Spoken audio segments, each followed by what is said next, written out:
Are you early or is my clock fucked? I am early. I'm an hour early because Xbox has their showcase. So I will just want to check it out.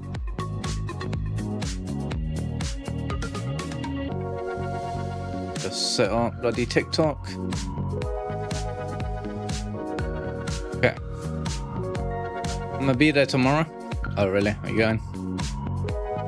That is very cool.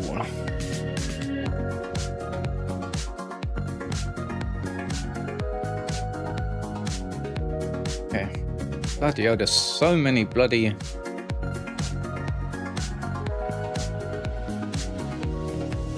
Isn't Forza 6 already out? Yeah, but they've probably got an update.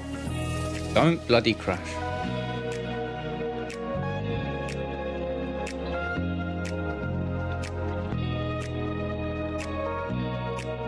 Maybe? Yeah. Oh.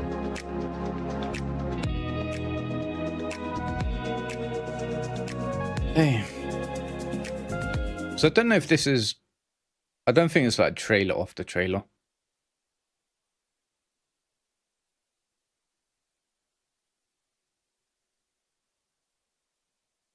See you later. The show begins. It's known as Cathedral City, the metropolis on the I'm not 18. But for the next 4 days, a Brit like me would say Cologne is the epicenter of gaming, as hundreds of thousands of developers, publishers, artists and fans converge on this bustling German city for the biggest gaming event in the world. And of course, Xbox is at the center of it all, as me and my fellow Xbox On cohorts actually 101 years old, yeah. Behind the games, making headlines and wish lists. Plus, but I think this is going to be a deep dive into like games coming out. I just want to see Fable. I think that's what I'm most excited for. Fan favorite franchise coming to a PC, handheld, or Xbox console near you. Speaking of Xbox consoles, oh, it's a 25th anniversary Xbox console. Apparently, it's like £900.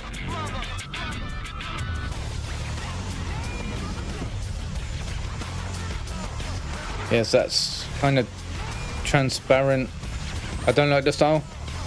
Yeah, it was really popular in like the early 2000s with the original Xbox. August 27th.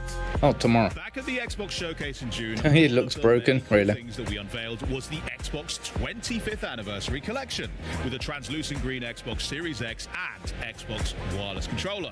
And this limited edition collection celebrates 25 years of Xbox. Time flies.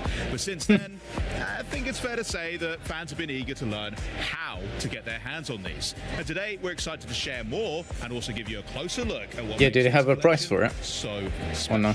And joining me now are Scott. Looks like the case fell off. Chief Technology Officer, and Carl Ledbetter, Head of Design for Xbox Devices. Welcome, guys. Welcome to Gamescom. Henry, thank you for having us here, man. Yeah, thank you. Absolutely, it's my pleasure. And Scott, in particular, welcome to Xbox, because you only just joined us a few months ago as our first ever CTO. Yeah, I've already got a Series X. I don't really care about this special edition. Actually, do. Yeah, well, first I've been a fan of Xbox since day one. I just want to get to see the games. Oh yeah, and then after this, Xbox Live in 2002, I think it's at 6 p.m. So like 3 hours from now. Getting my butt kicked and getting there is a future game show, which I think is supposed to be around indie games. So we're going to watch that as well. Playing on this device, so to be here as a CTO of Xbox is just an incredible honor and an incredible opportunity. Now, in that role, I'm really a maker. If you think about it, I started my career as a software engineer and a builder of devices, but really I'm focused on making and building great experiences for our players. And so that includes building the hardware that Xbox produces, as well as the software that runs. Can't wait to see the cosplays. It's going to be so funny. Yeah. And the platforms that developers use to publish their games and their technology on our platform. So really kind of the. Well, you're going to take pictures with them. That helps bring value to players. Amazing. Yeah, so very much a connective kind of tissue that helps all the teams communicate with each other and just so great games on great what devices. character are you hoping to get a picture with? Carl, you've been here. Are we hoping someone's cosplaying us? I've been here a little while, yes. Yeah. You come with the furniture now. Imagine I see Michael and I'll kill him. My own anniversary edition. But I will say one of the things that, you know, having been at Xbox since the beginning, like one of the first products I worked on was the design of the controller S. And this was in response to the Duke. The Duke is awesome. I know many of you out there love the Duke. It's very endearing. I'm sure there's going to be some Total Warhammer So characters. the first challenge we had was how do we get the controller to fit in more hands? So the response to that was Probably people dressed up as like controller S. Marcus Phoenix from Gears. I love the fact that One maybe Joel, John Marston, Ellie, Arthur. Alright. A lot was made. They definitely going to be there. Just to make sure that it fit even more hands. So Yeah, those are pretty old games. But then people still do cosplay as like those characters. Really cool to see, and something that's continually iterated on. That's awesome. Well, before we dive in and learn a bit more about this incredible collection, Scott, you've got something you wanted to share? I do, Henry, and I'm really excited to share that starting tomorrow, our fans will be able to pre-order the 25th anniversary collection of our device.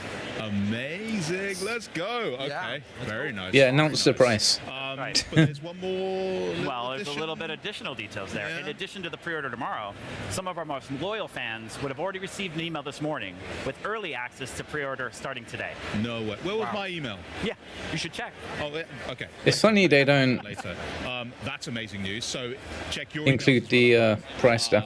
Maybe you're one of the lucky ones. Because you know it's going to be like, Check back with us tomorrow, and you can. the rumor is it's going to cost $1,000. Yeah, I'm gonna have to do that.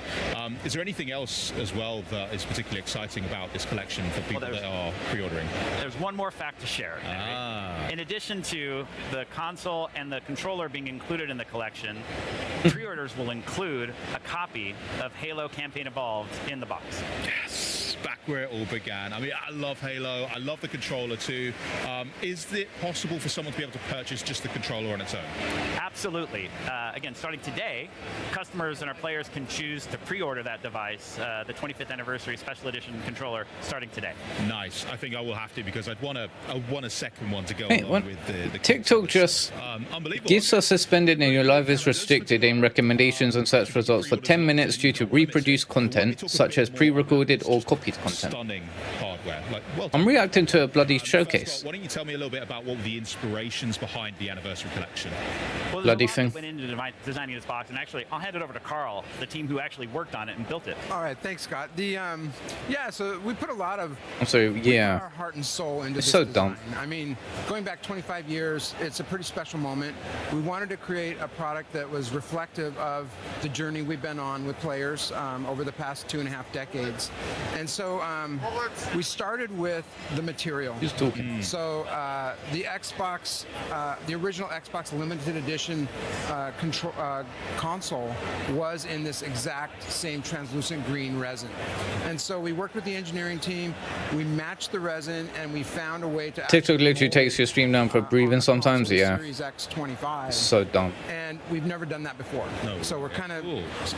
building new product muscle with this one. So it's an exact color match. It's an exact match. Wow. And so we're really proud of being able to do that.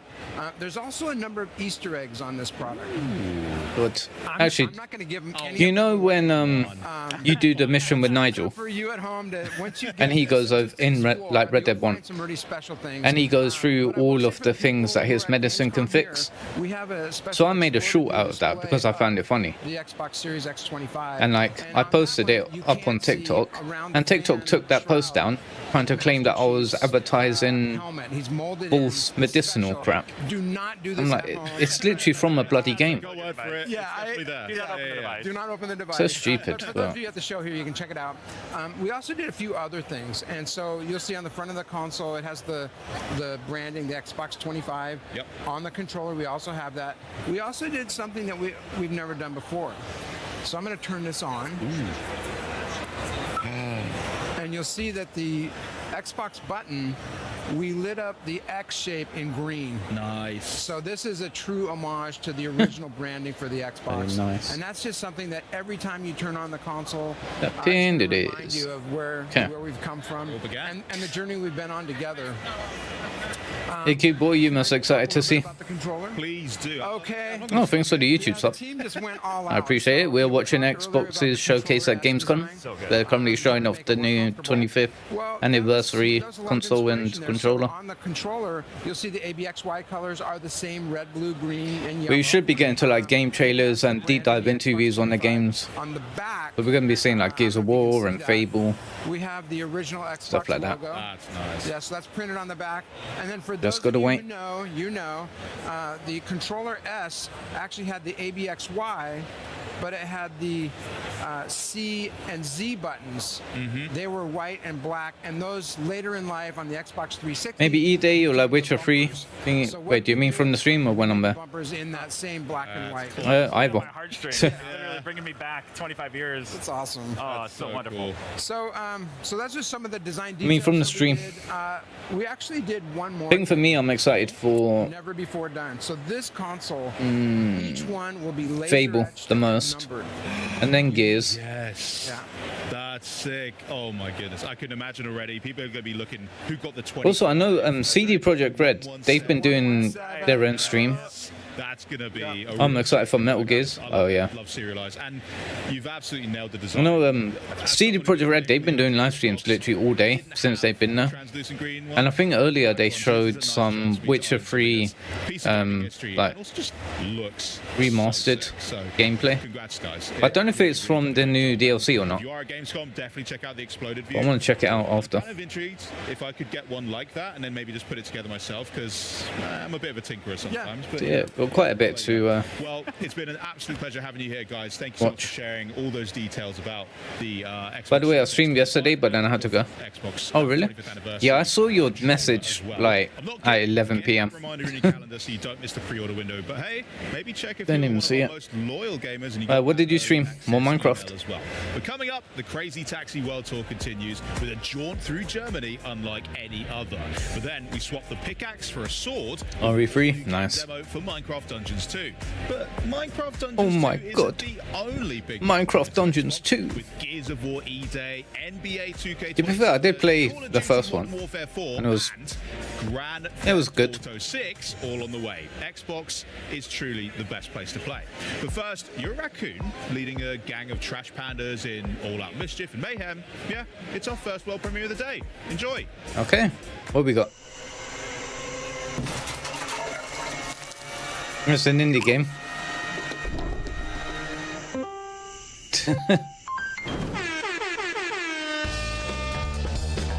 Wow.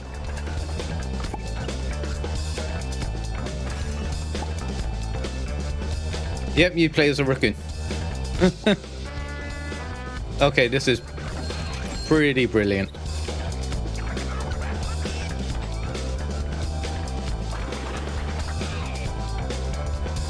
I reckon we're going to see a lot of these kind of friend slot games.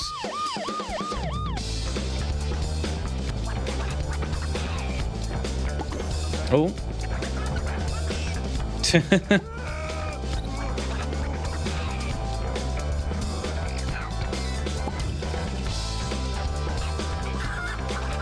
I'm actually maybe going to get this for my friends. Oh, really?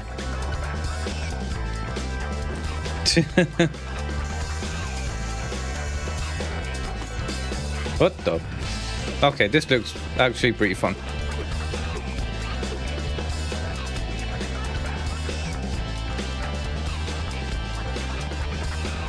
Oh.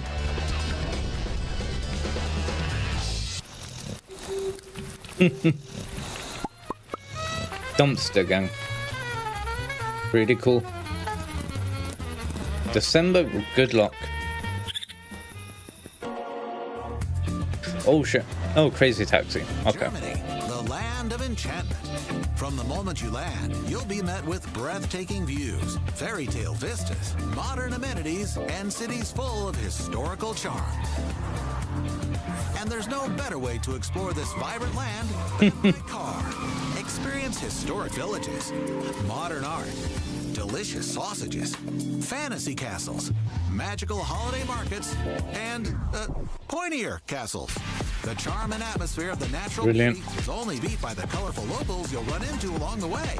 God, I haven't played Crazy Taxi since the Dreamcast. Naturally, no trip to Germany would be I'm not really interested in a new one. Autobahn. Actually, Keep, have you ever played this? What are you waiting for? Explore Germany today. Auf Wiedersehen.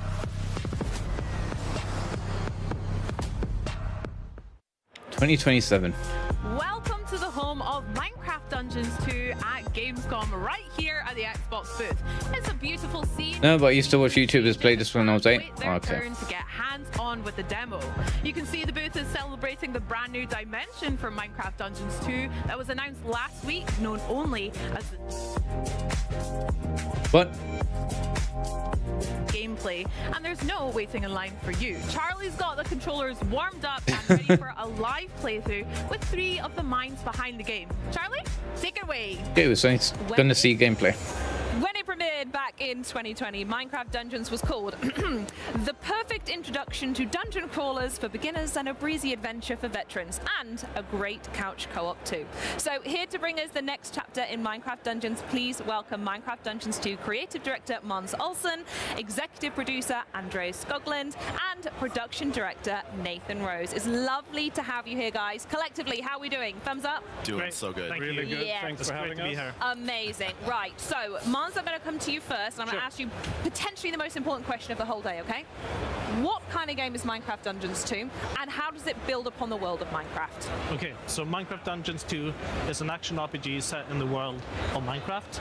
You fight familiar enemies and new enemies.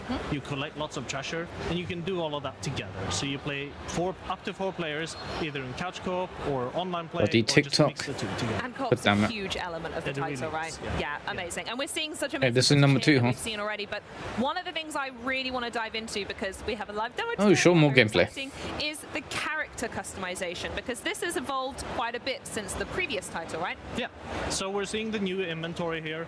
There's a few things that we have done to it. The armor slot has been split up into 1 from the first game, into 4 slots, Love helmet, chestplate, leggings, and boots to Just match like Minecraft? regular Minecraft. Yeah. And Uh, just more loot Nice. buttons to Exactly. pick up. More loot, Yeah. more ways to customize. Exactly. We've added a new item slot called talismans. And talismans give you passive bonuses that specialize you in a particular playstyle. So if you Yeah, want someone's a furry friend. you equip these. You see that some of these have experience. When the if you attack go up increase. to one of the equipped ones, they level up with you. So as you play the game, Okay. as you invest more time into it, these talismans upgrade and become stronger. And for example, there is the Tasty Bone, which gives you a wolf companion that fights alongside. Good, he's back. I'm very happy. And you can switch these in and out to match For the sure. playstyle, yeah? Yeah. I know that's a huge emphasis for you Okay, guys. got some wolves. Yeah, again, when you go in to choose a character, you choose the design. Can we see some combat? A class type that you. Exactly. We have Yeah. this idea that you are what you wear. Oh, I love that, Måns. That's yeah. beautiful. So Nathan is going to go upgrade some of his loot at the blacksmith. You're about Some going of these PC, have okay. Slightly lower item power, so if you just want to bring them up. Beef them up a bit. And at the blacksmith, you can also like the gear spawns with the Thanks right everyone tuning in you can into the swap stream. those out as you like. This is So Xbox's you can spend Gamescom special showcase. currency called the echo shards to re-roll your effects that you have on your gear to specialize your character. So you can still grind for like the legendary style, like the look of the loot that you want, Sure. but then you can come back here and refine it with this additional currency. right, yeah. Wonderful. Okay. So what are we going for here? What are the options? I think God damn it. we have a build that has a little bit of everything set up. Okay. Your Bloody TikTok. I just ended a TikTok stream. your- Bloody restrictions. So the melee weapon here is unique. It's a very powerful item that has additional like melee boosts of different kinds. You have a set of feet that buff like companions, so things Okay. like the wolf. Yeah. Do you want to go look at some enchantments, Nathan? Ooh, Yes. yes, definitely. So talk us through the enchantments. If there's anyone who hasn't played the first one, how does that work in the world of Minecraft and Minecraft Dungeons? Right. So to further specialize your gear, you can put enchantments on it. So you collect enchantment books out in the world. This is a change from the first game. Of course, yeah. Where you had enchantments built into your gear, and now instead you collect these books and you can apply them as many times as you like to whatever gear that you like. So Oh, wonderful. Nathan, take your pick. Okay, I'm gonna go with Inner Mines on my main hand weapon. And what does that do? Weapon attacks deploy 2 mines that explode in proximity. Ooh, that does sound very good. Great ag control Cool. on that. And so now, whenever he does jump attacks, also new to the game, Ooh, okay. Or combo attacks, swing multiple times. Ooh, that looks awesome. Then you'll see these enemies pop up. Very cool. And as a personal favorite, I could also see on the bar at the bottom that the firework arrows are back, right? They are indeed. They are my favorite thing. So I played this game obsessively with my family. It was the first game really that my daughter got into. With the couch co-op really came to us here. We even gave it a nickname. If you guys are interested in hearing a little, you know, Please. maybe you can rebrand it. We called it Minicraft Dungeons. Oh. Let me know if it I love sticks in that. the office. No, it's I good, imagine it's it good, it's good, it's doesn't. good. But We'll yeah, adapt it. I loved it. And Should we head out yeah, into the world and if we get a could few make more my dreams players in? come true, All right, play let's it, join. that'd be great. Up, keep. So we're gonna travel to an outpost in the forest area here, and then I'll start. I'm gonna choose this. Would have missed not much, just them Beautiful. talking Okay, about the and inventory. Here we go. I'm gonna go. Still for waiting. You. But I think they're just starting the dungeon now. the character as well. Beautiful. And here we go. Very quickly, that map was an interesting thing. Instead of going I don't think onto I played a this. specific place Yeah, on the table, me neither. Choosing a mission and moving over. This interconnected world is brand new, right? I played the first one for like a few hours just to check it out, Do you want but to talk us through any of the other new elements that are coming along? dropped off it. Sure. So what we did is that we took the original Dungeons 1 and we listened a lot to the community, what they loved about it, and we smacked a big old layer of freedom on top of it. Love that. So we want I also played first one, it was fun, but players I was have the freedom stuck. to All play right. the game they want to. So Mons talked about, you know, you are what you wear. So depending on how you equip, you can play the game you want to. Oh, my loot's in the sea. I'll get that later. And also you Well, we'll have find the freedom to explore. I mean, they left the crossbow. It's a big interconnected world, so outside of the core quest line, you can do a lot of things in procedural generated dungeons and whatnot. And lastly, we also want dungeons to be. You have The thing is, though, they're not. with your friends. The I way you mean, want to. So we put a lot of emphasis on. People that play these types of games want to have in-depth control over their equipment and their weapons and the kind of stuff they can do. Millions and multi-millions of people playing. But because it's a Minecraft game, they don't, when it came to the sequel. like, the developers don't make the game that, like, too in-depth You can with all of that. listen into what the players loved about the original. So I'm guessing the majority of the players are like kids. So really, we wanted to tap into all of those things. Is there one feature in particular that fans were really, really I mean, wanted the Mons most? mentioned it. We Oh jumping dear. is a big one. All right, back, Oh, okay. yeah. Someone But protect all in me. all, we Thank really you. want the game to be approachable for new players to the Minecraft genre here, but also have a lot of depth. I think so. It's kind of weird to see a Minecraft game getting a sequel. It's like, why didn't... I mean, Xbox have always been on about the bloody live service games. Why didn't they just stick to updating the What first? do I press to get that? The D-pad up The button. D-pad up. Like, what exactly are they showcasing that You had to needs a sequel? You had to like take it one in at a time. turns. Yeah. And that was some feedback from the community that we really took to heart. Now we have this mini inventory so everyone can manage the gear at the same time. Oh, yeah, we would rock, paper, scissors in our house as to who got to go first to look through the loot after a fight. That's incredible. I love that. That's really good. We also have this guiding line. If you're ever lost in the world, you can just press Love that. the button here. and Pretty you know where to accessible. go. Yeah. So we're gonna go over to. Oh, you're hitting me with Oh, TNT. that was me. No. Okay. Tuh. Well, that's another fan favorite. It's usually a Mons move. And another improvement in this game is if multiple people revive at once, you revive faster. So that Oh, was something amazing. we were doing there. That's really cool. I also wanted to ask as well, so I'm looking at what I've got equipped down here. What's this candle? That's the creeper candle. The creeper candle. So, like a creeper, it explodes. So you put it down, and then after a little while, it explodes, and it takes a bunch of enemies with it. Okay, perfect. Right, I'm going to test that up on the next adventure that we have. In fact, I'll tell you what. While I'm waiting for some poor innocent fool to put my creeper candle on, let's talk a little bit more about discovery and exploration and what makes this game as fantastic as it does. What's it like to expand this world even further for fans, Mons? So we just walked past this doorway. We didn't enter it, but that leads to a randomly generated dungeon. Oh, okay. And so you can enter those to find special currency, these echo shards that we use for enchanting and for upgrading the merchants in town. You can Okay. also get that currency by keep see ya. soul corrupted mobs, Okay. one of which we see up here.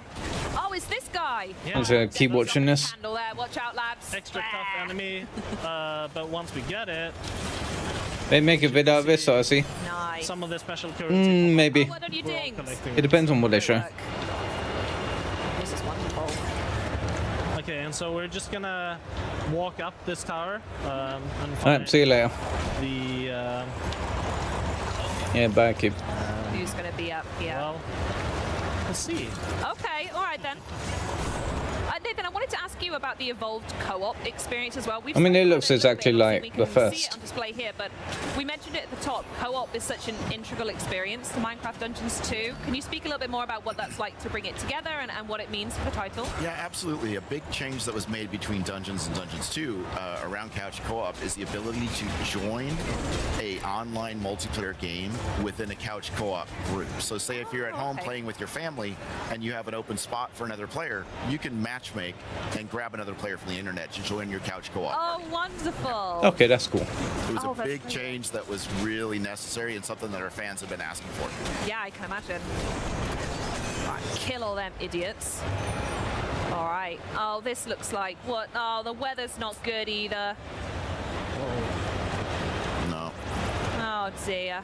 There's only one door. Get on with it. Well, I think we have one of those infamous demo bugs here, but Oh, no. this is supposed to be a big boss fight. And you've robbed me from it. That's fine. I will Yeah. have to wait Oh. and see it when it comes out. Nathan, do you want to take us to the forest and we can play some of the forest there? Yes. Oh, yeah, absolutely. So, yeah, let's talk a little bit about how we're going to get to the forest, the map, the world, how it all connects together while we're setting that up, please. Game was Lance. bloody bugged out. Stunning, by the way. What a shame. Yeah, so we have this lovely map. There is things to do all over it. As you can see, there's like little indicators of side quests. Okay. Different, In fact, actually, I think different I've just been places to told that we can't see it here, but everyone, there we go. We do have a clip. We had a Oh, little nice. practice on the Ah. boss fight. So actually, we Proper can show the monstrosity. footage Oh, And nice. how good I am. I don't think, yeah. So talk us through. Who are we seeing here? visit. Right, so this is the Copper Monstrosity. It's a really big boss fight that you encounter as part of the story. You're looking for somebody else, somebody called the Supreme Evoker. Okay. But actually, as you get here, you instead encounter this giant monstrosity to fight. Oh, okay. And it's actually quite a challenging fight. This video is making it look easy. Because we're so good, right? Yeah, Yeah. of course. Like it takes a beating. Yeah. I mean, it was a great fight. It was really, really fun. Yeah. And I felt like everyone, you're missing out. We had some great call-outs mean- as well. Everyone looking after each other. I've thrown the TNT and everything. Looks pretty So, yeah, standard the co-op comes perfectly this type of game. into there. So, do we want to touch on where we've landed here? So, back into the regular, or are we going to... But I'm not interested in this game at all, so Let's it's have like, a look at where this meh. goes, actually. This was really interesting when we I think when it's we an looked at interesting this. cutscene too. Yeah, talk to us about what we're about to see then. Right, so this is right after the fight. Underneath. And we're seeing some of that quirky Minecraft humor in this cutscene. Yes, love that. I'm so glad you've kept that in. Yeah, Quirky we're Minecraft picking up humor, a yeah. note block, which is important to the story. We'll go into more details on that Open this later. up. Okay. As you can see, it's that easy to just.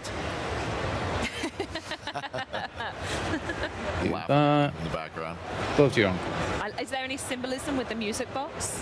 Oh, there is. Yeah. There's something weird's We'll happening, get into it. or something weird's been happening with my All right YouTube then, where well, on that yesterday note, I ended talking my about stream today, Minecraft and I look at my Dungeons analytics on my launched stream and it it's says not that far off, I had guys. We're 21 excited. hours of watch Any time, last thoughts you wanted to share with players before we wrap up? but then when I open up we're only 1 month out. I think Google this is a great Analytics time or to YouTube also Analytics pre-order our game.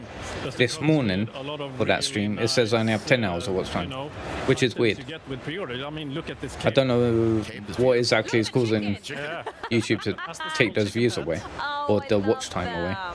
Oh, so sweet. So this is But it is weird. like the pre-order bonus, as you Yes. say. Yeah. So pre-order now, get these things, and we'll see you all in a month. I'll meet you in the interconnect. Absolutely. The thing is though, In it's all your probably lobbies. Well, Great. thank you coming so much to for joining Game us today, Pass. guys. This was You need a absolutely hell of a fantastic. lot Good more luck to with try and Gamescom convince as people well. to buy And yeah, thanks a for game at through full this price. demo experience. But coming up, it's the day that changed everything. The most important event in E-Day? all of Gears of War lore. And Here we're we not go. just talking about the long-awaited reunion of Marcus and Dom. We've got the latest on the campaign and what Gears fans should look out for when Gears of War E-Day drops later this year. But first, let's keep the party going with another world premiere. Okay, new world premiere. Know you what it is to behold the What is this? ending? Looks like Hades.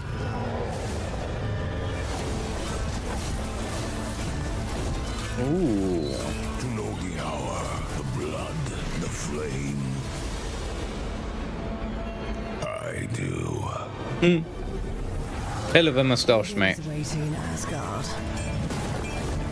You shall be my final wager. To save the 9 realms. Well. Gain us guardian powers. Powers of the gods. Roll dice of fate. Okay. With the throw of your dice. You are the last vanguard against Ragnarok. Forestall Ragnarok. Oh, so is this like Hades, but with... Oh, it's hard to do it alone. These gods instead. Then rise in Valhalla.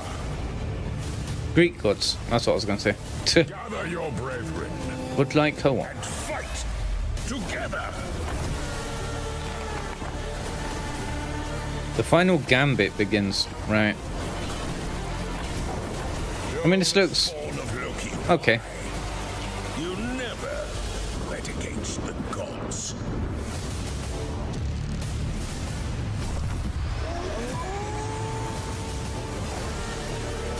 Chosen by Odin. Really?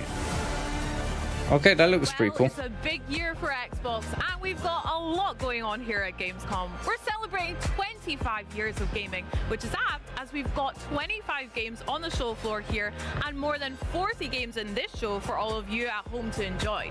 We got hands-on gameplay and looks at some of the most iconic franchises in entertainment. And here with me today is Xbox's expert on the next generation of new tech. Now, I think I prefer him by his other title, Master of Beards, none other than Jason Ronald himself. Welcome, Jason. How are you? Doesn't he work on the excited to be here at Gamescom. consoles? Thank you so much for having me. No, of course. You've been to quite a few now. Is this number 10, right, for you? Yeah, you know, I love coming to Europe. Are they going to talk about and, you know, Helix? not only is it Europe, but Germany is so important to everything that we do.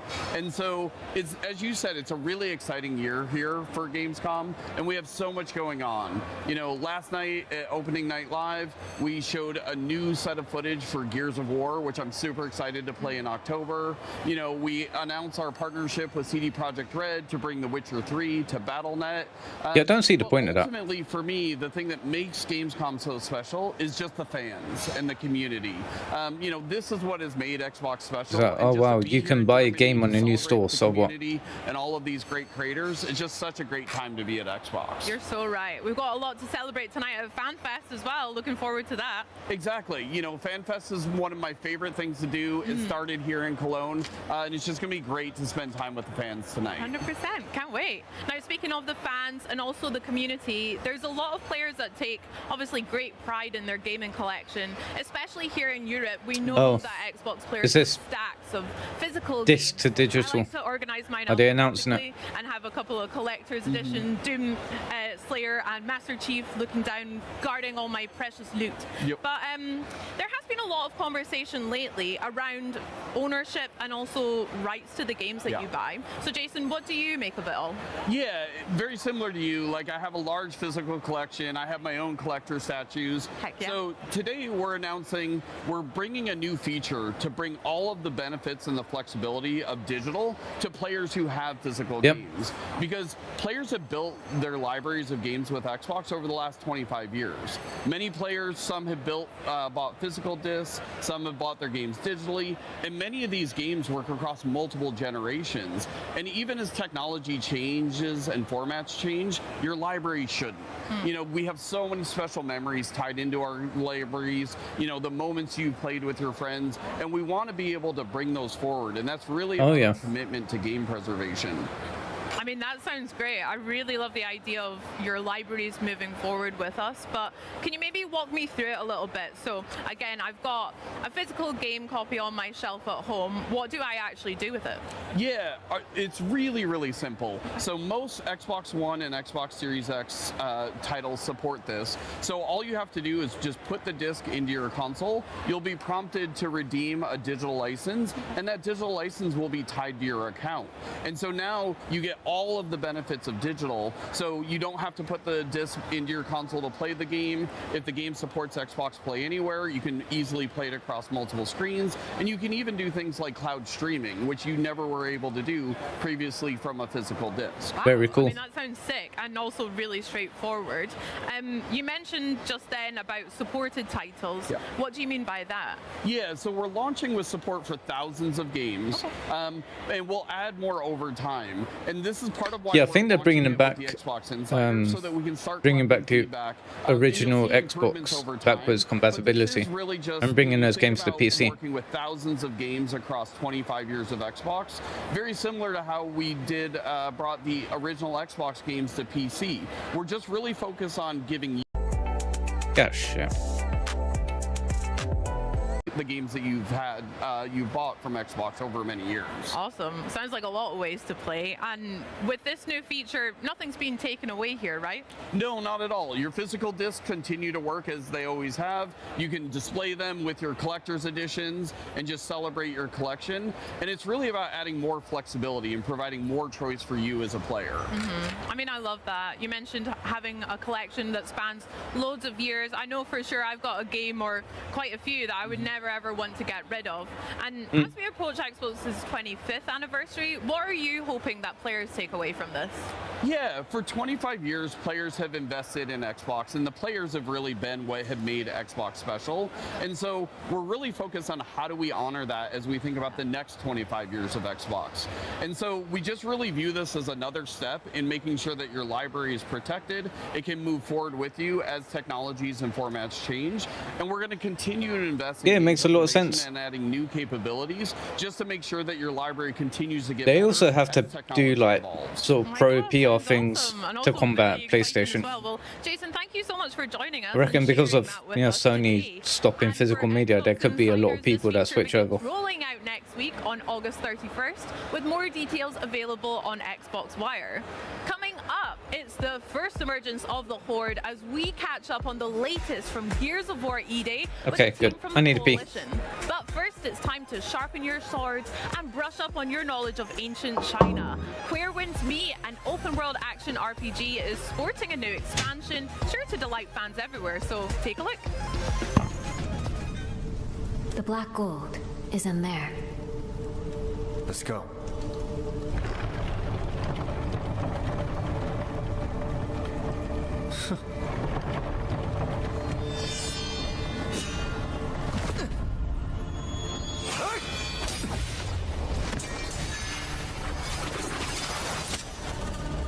At last, I've got you.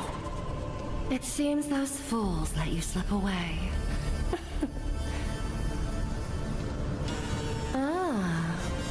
Last time you had a drunk. This time a cripple. Last time, you ambushed us. We were outnumbered. Today, we set the trap. Knowing that the Lodestar Swordmaster wanted the black gold, how could I not be ready? Ever since that day, my only goal What's this? Where wins me? to find you. Looks like it, yeah. Kill you myself! After all this time, you've still learned nothing. Serving yourself up like this, what a tragic waste of poor Han's sacrifice. Okay, that lip syncing ain't too good.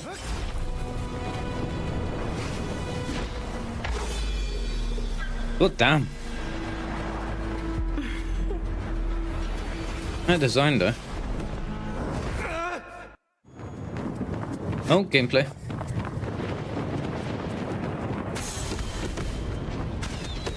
Frame rate ain't too good. Jesus.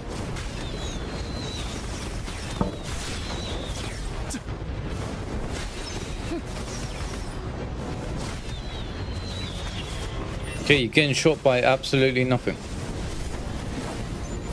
Wait, what? You can use their attacks as like steps. Okay, that's kind of cool. Block, nice.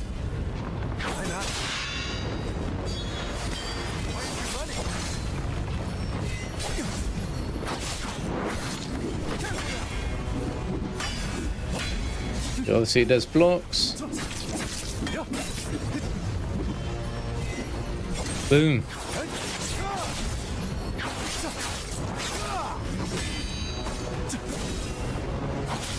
Yeah, the frame rate ain't too good. Don't think this has a release date yet, though. I don't know, I'm sure we'll see.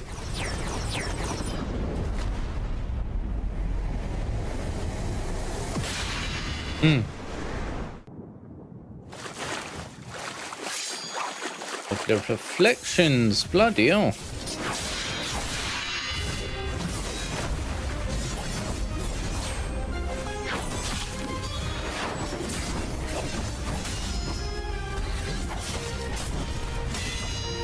Yeah, tap.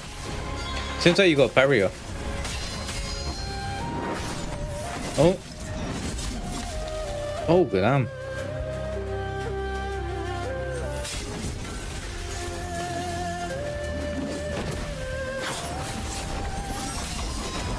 Well, okay, whoever's playing this ain't doing a very good job, are they?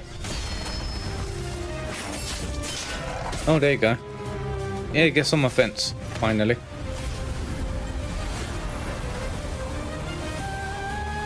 What? What the hell was that? Jesus Christ.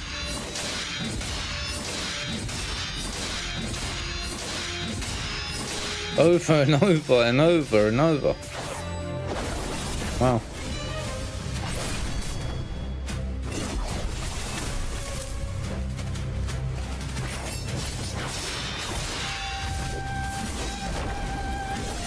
Oh.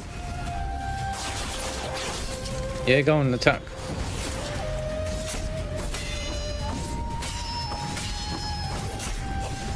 Dude, how long is that combos? Like, Jesus.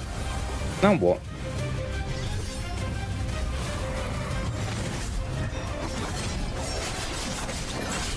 Okay, was that like a special attack? Yeah, go on F. Bloody hell.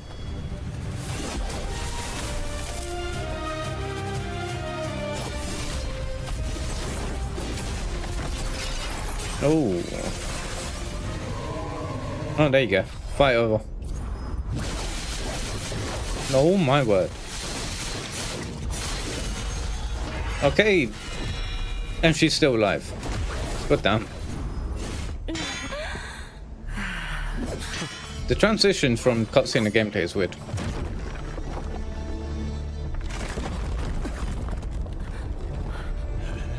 Don't know how to feel about this.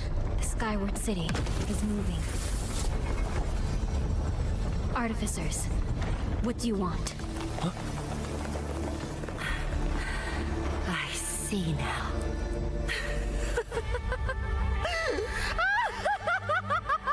That old rat played me. Used me as a pawn. Damn. You won't get away! Who the? Okay, now what's going on? Yeah, hi. Take flight. The black gold will destroy the city.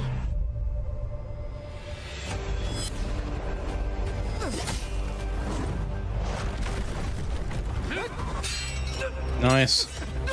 I don't know, this looks kind of bad. This gives me Beast of Reincarnation vibes. Which is not a good thing.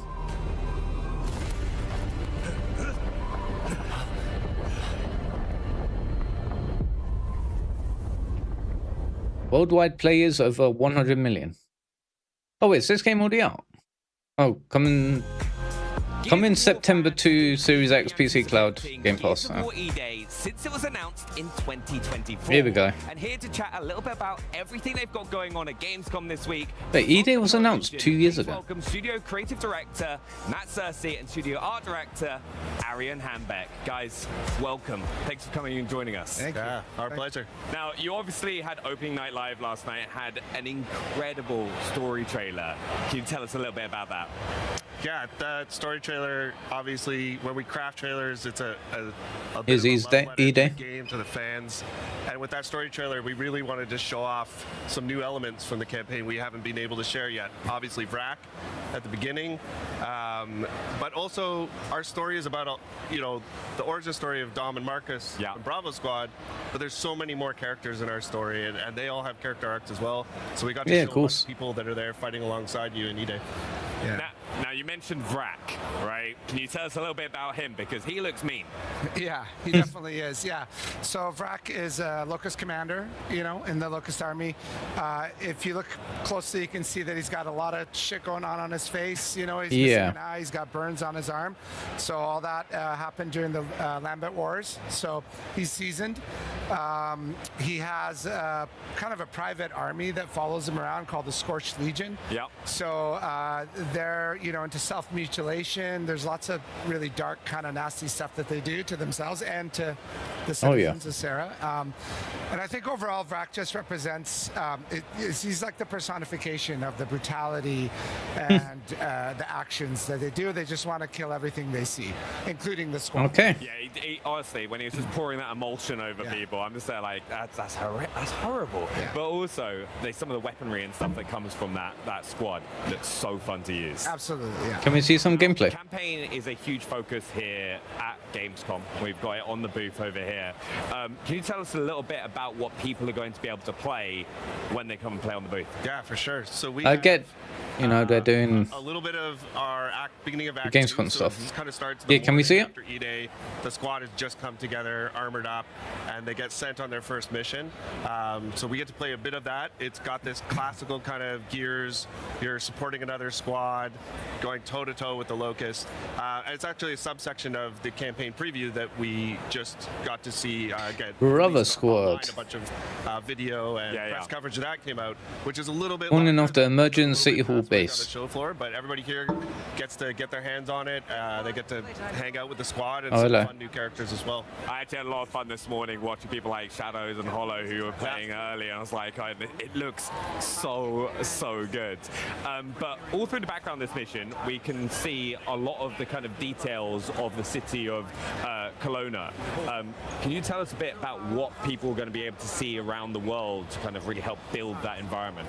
Yeah, I want to see the city get destroyed in real A time. Gears game in a city that is alive. Yeah. Every other game Okay. has been destroyed. Everything's been destroyed. So that provides some really interesting opportunities and challenges. We really Let's see your friends and family die. was happening in the place when I this wanna see event that. happened, and life just got suspended, in one shot. So I think fans, when they play the game, they're going to be able to. There's lots of storytelling, from something simple as a piece of paper on the ground, what's written on it, to what's, there's a meal that someone was eating when the locust came out of the ground, to more complex set pieces where there's a bunch of dead bodies and maybe they got dragged somewhere. So Yeah, environmental storytelling. it does pay to slow down just a little bit while you're playing the game and look around and just really take in all the detail that we've really loved putting into the game. You can also see in shots like that where you get glimpses of this whole city, which we built. We built the whole city, which is really cool. And there's this battle going on everywhere, right? So you see helicopters go by, you crisscross with other squads, which is what's happening in this mission. Just this kind of vibe that there's always a battle sort of raging across the city and you're just weaving your way through it. Yeah. I think also one of the things we do have to touch on, and you'll see this throughout the gameplay you're watching, it's like the destructible environment. It looks incredible. Yeah, for sure. Gears has always had destructible cover in it. We've taken it to a few different steps here. You see some larger buildings come down at different moments in the game, just to make you constantly realize that Nice. not only is the immediate area around you, having a battle in it, but the entire city. Damn. Whether it's Bloody a block smoke away, grenade. you can hear gunfire, you see Oh, people hello. come down, you see Nice. a little block of a street go down. It's all happening live as you play the game. Now, everything we're watching right now is single player, but Gears fans always want to know about co-op. Yeah. Can you tell us about that? Hey, yeah, of course. They've already had their bloody beta. Near and Give dear us some to more our hearts. campaign. I think it's one of the unique things that Gears has sort of woven into every part of it. You know, our story is about squads overcoming overcoming the odds together. We've got modes like Horde Siege that are about multiple squads of 4 coming together. Of course, we've got PvP, which is 4v4. So campaign's got 4-player online co-op, amazing, 2-player split screen on console. All 4 players in the squad are playable, all 4 characters. And yeah, that's cool. I think it's one of those games that it plays great on its own, but it just sort of comes to life when you're there with a friend, you know, your ride or die buddy like Marcus and Dom. A lot of our mechanics sort of come to life a little bit more in terms of our enemies, obviously DB&O and a bunch of other stuff. It's a great experience. Yeah, you see it a few times, like if you get downs, like Dom coming to save you and stuff like that. Yeah, different kinds of it, right? We have the rusher enemy that'll pin you, and he'll be on top of you, so your buddy can come and stab him in the neck, or if you're playing with someone real, they can shoot him from far away. There's all sorts of examples like that. Yeah, I'm so excited like to hop on with the rest of the Xbox One team. There's all 4 of us like kind of flying our way through. Yeah, it does look good. Fun. But one of the other things in what I really like about Gears is there are multiple ways that you can approach scenarios. Like this is a bit more of a linear mission that you've said in the past, but what ways are people going to be able to approach different like situations they're going to come Hey, across? what's up, Top Guy? How are you? So this is definitely a little bit Only more watching Xbox's Gamescom showcase. You know, we've added a bunch of verticality to the game. Right now they're showing off GearsOfWarEDay campaign. And then this mission specifically, the beginning of Act 2, It looks is sort of leads into pretty good. other part of Act 2 on the other side of the stadium that you catch a glimpse of in our campaign preview, where the world opens up a little bit. We give you access to like multiple city blocks. Hey, what game are you excited to see? Battles, like I said, going on different corners. You're always on your main objective.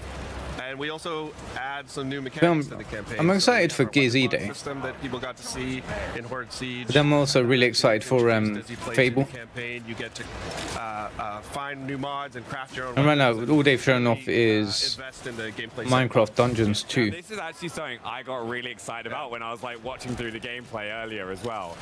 But yeah, so some gameplay trailers, some deep dive interviews with developers. Going to impact like the weapons that they're using. It's pretty cool. Well, it's a variety of mods, and some of them do little tweaks to the weapons. You know, they change the clip size or your range, so you can just tweak it to your preference. But some of them are like full-on attachments. Like you can take an Asher and slap a bayonet on it. Yeah, so it's been really fun exploring.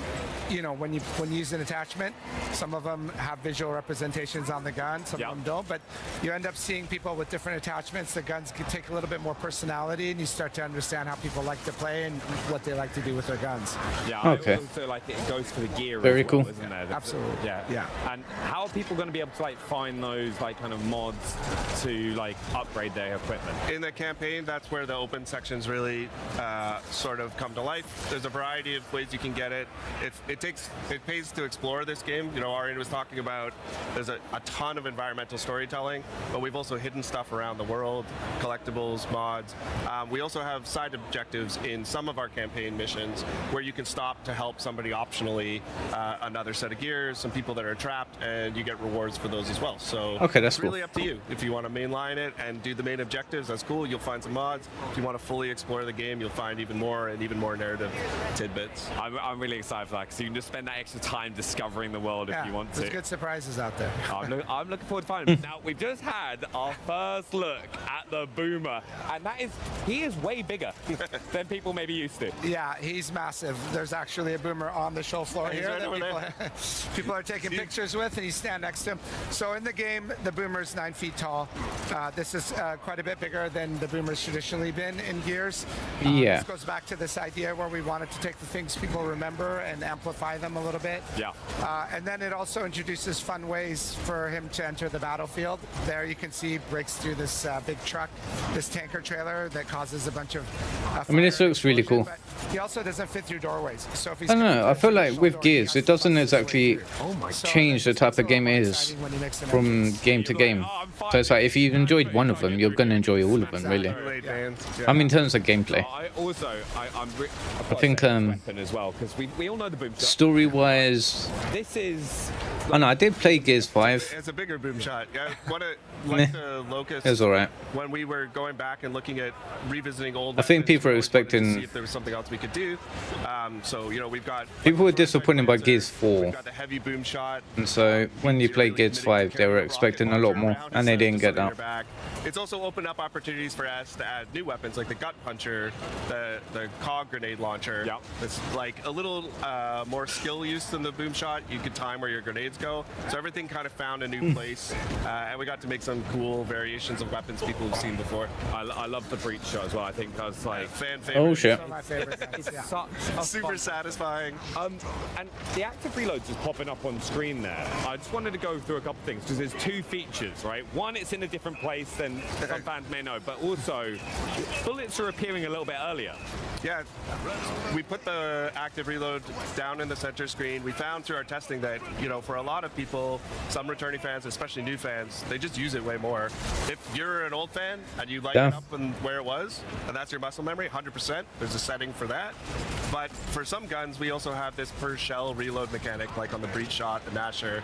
It's really cool because you can still get your active. Yeah, I prefer it in the middle. And you wait for it, but if you need that extra shot to get out of a clutch Because then, like, you're keeping your eye on the action at the center of the screen rather than you can pop a load right having to look up into the corner. come at you. Yeah, so it's just like a nice way you can kind of change based on the scenario you find yourself in. Yeah. And talking about scenarios you find yourself in, as we've been going through this level, you've kind of been walking into areas and there are like tons of kind of clues about things we may have missed or have happened in those areas before. Can you tell us a little bit about that? Yeah, so one of the main things that we try to impart is the brutality of this day. Emergence Day, 2/3 of the planet gets wiped out in one night. So if you kind of pay attention to the corpses a little bit, you'll see little storytelling things. The blood trails sometimes give you a glimpse of what has happened, the pose they're in. So there's a lot hidden in there to check out. No, I honestly, I'm so excited. A big thank you as well for you guys coming and joining us and taking us through GearsOfWarEDay. Okay, pretty cool. You're most excited for fans. Showcase. Right, to see I want more attention on the actual game rather than the developers that are talking about it. I'm really excited for people to experience this story. I think this is one of the a great Gears story. It's all the classic vibes and some great new characters and some really emotional. I think they should just show like uncut, I think people are gonna love it. uncommented like gameplay, and then afterwards bring in the developers and like talk about what you see. On GearsOfWarEDay. I think that'd be a lot better. The GearsOfWarEDay experience that people have access to here on the Xbox booth. We've only got what? Well, welcome to the GearsOfWarEDay Gamescom, where I've actually got artists what, 2 weeks? So like 6 weeks before the game's out. Is on display behind us, and thanks so much for joining us, Luke. Thanks for having me, man. Welcome to Gamescom. It's your first time here as well, isn't it? It is, yeah, it's really cool. It's a pretty special way to kick things off then, really. Yeah, definitely. Why don't you tell people at home what it is that you do? Yeah, so I'm an illustrator. I'm based in the United Kingdom. I've been working with the Coalition for many years now on all things Gears of War. Obviously, more recently, E-Day. So yeah, that's kind of what I do. And this project in particular is pretty special. So yes. Let's talk a bit about that, because I can see that we've also got Gibson involved. So that's pretty cool. Talk to us a bit about this partnership. Oh, they got Gibson guitars. We partnered with Gibson Wow. Guitars. That's pretty cool. People at Gibson, and they sent us like these guitars. Holy shit! They Thank you for the sub. They were like from the factory. So 592. Wow, only 8 away from 600. Onto the guitars, so. And if you don't know at home, these are particularly tasty guitars that Gibson have sent you, because we've got the SG over here. I don't know if that's someone watching the stream or someone watching. Amazing. Can you tell us a bit then about the design? So One of my what shorts. inspired you to really lay down this artwork on top of these guitars? So what we wanted to do, we wanted I'm not to too sure. tap into the pillars in Gears. But I appreciate it. Pillars. So obviously with the Marcus guitar, we tapped into. Yeah, like right now my control resonant trailer. That's like feels quite violent. Reaction short. He's getting like almost like 200. Like we tried to bloody views in the past hour. The shape of the guitar as well. So like you can see like the blood splatter kind of flows across the guitar. You've got the kind of spinning saw blade. I may need to rename. Into gears, and then we've got the skull, which is kind of like shattered. So that I did a. that kind of violent, brutal What was feel. my other? And then obviously moving over to the SG, we've got. I did this short from audio yesterday. Dom, So this is tapping into the It was pathos. when we got attacked by a bear and went spinning off like crazy. Sad vibes. I think that it's already died at like 488 views. Like, and then we've got the Is it number one or? I usually get around 1,000.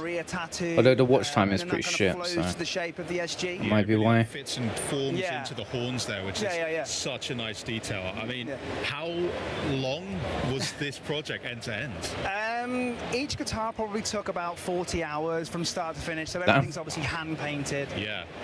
In my studio at home. And honestly, like, it was just such an honor to work on this stuff. Like Gibson, like super iconic. I play guitar myself. I do a lot of work in the music industry as well anyway, so it like just ties in really nicely with that. So nice. Amazing. So yeah.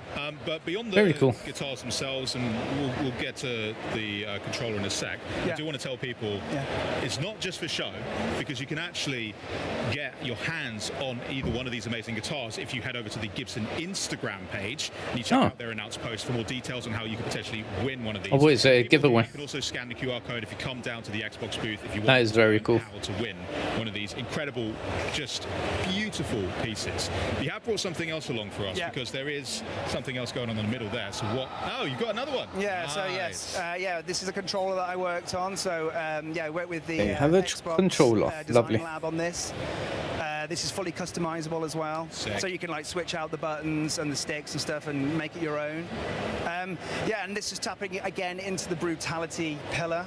Yeah, I'm getting that brutality so vibe it's straight the away. vibe, you know. Yeah, I mean that works for And it's just Gears of War. Try to make it feel super iconic and just have that. There's like the lances in there, the skulls. It feels really violent and absolutely. Yeah, it just taps into that kind of that vibe. So yeah. Mate, I think you absolutely killed it with these designs. Thanks, man. So thanks so much for showing us Thanks so much. and talking us through it as well. If you want to get your hands on your own one of the E-Day limited edition Xbox Design Lab controllers, you can grab those beginning September 30th. So check out xbox.com for more information on that. I will definitely be doing that. But thank you, Luke. I hope you have a great Gamescom. But there's there's quite a lot going on here, so we're going to have to pop off and see what else we got going. So thank you. Come along with me, because the rest of the booth over here that we've got, this entire segment, you can see loads of people queuing up right now. Flight Simulator 24.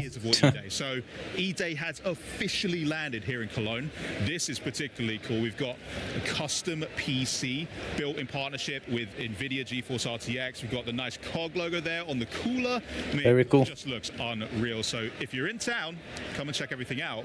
And then what you're going to want to see, Benny was not kidding when he said the boomers are huge. Holy shit. The boomers, we've got a couple That of looks other so buddies cool. that we want to be talking to, because joining me in front Oh, of show the bloody statue. Oh my god. many photo ops that we have on the Xbox booth is Senior Product Manager at the Coalition, Noah Benish, and GeForce Evangelist, Jacob from NVIDIA, to chat with us about Gears on PC. So, hello guys. How's it going, Welcome to Gamescom. Is this your first Gamescom, or are you veterans at this point? Second Gamescom for me. Second? For me, no, probably third or fourth, maybe. Yeah. Okay. Maybe and more. Who's the guy you brought with us as well? Is he going to say anything? He can say something.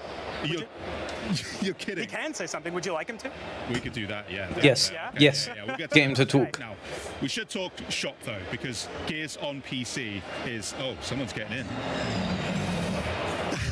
That's cool. That thing's really awesome. It's bloody ground. Can I take that home? Yeah, I was going to say, I don't think it'll fit. I don't think it'll fit in your carry-on. We'll make it work. But yeah, tell me a little bit then about Gears on PC, because everyone here is checking out the game. Absolutely. We have Xbox players who are really excited. It's another console exclusive, but on PC, we've got some pretty cool features to talk about. So what exactly have you been working on that is exciting for PC players? Well, Henry, I think broadly the most important thing to know is that Gears of War E-Day is a game that is for PC players, built by PC players. So for us at the Coalition, at a bare minimum, that means supporting all the features you'd expect from a title like this, such as 32:9 and 21:9 ultra-wide support, including 21:9 cinematics in the campaign. Oh, nice. Extensive mouse and keyboard rebinding options, variable refresh rate, uncapped frames, and so much more that's hard to list off and mention here. Yeah. But beyond those sort of baseline features, we wanted to take the experience a little bit further for our PC players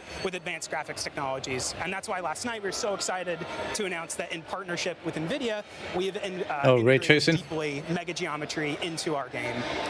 Mega geometry. Okay, so What is mega I'm geometry? gonna need you to run through what exactly. Yeah, you're talking explain. about. Yeah, RTX Mega Geometry. I am super excited about RTX Mega Geometry. So, Gears of War EDAY supports nanite, so you'll get really detailed like environments, objects, and with RTX Mega Geometry, we can actually add ray tracing on all of the nanite geometry. So you'll get much better looking reflections, shadows, and I mean it's just going to be way more immersive. You know, you get 50 to 100 times the geometric detail with RTX Mega Geometry enabled. And you need a 1590 for it. So like just to break it down, we've got geometry, shapes, yeah, right, yeah. Mega, pretty freaking sick. Yeah, okay. Cool. Big. Everyone's on board now. Great. Well, thank you so much for chatting to me, guys, about everything here. Of course, that's not just what's going on here, because in the actual play area, people can check that out too, right? Absolutely. I mean, better than talking about these features is experiencing them for yourself. So you and everyone else here at Gamescom can enjoy It would have been cool if they did like a gameplay showcase in the mega geometry, whatever the hell that means, at night, before and after. by the GeForce RTX 5080 that have been built by our friends at Alternate. So if you're here at Gamescom, please come check out the campaign. Yeah, you know what to do now, guys. Yeah, thank you so much, guys. I'm probably going to head in there shortly after this. We can hook up with the line. There's a bit of a big queue, though. Yeah, but I might go in. I know a guy. Yeah. Oh, thanks. Nice. All right. Well, for a deeper look at that technology that is powering EDAY on PC, why don't you check out this exclusive behind-the-scenes ViDoc from the Coalition and NVIDIA. Check it out. Here we go. Oh, hello. Gears of War EDAY is the next game in the Gears of War franchise. It's the story of Emergence Day. It's going back to the beginning, when the locusts first come out of the ground and start attacking. It is also a game that has been built from the ground up on Unreal Engine 5 with all new art and all new systems to push visual fidelity to a level we've never achieved before. Looks good. Gears of War is probably best known as an Xbox franchise, but the PC has always been a very important platform that we're using to bring the most we possibly can to the game. The PC community is incredibly important to us. I, myself, am a PC gamer. I've been making PC games for my entire career, and we've built this game with a PC mindset. We're trying to push a lot of technology, high detail geometry, heavily using nanite and lumen. We're going to be one of the first titles to use mega lights. Gears of War supports Mega lights? hardware, ray trace, lighting, shadows, and reflections. This shows up in so many different ways. A great example is our pay and save. This is an environment that has TVs that have dynamic lighting coming off them and bouncing off the scene. There's a lot of dynamic I mean, it looks good. To the game. I think one of my favorite things is tickers, watching them run through the level. You have this little glowing creature casting dynamic shadows all over the world, casting real-time global illumination, but don't watch them too long, they'll blow up on you. It's really noticeable on the muzzle flashes on our guns as you get this burst of flashing light and all the shadows that get cast off it. And we can have dynamic lights that sort of flicker. You can build this sense of tension and use lighting as a tool for visual storytelling and gameplay that we haven't been able to do before. Real-time reflections is something that's very cool for us. We have some really cool elements in the game that are nice and shiny. As you shoot glass and see real-time ray-traced reflections and translucency, all of that is dynamic in real time, which of course it does look good with traditional baked lighting techniques. All in all, ray trace lighting brings the dark, gritty vibe that we want to life in the game and really adds a level of realism and cohesiveness that's never been possible for us before. And on our ultra spec or our ludicrous spec PC settings, we push ray tracing even farther with higher ray trace samples, more rays, but also RTX mega geometry. We're going to be the first Unreal Engine title to show RTX mega geometry in our game. This is really exciting because we're a very nanite-heavy title, but there's always been a bit of a discrepancy between what's available for us to happen at raster and what's available for us to happen when we're ray tracing. Mega geometry allows us to use the same level of detail that we're using for nanite as our ray tracing basis. It pushes the visual ray trace scene to a higher level than we can achieve with Unreal Engine's technologies out of the box. You see some of the examples of foliage. I mean, that does look good. That is just crisper and has more fine detail in that shadow. You definitely get a lot more detail on a lot of the rock surfaces. They look just a lot sharper and a lot more correct. And as well, things like barbed wire, things that were just not possible to represent with the amount of triangles that we had available to us, all of a sudden look really nice. Our environments are incredibly dense performance. We have 100 times the geometric detail in our game than anywhere else. And being able to work with NVIDIA and bring mega geometry to this game really is going to show what games are going to look like in the future. Okay. DLSS and other super sampling techniques really allow us as a developer to perform more advanced graphics techniques that just wouldn't be possible to do if we were working at full resolution. It's something that allows you to take a lower res image and then using machine learning is able to upsample that to a larger image without really sacrificing the quality. We also support dynamic multi-frame generation, allowing you to push to the highest frame rates possible. Oh, DLSS And 4.5. It's so important that we tie this with Reflex. Reflex lowers latency and improves the responsiveness of our game. It's something we think is very important, especially in a multiplayer environment. We're a very competitive game. You want to make sure that you have your enemy in focus and your reticle over them at Oh, all of course. times. We want a nice, smooth frame rate, and we want that ultra-responsive input latency. Customization is a huge part of why I play games on PC, and it's part of what we wanted to make sure we're delivering for E-Day players. If they care about HDR, if they care about frame rate versus resolution, we want all of that choice available for players. I'm an ultra-wide player. I have really pushed the team to make sure that we are showing up strongly there. We have full support Wow. for native 21:9, Looks good. gameplay up to 32:9, and all of our cinematics are also real-time and are rendered in ultra-wide. Our benchmark is something that's very important to us. It was something that has always been used by reviewers for years after we ship, and it's something we hope will be that way again. This is a very technically ambitious title, and I think we're going to push hardware for years to come. We've always Okay. built our games to showcase the latest technology and push what is possible. Yeah, they are experts Working with NVIDIA Unreal to Engine. share the same philosophy with us. We've been able to bring features like ray trace lighting, RTX mega geometry, DLSS, Reflex. For players, this means delivering an experience that feels like they're playing a movie with the real-time performance that you expect in a high-end game. Emergence begins.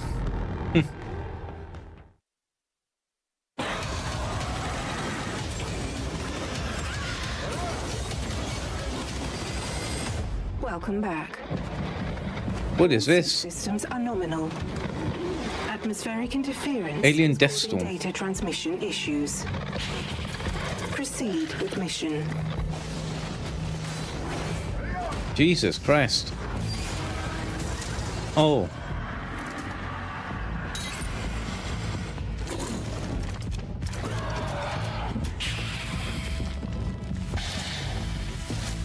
Alert. Power output unstable. Oh, Jesus. Oh, hello. What down? Wow.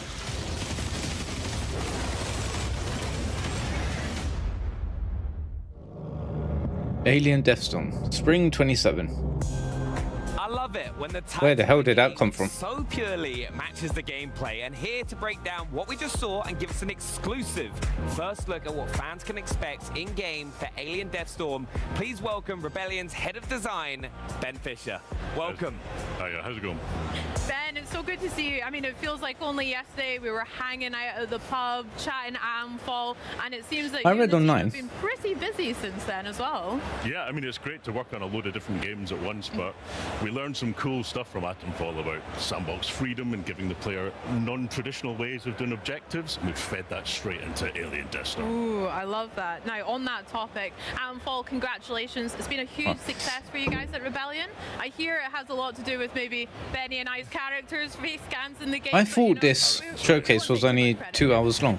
You mentioned there about a But we're push like into an hour and 10 minutes in. Can you break that down a little bit? What from the project have you brought over? What design elements can we look forward to? Still ain't seen Fable.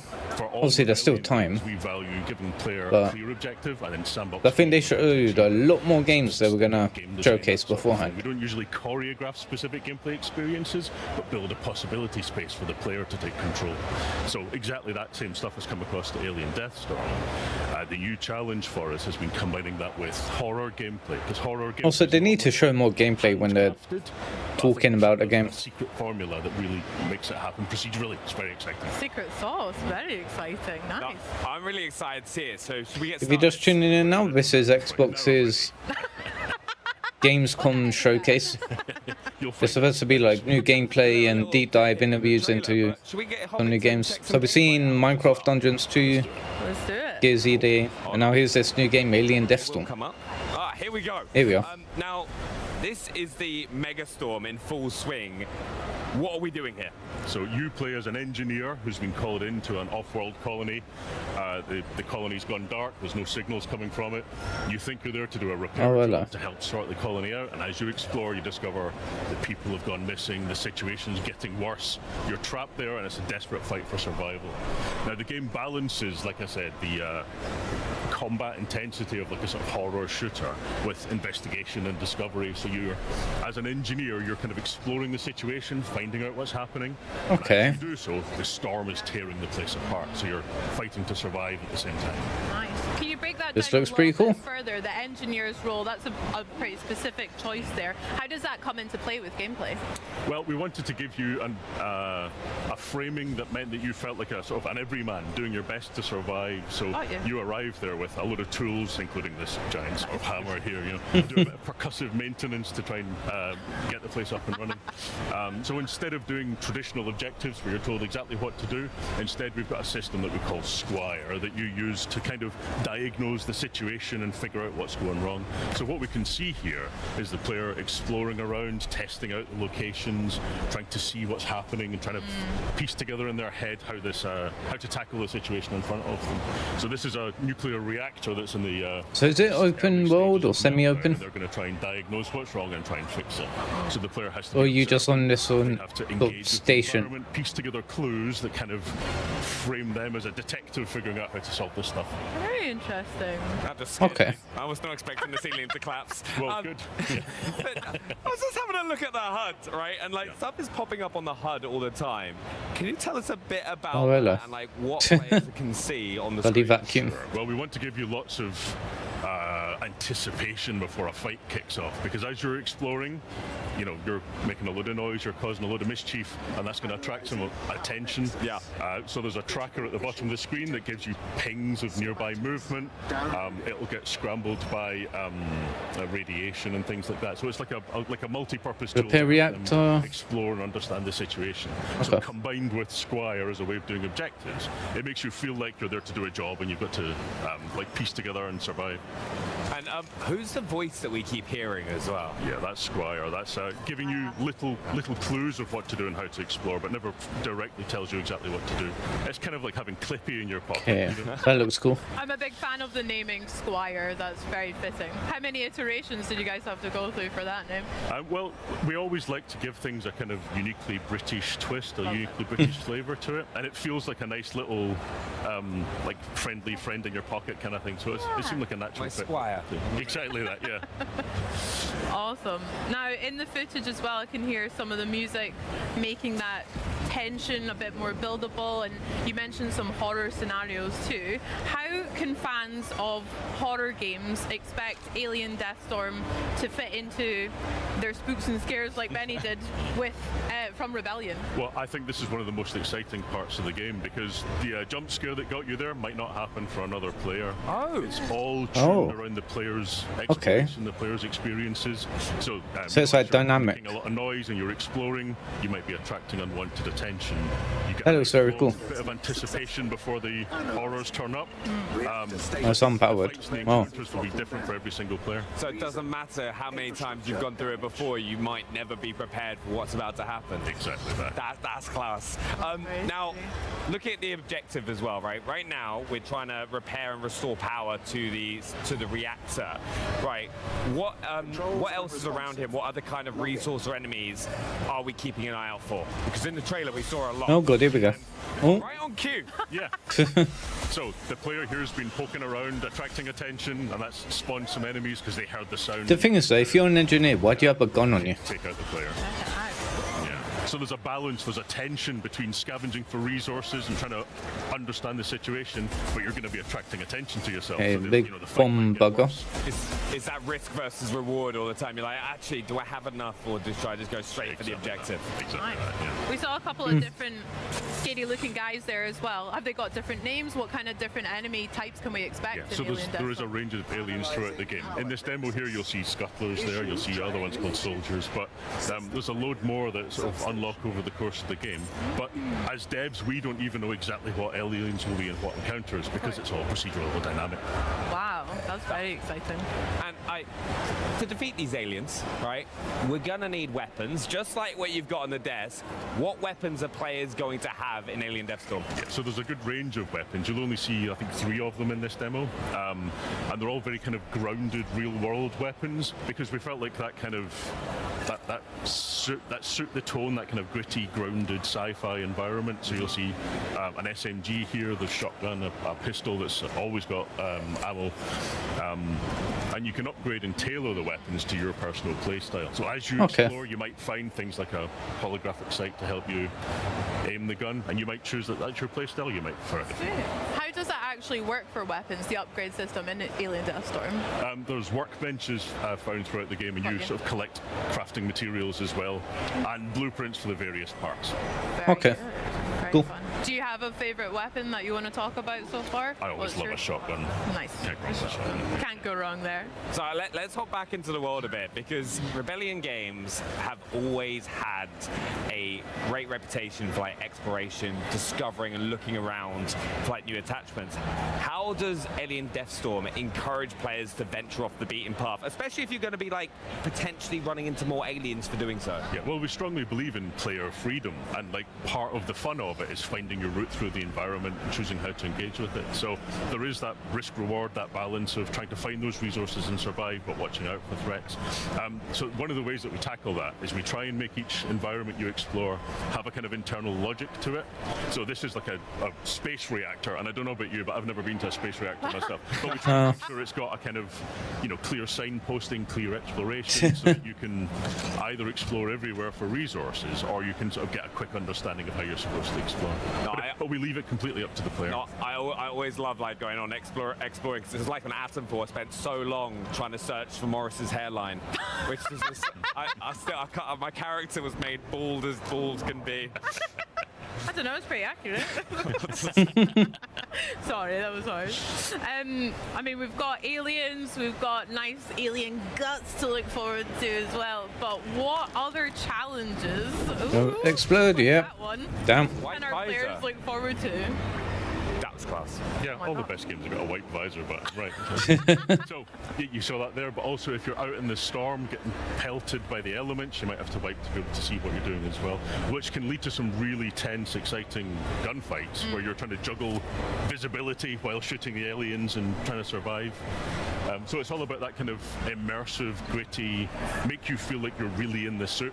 Yeah, that was something about Atomfall that we really enjoyed, is collecting just everyday items that really grounds maybe the players, or especially for me, it feels like that. So having to deal with a lot of nuisance you wouldn't normally in real life or in video games is nice touch. Very good, Ben. It's also very helpful for putting together a cool trailer as well. Like it's the perfect transition. Yeah, The thing is though, because you have the equipment to deal with aliens, it makes it less scary.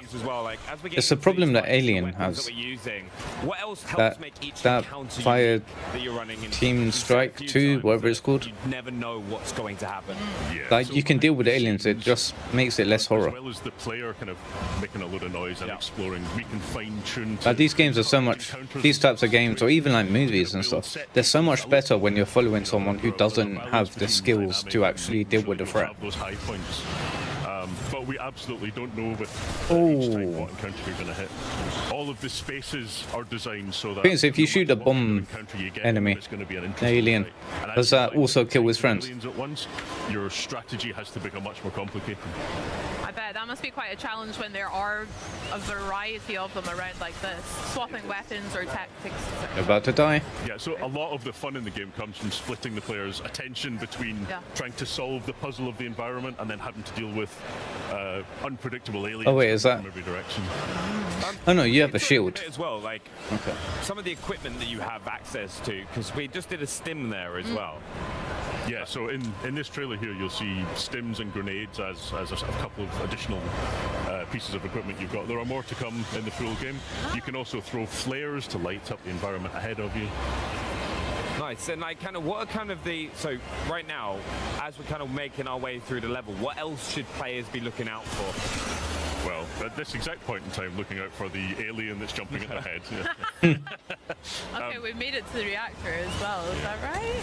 Damn. Very cool. So you never quite know when the fight's going to cool down. Reactor cool. Or if it's going to bloom back up and you're going to have to encounter more aliens. So you've really got to keep your wits about you. And in this space here, you can see that the tracker has, the scanner is noisy. Yeah. You know, so Damn. because you're near a reactor, it's messing with your equipment, so you lose a little bit of health.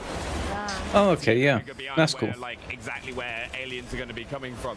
Also, with these big fights kicking off, what are some of the like most effective like tactics that players could like kind of use to get those situations? Because you obviously want to kind of thin the horde down at times, so you can then go back to like exploring the area. Yeah. So a lot of the time, like this encounter here, you can see that there's a fight has kicked off in this space, but the player can still do a runner if they choose to. So you've always got the opportunity to like reposition and choose a best place to defend yourself. And you hear the aliens coming with a lot of notice before they actually arrive, before they start climbing down the walls and piling out of the air vents. So you've got lots of time to choose a spot that you think's defensible. Doesn't always work. That's very smart. Oh. Wow. That looked pretty busy there. Lots of enemies swarming us at once. You mentioned some tactics, but I don't know if I would maybe be up to it on my own. Would it be okay to ask Benny to give me a hand finishing those aliens off? Or Well, one of the great things about all of the fights being dynamic is that if you play through with another player, you'll get a completely different experience again. Yeah, just Bex to just be making loads of noise, like attracting all the aliens, and then I'd be having to clean up. It's a disaster. That's crazy. Egregious. We'll see how that goes, I bet. It'll happen on stream. Ben, thank you so much for sharing that with us. It was always a pleasure as well. Yeah, and remember, Alien Deathstorm drops spring 2027 as well for players. Lots to look forward to. Yeah. Well, enjoy Gamescom, Ben. And for us here, this year marks 25 years of Xbox.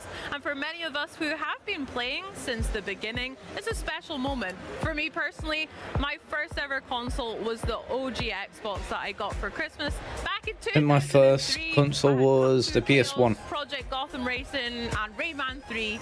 Yeah, I've got PS1, then Dreamcast, then PS2, original Xbox, Outside of gaming, the fact I was then the GameCube, 360, then I switched over to PS3, then PS4. in real life, so I'm very happy to be here celebrating. Now we've got everything. I did that as well, and then went face first into a hut. It was a disaster.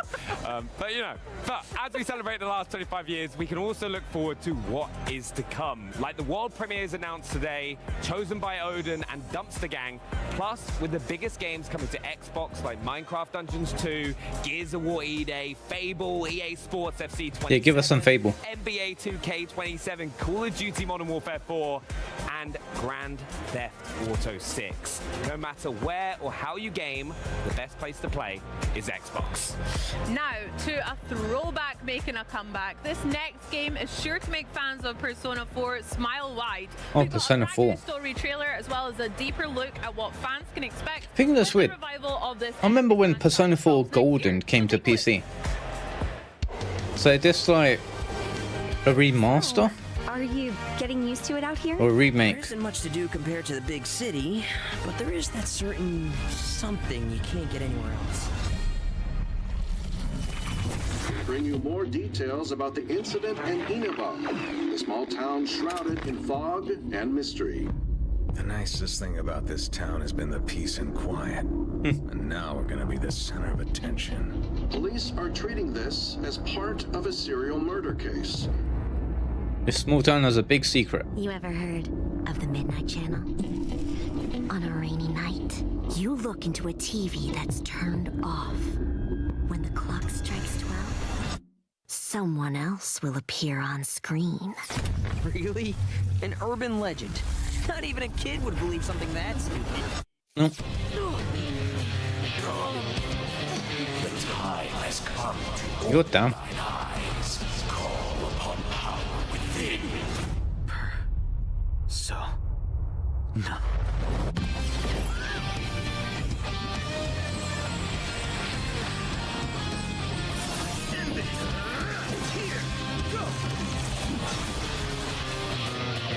Face the shadow within. No! Who are you?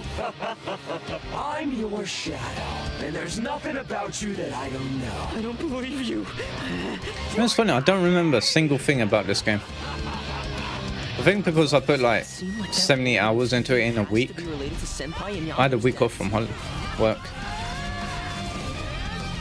So I'll just literally wake up, Are you saying people launch the game, play through it all day, died?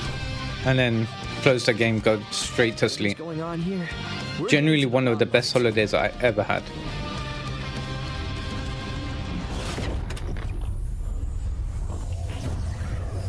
Persona 4 Revival. What does that mean? 皆さんこんにちは。ペルソナスタジオゼネラルプロデューサーの和田和久です。先ほどご覧いただいた Does that make it a remake?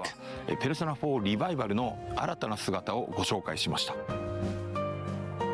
本作は静かな地方都市を舞台に連続殺人事件とそこで次第に明らかになっていく隠された真実を追い求める物語です。しかしペルソナ4は単に事件の真相を追うだけの作品ではありません。その根底にあるのは人と人とのつながり、自分自身についての真実を見つけていくこと、そしてそうした絆の中で紡がれていく人間ドラマを描いた物語です。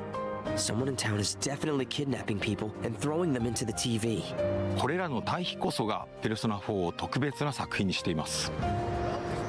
明るく青春に満ち、思わず笑みがこぼれるような親しみやすさや人との Also, the good thing about like Golden, when I played it, I could just pull up a walkthrough and follow that rather than trying to figure out like what exactly do I need to choose to do each day. That's what I like playing Persona games. 闇が深いからこそ仲間と過ごす何気ない日々がよりかけがえのないものとして感じられるのです。シリーズ未経験の方にとっても本作はペルソナというシリーズを最も象徴的に体験できる作品の一つです。地方都市で高校生活を送り、人々との出会い関係を築きながら一日一日をどのように過ごすかを選択していく。そして日常の裏側にはテレビの中に広がるもう一つの世界が存在しています。そこで仲間との絆が力となって、自らを支える大きな武器となります。Trust me, we know you can push your limits. 日常と非日常を行き来するこの構造はですね、ペルソナシリーズの核となる要素です。そしてペルソナ4ではその体験がさらに深い謎と結びついています。It's the picture we took the other day with all the other part-timers. この物語が描いているのは人が心の奥に隠しているもの、目を背け続けているもの、そしていつか隠し続けることのできなくなった真実と向き合う瞬間です。こうしたテーマこそが今なお多くの方々に愛され続けている理由の一つだと思います。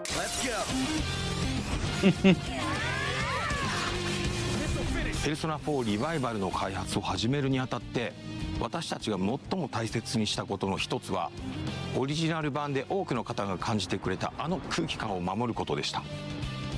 静かな田舎町稲葉の佇まい、仲間たちとの何気ない会話が紡ぐ穏やかな日常、そして少しずつ真相へ迫っていくミステリーらしい緊張感、そうした要素こそがペルソナ4の核となるものです。だからこそ私たちはその魅力の本質を大切に受け継ぎながら現代の技術や表現によって当時感じていただいた体験をもう一度味わっていただけるよう一つ一つ丁寧に再構築しました。同時に本作は単なるリマスターではなく完全なリメイク作品です。リマスターがオリジナルの魅力をそのまま現代に届けるものだとすれば、リメイクはその魅力を受け継ぎながら現代のプレイヤーにふさわしい体験として新たに蘇らせるものと言えるでしょう。私たちが目指したのはペルソナ4ならではの魅力を大切に守りながら、現代のペルソナシリーズが持つ表現力や遊びやすさによって本作を新たに蘇らせることでした。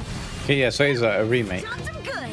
そのため、ゲームプレイそのものも現代のプレイヤーに合わせて進化させています。ユーザーインターフェースの改善やバトルテンポの最適化、ダンジョン探索の快適性向上など、ゲーム全体をよりスムーズで遊びやすいものへと磨き上げました。初めて稲葉を訪れる人にも、久しぶりにこの街へ帰ってくる人にも、自然とこの世界に引き込まれるような体験をお届けしたいと考えています。またキャラクター表現にも徹底的にこだわりました。ペルソナ4においてドラマチックなシーンだけでなく、仲間たちと過ごす何気ない日常も非常に重要な要素。仲間同士の他愛ない会話、少し気まずさを感じるやり取り、そして突然訪れる緊張や恐怖、そうしたさまざまな感情の移り変わりをより自然により身近に感じていただけるよう一つ一つ丁寧に表現しています。 Are you sure about this? No. All we can do is trust our instincts at this point. さらにカメラワークや演出にも細かな調整を加え、何気ない日常のワンシーンであっても登場人物たちの感情がより豊かに伝わるように磨き上げました。ペルソナ4ならではの温かな人間ドラマを大切にしながら、キャラクターたちをこれまで以上に身近に感じていただける作品へと生まれ変わっています。 You're me, and I'm you. When you get down to it, all of this is me. ペルソナシリーズにおいて音楽は単なる BGM ではありません。作品の空気感を生み出し、物語を彩り、プレイヤーの皆さんの記憶に残るペルソナを語る上で欠かせない存在です。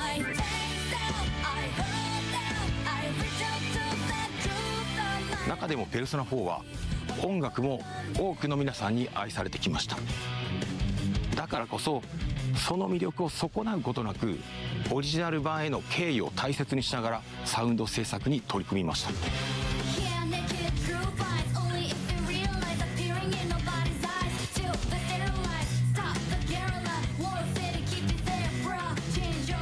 原作楽曲の魅力を受け継ぎながら、ボーカル曲やバトル曲をはじめ全楽曲を現代の表現に合わせて丁寧にリファインしています。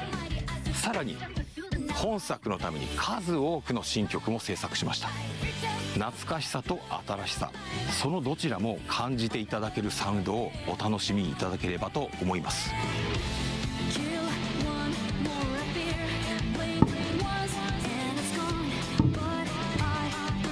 さて、ペルソナ4リバイバルについてご紹介してきましたが、いかがでしたでしょうか。今後さらに多くの情報をお届けできることを我々ペルソナチーム一郎楽しみにしています。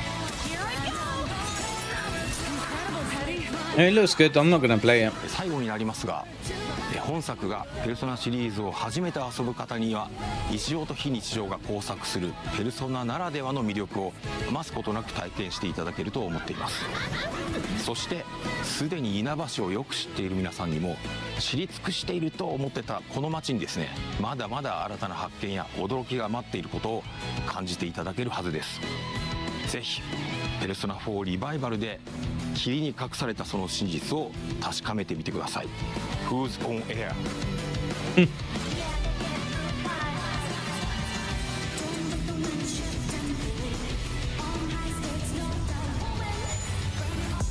Now, there are few games more synonymous with beautiful environments, immersive puzzles, and fluid combat than Tomb Raider.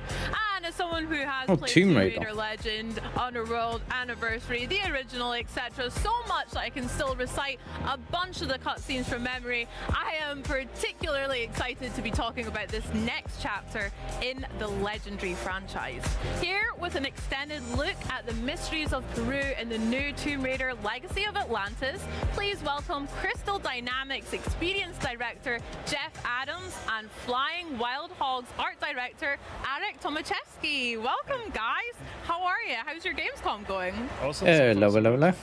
Fantastic. I couldn't ask for more. Awesome. I mean, I am so excited, as you can maybe tell, to see what you've got for us today. So set us up, set the scene. What can we look to expect from the gameplay? So today we're going to be taking a nice in-depth look at Peru. This is Lara when she is on the hunt for the Tomb of Qualopec, and so she has to engage with this iconic location, but it really shows how we are putting reimagining at the forefront to make sure we're preserving familiarity, but at the same time introducing new challenge. Yeah. Now, Jeff, you literally just said reimagining versus like a remake or remaster. Can you tell me a little bit about what that means to your team as well as for the players? Absolutely. In a nutshell, reimagining means preserving the things that make those iconic locations recognizable. We want to make sure that we're preserving that core DNA. Yeah, I mean, they have the dinosaur. To introduce new challenge, new surprise, new delight for our players. And so therefore, if you're a new fan who's never played before, you come in and you just see a really cool game experience. But if you're a fan who's played before, like yourself, we want you to come in and actually have that first play experience all over again. That sounds great. Yeah, just to add to on the top of that, like basically what we've got from the original one are a bunch of memories. Yeah. So we want to recreate those memories for the new players and just bring more people in and create those new unbelievable stories for them as well. That sounds so good. Can we dig like a tiny bit deeper into your answers as well? Sure. How important, or maybe even how challenging was it to strike that balance between nostalgia as well as new exciting experiences for new players?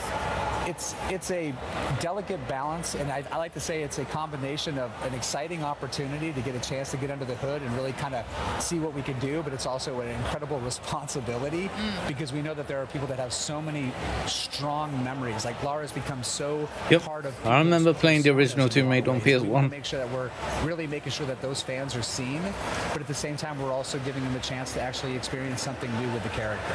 And so we take it very seriously. God, what was the worst Tomb Raider? I think it was Angel of Darkness. Basically with the original. Remember when that came out? Probably we're getting at. God, what was the issue with it? Was it like... I remember the controls being really different. And they ended up making the game really bad. I mean, what we wanted to do. Then if it was the controls or the camera. The same color palette, so like when you squeeze your eyes, you can see the the original game, and just bring this subconscious idea throughout the game. But also we want to keep the key elements from the original one. So we're trying to be, like Jeff said, being super respectful to the OG, but then bring our own flavor to it as well. Okay, cool. I can't wait to spin my eyes then and look at the game. That's so smart. I never thought about that before. Well, can we take a wee look and see what it's all about then? What you guys have been up to? We will allow it. Nice. Here we go.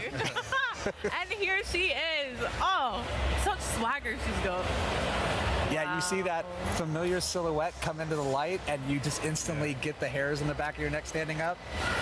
I mean, speaking about hairs on your neck, this looks absolutely incredible. Arek, talk to us about, well done, and congratulations to you, the whole team. Yeah, it's the team's work, but what we're trying to do is being authentic to the place that we are bringing people in, because basically... I'm not even here for the Xbox thing, it's just because you're here. Really tough guy. Cheers. Real. So in this example, we dive deep into Incan culture and architecture in Peru, and also the plants. Yeah, I don't know, this showcase is... The idea of bringing back the original feeling. So it's okay. We've done what we could with the... I don't know. We've been authentic to the Peruvian culture, but also... It's nice seeing game, so we want to gameplay. Want to make it fun and beautiful. Yeah, it's really... I would much rather they play the gameplay with no commentary and then after the fact do a deep dive with the devs. That would be a lot better. So well. but in a modern gaming sense, like we have a more ability, we have an ability to create a higher believability sense. Hey, have you seen any of the Gears gameplay earlier? What it is and how we try to make the game. I felt like it looked pretty good. Actually seated and believable in the world, but just slightly out of place. Like, why does this? But to be honest, with E-Day, I'm most excited to watch sort of like the city sort of get destroyed. It's like what Tomb Raider is at a core, and so. Jumping over. We hopefully make people happy with it. Yeah, but also when you look at the cock puzzle, we wanted to make a sense why it's there, so we created a whole narration. Well, I'm excited for this as well. Culture that has the ceremony of bringing the cocks together. I think I've pretty much played every single Tomb Raider since the original. So it was really fun to just on build PS1. the whole structures and logic and the whole system, why it would be there and how it worked. I love that. Like, here's a perfect example of curiosity on display. I will say though, my favorite is probably the last revelation. After dislodging the roots. But, all right, by the way. Oh, thank you. Yeah, awesome. But along the way, she's like, wait a minute, I see something out of the corner of my eye. The player drives in and they come into this new space. I gotta say, it's cool to see Laura back in her like OG outfit. Seen it if you had not taken a chance to actually just look around for a beat. I mean, speaking about looking around, is there maybe particular details that you guys are really proud of or that you want players to really notice in the environment of the game? From an environment perspective, for me, was the most important. Hey. I want people to immerse in the game, and I don't want to break this immersion, so I wanted to build everything with the logic. So everything, all the mechanisms, all the puzzles, they need to be there for a reason, and me and our team, like, we really worked really hard to make sure that every single puzzle, every single obstacle that Lara meets, it makes sense. So, like, when you dive deep into the environment, into the world that we are playing, it's there because I want to build it, not because the game requires it to. And we don't want the environment to feel like it's a heritage site. I mean, we're in the wild. This is a lost city, lost to time that we are discovering, and as a result, we have the opportunity to kind of. I do find it funny in the previous games where you go into a tomb and they would say like evolved in isolation for a while. It's been lost for hundreds of years, but then all the candles are still lit. Give it a uniqueness to say, hey, it's unmistakably Tomb Raider, but it's that way because they just evolved in isolation for a while. Yeah. And when you play the game, you're going to find out why. Yeah. Sick. And then you can have a lot of fun with the overgrown aesthetic, as well as obviously some of the dirt that Lara's picked up as she's traversing through these environments. That's sick. Yeah, I mean, that's a part of just making sure that the environment just slots right into place. in a very, very long time, because that's what she does, and we want to make sure that that's how it feels as well.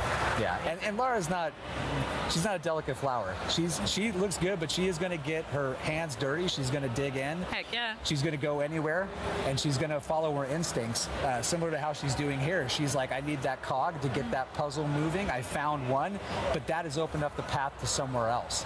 So curiosity is driving her. You're going to be along, helping her find that way, and we get into beautiful traversal that makes sure that Lara's physical attributes, her abilities, her athleticism is on full display in these moments. She's at her peak, right? She's at her peak. Yep. Love that. Now, the puzzles, like you mentioned, they are such an iconic part of Tomb Raider for me as well. There's so many that I remember from Greece, Egypt, all of the levels. Can you go a little bit deeper about how you've evolved them for Legacy of Atlantis? Oh, grab the flowers. Similar to when we talked about reimagining, it's about saying, hey, this puzzle as it existed, what was the original intent here? That kind of makes sense. If that intent is something that we are like, hey, that's Don't know why she attacked the bloody thing. How do we take that and make it the ultimate version of what it intends to be?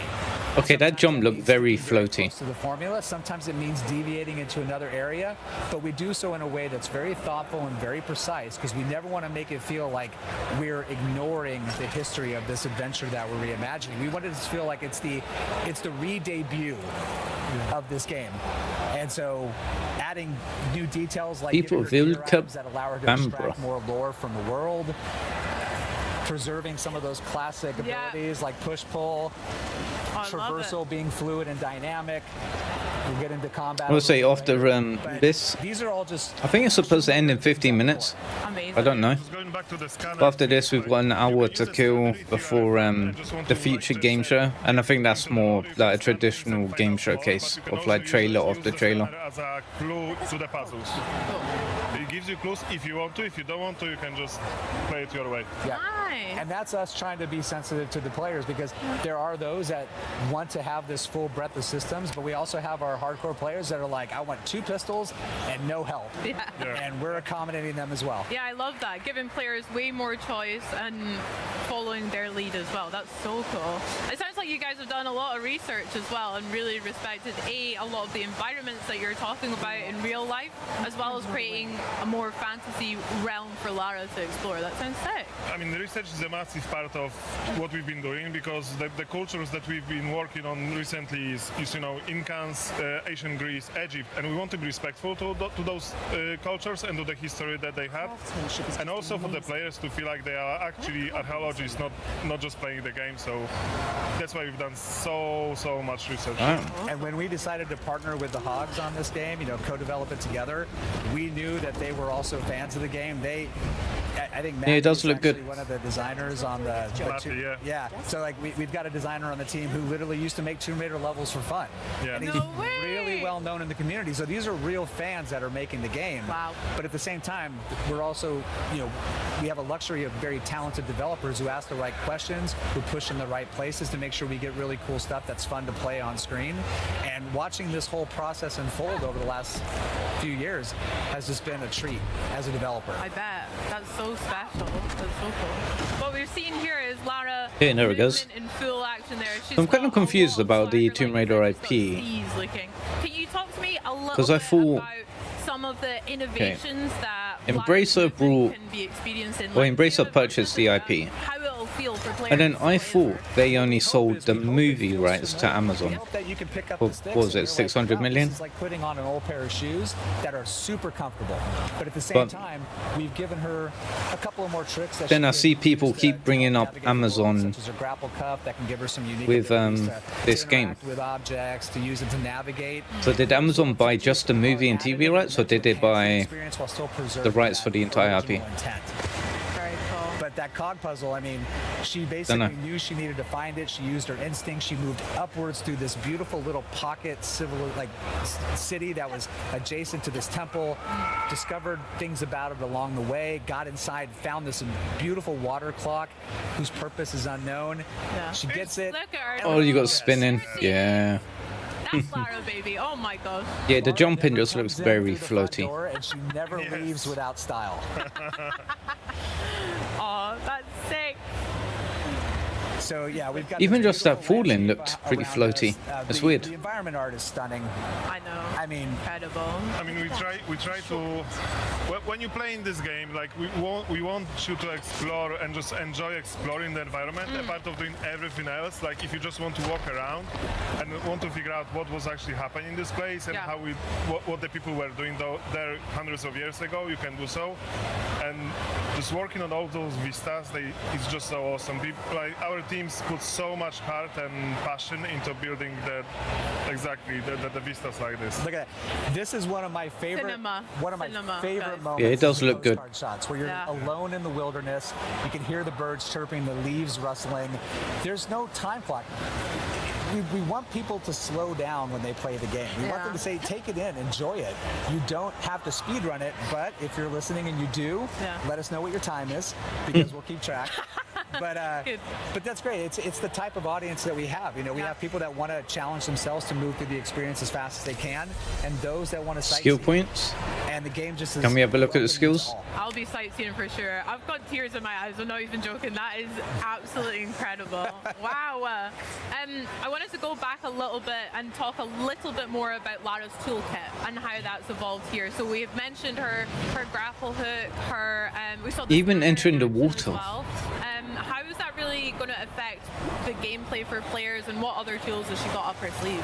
Well, we've got like you said, the 2 items that we've already discussed, and as Arctic mentioned, the scanner has some dual functionality. It can not only give you some hints that are optional if you don't want to engage with it, but it also gives you some world lore. But on top of that, we've got some things under the hood and yank it over. We can use to help give her some slightly different skill attributes if you want to equip her in a certain way to help meet challenges as you face them. We've got our crafting system. It's not lined up. We Hello? want to make sure that, you know, finding med packs in the middle of the jungle. It's cool. Yeah, yank it. In a tomb 10,000 years old, has lucky that there's a first aid Don't know kit. what that player was doing there. So we were like, how do we make this still feel like Tomb Raider, but at the same time, like, not break immersion? And so that's where, like, crafting is a perfect add-on addition to it. It lets her scavenge the world for resources, use her knowledge and her ability to craft something useful. And on top of that, turning off she the can use waterfall. recipes to provide certain gameplay buffs that are going to help give her short-term if you want to, you advantages. don't have to. And you can just play the old school way, dual pistol all the way through with healing items if you want. If you want to put your heads down and power through it, you can do it, but these things are available to you, and we think they're fun to engage with. Amazing. The Tomb of Qualopec waterfall gate is opened. Done it. Now here we're advancing to a little bit later in the game. We're now just on the cusp of a very memorable first encounter. So folks, hold on. Here we go. Oh, I remember this. I think. Can I jump? But we got to do it with style. Yes! I'm so worried you were going to include us on that. That's so sick. Oh, she's so cool. Early stages of the project, we were like, hey, you know, if we're really going to do this, So I wonder if they're going to show the dinosaur off. fully recognizable, and part of that is They already did in that trailer they showed with the reveal. still cool Lara, but not classic Lara. And here they're on full display, but what I hope people appreciate is that there's more grounding, more believability to it in how she moves. She's still having fun, but It's synonymous to her, but like you mentioned, the more grounded way Yep, she the was dinosaur. taking the cog puzzle, that looked sick. It was so cool. Yep. But yeah. those little interactive moments add a sense of cinematic spectacle time to time, which is nice. It allows the game to still feel like a summer blockbuster. Yeah. And speaking of The little ones. who are these guys? I don't know. The raptor design looks really cool, Arif, as well. Brilliant. Yeah, they do look cool. I love the addition of the feathers. Yeah, I mean, we wanted to keep the red color, you know, which you remember from the original one. But obviously, our knowledge about the dinosaurs evolved so much since. Oh, there's a dodge. So we wanted, like with everything in this game, we want to add on the top of what's been done already. So we kept the color, we add our own silhouette designs, and we added the feathers to make it unique for the Legacy of Atlantis. Nice. And their combat has been like dramatically overhauled. They're no longer just charging at you and just taking bullets. They're thinking, they're evading. You have the ability to use the health reticle when in aim down sight to be able to kind of assess where they're at so you can target your shots. And with Lara's combat, love seeing the axe make a little appearance. Utility gear for the win. But when she's actually in combat, she's got a loop of, you know, assessing the situation, responding, and then moving to make sure she can then reassess. And that's, Lara's always in motion. Her combat is fluid, it's organic, but at the same time, it helps her kind of overcome challenges and get the upper hand. Yeah. Yeah, she needs to keep moving all the time. It's like a dance for them. Yeah. That's sick. And you can see a little blue dot on the bottom, which enables you to go into the focus mode, which slows down time, which is one of my favorite features in our game. For sure. Yeah, when that fills up, she can go into People say it looks ridiculous. slow down time and really pull off those precision shots. But if you're gonna But do is- that, like, give her some style when she does it. Absolutely. Tomb Raider. Acrobatic shine. Yeah, here comes he. Big man. Yeah. Yay! Oh my gosh. What was it like reimagining such an iconic... I like how the raptors are running away as well. As well as the other ones in Oh, Atlantis. squish. How was that? From our perspective, it was just an honor to work on a T-Rex, but like we've worked for such a long time to just make sure it's perfect from our perspective, and we were trying to be respectful to the OG one. You know, the moment when she's coming out, like throughout the corner, and you see the T-Rex. We couldn't do exactly this, but we wanted to have the same emotions when people Very see cool. them for the first time, and then just working on a design. It was such a blast. Yeah, and when you see her, it's like she still has some of those classic DNAs. She's got that beautiful green with that yellow pockets under her eyes, but we've also got some added elements in the feathers that also provide a little bit more of a reason of she's in a geothermal valley. I mean, she's going to have a little bit of plumage that feels like it matches that environment, and it just gives her this really recognizable signature look. I just love that we added those red Oh, hello, mate. There's so many versions of the T-Rex Oh, come on. in all the medias, and those red That sucks. feathering on the top of this green and yellow eyes, for me, it's like beautiful. And like chocolate and peanut butter, it's just great getting these two back together again and seeing it like never presented before. So T-Rexes love Lara. I love that as well. With the T-Rex and again other iconic bosses, what are you guys hoping that resonates with players, or what are you hoping that they experience from them? Yeah, no, we can take it or leave it. No, I'm kidding. We absolutely want people to be engaged. We want them to be pulled in. We want them to have fun. Yeah, we want them to feel like they're being put onto a cinematic thrill ride when we are ready to do that. But we also want them to feel like when we're not in that moment, they get to ramp down, explore, enjoy what we put out there for them to yeah, explore. but it's also so much fun to, you know, recreate, like reimagine these things with the technology that we have now, and we can build the Oh, thank you for the YouTube sub. so much more I appreciate it. It's just so much fun to work on it, and hopefully people will feel it when they play 7 away from 600. God damn. Play it as well. Guys, I'm really honored about speaking to you, seeing all of that footage. So thank you. Yeah, dude, we are currently watching Xbox's Gamescom showcase. Let's do it. Okay. So we've seen Minecraft Dungeons 2, GearsOfWarEDay, Legacy of Atlantis, and now Tomb Raider. It's been okay. X and S on February 12, 2027, 2 days before Lara's birthday, isn't it?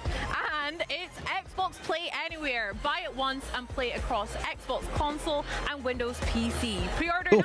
Plus, if you pre-order the deluxe or collector's edition like me, get ready to play a full 48 hours early starting February 10th. Now, guys, there is still a whole lot more coming up here on the Xbox. Also, this is more than 2 hours. Including Mega Man Dual Override, Forza Horizon 6, Oh, Fable lost. and I get to chat with Fable's game director Ralph Fulton and walk through I thought this was only 2 hours long. featuring right here I know. in the Fable Theatre on the show floor. Heroes, wit, Power Stone, combat and more. I'm simply chuffed. Now then, if ridding an Also, I alien got my planet bloody of its most menacing Xbox Cup as well. habitats with a rig full of futuristic weaponry and S-tier teamwork, I'm looking forward to Forza Horizon, Warhammer 40k, and Fable. In Exterminats, every contract begins on a frontier that's equal parts breathtaking and barely holding together. You'll gear up aboard the rig, meet your crew, and choose the tools that fit your playstyle. Okay.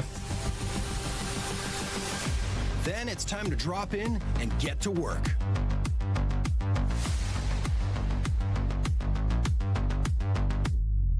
I honestly thought when I first saw this, it was like System is alive. a satisfaction Speed, or satisfactory, but it's not. against your every move. I wonder if this is sort of like a AA attempt at what Helldivers 2 did. The tools you use do more than deal damage. What damn? Look at that big bugger. Reward teamwork and let your crew shape the battlefield. It's controlled chaos. And when things get heated, cool them down. And kind of looks, I don't know.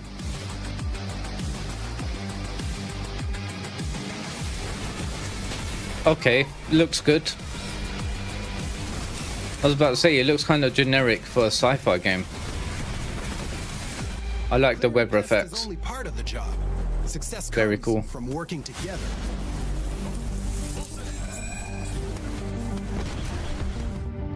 Beyond the central defense tower, While defuse the one bomb. exterminaut gets the facility back online, the rest of the crew holds the line and keeps the site secure. A wrecking slug. Wow.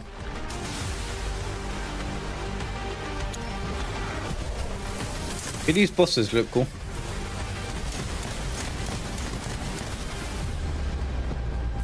Let's overdrive that sick boy.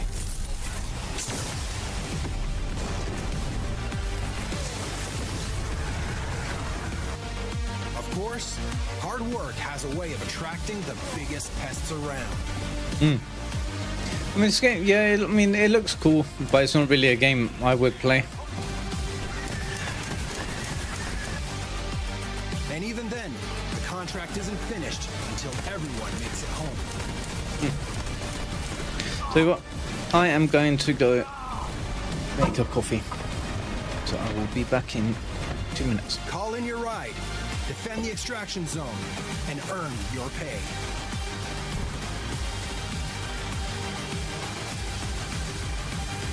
Because in Exterminauts, the best jobs are the ones you survive together.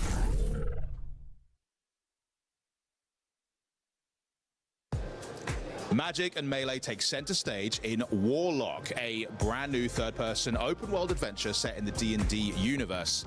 And bringing this character to life is none other than Maggie. Maggie Robertson, how you doing? AKA Hello. Tasha. Yes, hello. That's me. That's you. That's me. What would you say is the real essence of playing something like Tasha? Tasha's fun. She's very fun. She's kind of like our weird, dark fairy godmother in the game. She will make all of your darkest dreams come true, but there will be a cost. Well, is there more to her than meets the eye? Because you said a fairy godmother type. Now, many people could interpret that in different ways. Indeed. So tell me a bit more deeper about Tasha. She is charming and charismatic. Mm-hmm. And so she has kind of this magnetism that draws you in, but there is an undercurrent of danger with her because she's incredibly cunning and she's always working towards her own ends, not yours. And you don't always know what her true goals are in the game. So you do always have to stay on your toes with her. So I know with classes like Warlocks in D&D, typically there's often a pretty tragic way in which they come to know their patrons. So can you shed a little light on how Katya is going to meet Tasha? Indeed I can. Katri is searching for someone, and that search brings her to Tasha in order to get what she wants. Now, you've obviously played many characters before in various fantasy settings, but was there anything in particular that was a bit more challenging about playing someone like Tasha? I think the challenge of Tasha is that she is so cunning, and she is always planning 10 steps ahead of everybody else in the room. Of course. So she's always moving and shaking, and so having to hold all of that within you in any scene that you're in, and always know that there's something else that she's negotiating. Even if you think you're negotiating this, you're actually negotiating about this. Obviously, being a huge fan of D&D as well, right? So, and you've played Orin the Red, incredibly vicious, devious, pretty nasty character. So, are there any parallels in that kind of excitement you had when you got to play Orin, and now you get to sort of re-enter the universe now in Warlock? Tons of excitement to re-enter the universe. D&D is so fun because you can be anything you want to be, do anything you want to do. So I genuinely love D&D. I love to play with my friends, and it is a nice home space for me. So then being able to be a part of games that also are in those worlds is incredibly fun. How many times can I say fun in one interview? Fun, fun, fun. Well, it's all fun. It's very fun. What can you say? I don't know if I said that before, but it is in fact quite fun. What was your question? Because I've blacked out and all I'm on is fun. Was the excitement of playing a character, being such a D&D fan, was that how the hell did I get a sub while I was away? To re-enter D&D again as 594? Oh, absolutely, but also like What the Tasha's bloody hell just happened? iconic D&D character, and that comes with a Warlock. This game looks so cool. stress and scariness and oh god, what have I done? Can I pull this off? I think every time I get booked on something, I have just a been minute someone of like, oh god, watching a and show, now I have to do it. possibly. I mean, people are committing their entire lives to a patron, so yeah, that's a lot of weight on your shoulder. Yeah, the least I could do is try. Yeah. Well, Maggie, thank you so much for joining us, and thank you for just voicing so many incredible characters. But next up, we're actually heading over to the world of Mega Man and Twinkle Girl, which is just an incredible sentence to say out loud. So why don't we check in with Benny and see what's up with that? Oh, okay. They're called fan favorites for a reason, and this next game can certainly claim that title. And here to show off gameplay to the newest entry to the beloved franchise, Mega Man Dual Override. Please welcome game producer Hiroyuki Minamatani and game director Shinya Ikuta. Hello, everyone. Thank you so much for joining us. Hi. Welcome. Now, we're going to hop straight into some gameplay. Can you tell us a little bit about what we're going to play? 最初はゲームプレイを紹介しますけれども、ゲームコースについて少しでも説明していただけます？はい。今回小バージョンということで、ティンクルガール以外のステージは、伏せられています。でもう本来は全ての8体のボスから1体を選んで好きなステージを選んで攻略するのがBloody Mega Man. Okay, today we'll be playing I've never played a Mega Man game. We only have one stage available. When the full game comes out, you'll be able to choose from 8 different stages. amazing. Thank you so much, Dog. So we've got Twinkle Girl as well, which I know is one of the new robot masters. で、Twinkle Girl は新ボスっていう認識で正しいです。そうです。Yes, she is a new boss for this game. じゃあ早速選んでみましょうか。All right, let's get started. はい。Okay.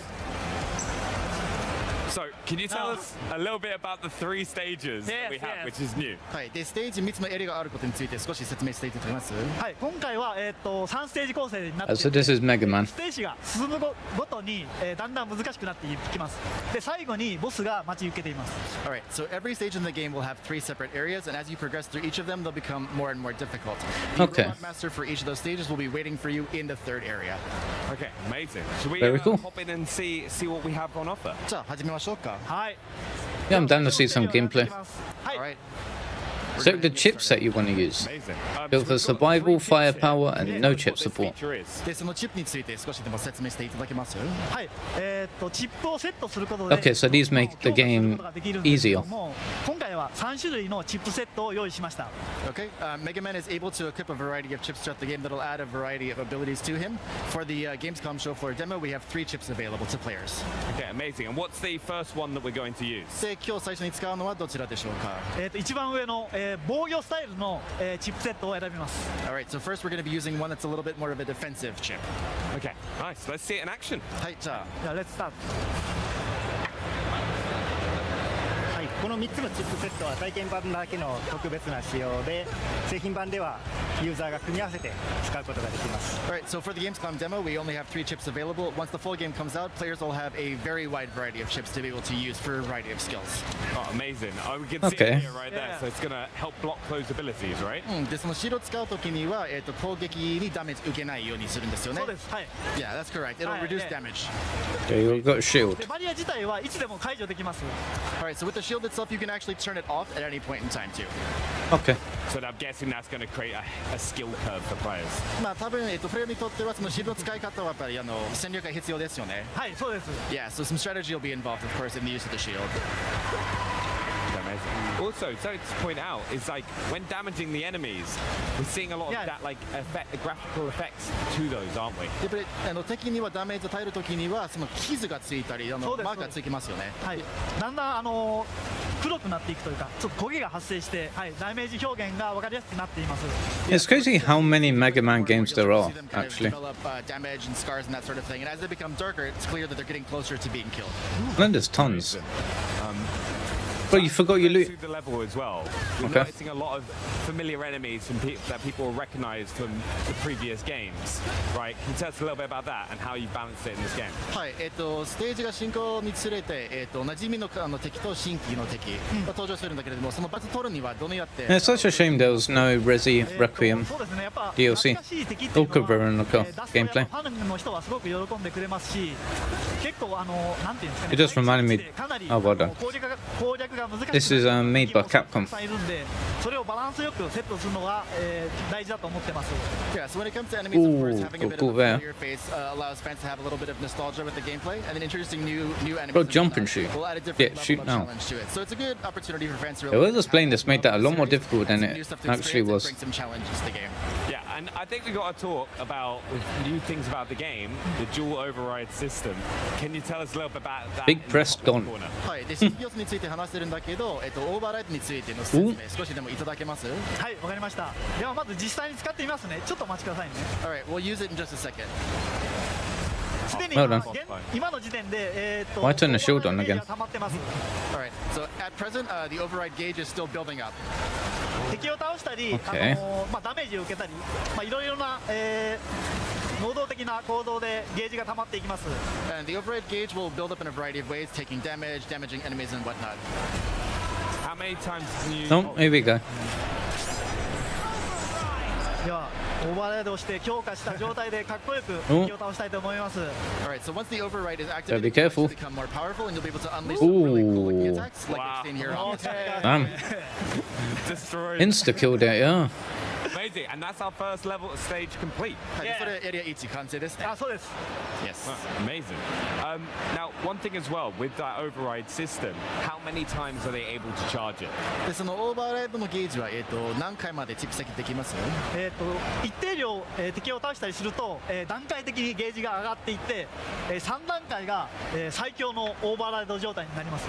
So the override gauge has 3 phases to it, and as you hit each of those kind of levels, you'll be able to build it up for stronger attacks as you go. So once you get that third tier, it's pretty powerful. Yeah, as we just saw, it just destroyed them. So we're going to try the second chip now, aren't we? はい、じゃあ2つ目のチップ使いますよね。はい。Yes. 今回攻撃タイプ、火力重視のチップを選びます。Alright, this time around we're going to be doing more of an offensive chip. It's called the weapon chip. Okay, amazing. And what is the difference between the weapon chip and the shield chip that we saw in the first area? で、ウェポンチップとシールチップの違いは何でしょうか？まずこれオートガードです。オートチャージです。So one big difference that players will notice is that once you have the weapon chip equipped, you'll be able to charge automatically rather than holding down the attack button. 通常はこうボタンを押さないとチャージできないんですけども、自動的にチャージされるので、ロックマンのアクションに集中しやすくなります。Yeah, so when you're playing normally, you have to hold that attack button down to be able to charge your Mega Buster, but now that it's done automatically for you, you're able to focus a little bit more on Mega Man's movements and attacks. Okay. Missed the screw. Like, what might be the, as you just said there, what would be a reason for a player to choose this chip over the defensive chip? Almost sold there. Jesus. チップを選択する理由は何かございます？やっぱり火力でどんどん敵を倒していきたいという人に向いていると思います。Yeah, there are some players who like to take down enemies pretty quickly, so the weapon chip is really good for those who are more of an offensive type player. Yeah, it feels like the weapon chip should just be the standard for the game. We're going to do a quick introduction to a special weapon that is available to players in the game. Oh. Okay, what is this? What is that? So with that special weapon, you can Go back to the game. Back to the game. Their platforms and whatnot too. Will players have a lot of other weapons to be able to have access to them? でその水上のロックバスターに加えて、特別な武器いくつかあります？通常のロックバスターに加えてかなりありますよね。そうですね。はい、たくさんあります。Yeah, there will be quite a few other weapons available to players outside of the standard Mega Buster. And how are players going to gain access to those weapons? でその特別の武器を取得するのに何が必要ですかね？最後の、ボスを倒すことが必須条件となります。はい。So as players defeat robot masters in every stage, they'll get a special skill from those robot masters. Okay. I've also noticed, as you've just collected it, there's a screw. Screws. What are they for, and how are players going to use them? はい。でステージにはネジも集めれるようですけれ Yeah, ども。there's like 2 per stage. 使います。ネジを貯めるとショップでチップを購入することができます。So as players progress through the game and they collect various chips, they can actually use them to purchase Get hit? additional Yeah. chips throughout their gameplay experience. Okay, amazing. なのでネジはどんどん貯めていって自分をロックマンをどんどん強化していくことが攻略の鍵となります。So one cool strategy about that is the more screws you collect, the more powerful Mega Man will become. So we recommend doing your best to collect them and powering up as you play. Okay. 強敵が待ち受けています。はい。We're gonna go ahead. Oh no, I was just going to say we've just come to this checkpoint, right? Which allows players to kind of take breaks throughout the game. How have you balanced that? But I think we'll go to this because this is Astro Man, right? It's returning. I know so many people are excited about this. Can you tell us more? Yeah. So アストロマンが復活しますよね。それについて少しでも話していただけます Is that a well-known enemy? I mean, I assume so. Or is it a well-known boss? Alright. So as a fan service to series of the Mega Man series, we've brought back a variety of robots, robot masters. Astro Man is one of them, but there will be others besides him, so get excited. I love seeing some of these kind of battles that you see. このような戦略を見るのは楽しいですね。初めのボスと違って2番目のボスなのでちょっと歯応えのある難易度になっています。それがすごく難しいです。これを避けるのが。Yeah, so compared to the boss in the first area, Astro Man's the boss for the second area, so it'll be a little bit more difficult than the boss we fought earlier. Died. So close! はい、まあ。惜しい。本当に強敵なんですよ。めちゃくちゃ。はい。Oh well. The shield chip would have come in handy there. やっぱりシールドチップ使えばよかったかも。まあそうですけども、僕はもう火力重視でいきます。 Alright, we're gonna do our best here. Well, I believe. Okay, they have a good checkpoint system though. Issue right now. 参考になるようなプレーを目指したいと思います。 Alright, I'm gonna do my best to show players the best gameplay I can. できるかな。よし、頑張ろう。 You're gonna do it flawless. まあ今回ダメージ受けずに倒せますよね。はい、任せてください。 It's one of the things, it is hard to talk and play these boss fights at the same time as well. やっぱりプレイしながら話すの難しいですよね。もうちょっと無口になっちゃいますね。本当はもっと上手いんですけど、喋りながらプレイするとやっぱりダメージ食らってしまいますね。いや、やばいですね。 Truth be told, Equal Director is a lot better than what you're seeing right here, but it is tricky for him to play and talk at the same time. Oh. Okay. He's just done that again. He's going to get hit and die. Activating that override. じゃあオーバーライド発動ですね。これで One more hit. 倒したいですが。 So close. He's going to kill him. No. まだですまだ。 No. Well done. あまり最後まで見せちゃうとね、ちょっとユーザーの楽しみもなくなるので、次のステージに移りたいと思います。 Alright, so for the sake of the fans, let's move on to the third area and show that a little bit too. Okay, yeah, let's do it. Let's go, because the third area is where we're going to see the new robot master, Twinkle Girl. そうそう、3つ目のエリアで、やっぱりロボットマスの紹介も入りますよね。じゃあ最後のステージとなります。はい。 Yeah, this will be the last area of the Twinkle Girl stage. じゃあこのステージのボスを紹介します。 Alright, just give a quick overview about her as we're playing through. でチップは一番下のチップを使うんですけども、これは、何も強化チップをつけてない状態のロックマンとなります。 And for this area, we're going to be using the third chip in this option here, which is to call in Rush, but it won't add any sort of power-ups to Mega Man's abilities. どうぞ。難易度高いけど大丈夫ですか？大丈夫です。もう使いこなしていきますよ、もうロックマンを。はい。Yeah, we'll do our best this one too. But yeah, meet Twinkle Girl. ある意味縛りプレイですけどね、これね。はい、頑張ります。 Alright, let's do it. One thing to ask as well, why was it important to evolve the Robot Master stage design for the latest entry in the series? でなんか過去作に比べて、デュアルオーバーライドの方でステージの進行は大切にしてるようですけれども、その進行はなんで大切にしてるんですか？南さんお願いします。ヘルプでちょっと、今今回3つのステージに分けたんですけれども、ユーザーには段階的にクリアしてアクションとして成長する楽しみを味わってほしいなと思ってます。One reason for the kind of progression for the stage itself is we want players to have a sense of progression and success and achievement as they've gone through the stage. So again, each area becomes more and more difficult, and so by clearing each one, there's a sense of accomplishment being able to complete it. And how do you balance the challenge that players are going to face and then having those conveniences like checkpoints? でその難易度があまり難しくならないようにどうやってバランス取ろうとしてるんですか？お願いします。今収集してるんですよ、もう。はい、ここめっちゃむずいんで。敵の単純に強さを上下させるだけじゃなくて、ステージ構成や敵の配置を調整しながらテストプレイ通じてかなり精密に調整しています。そうですね。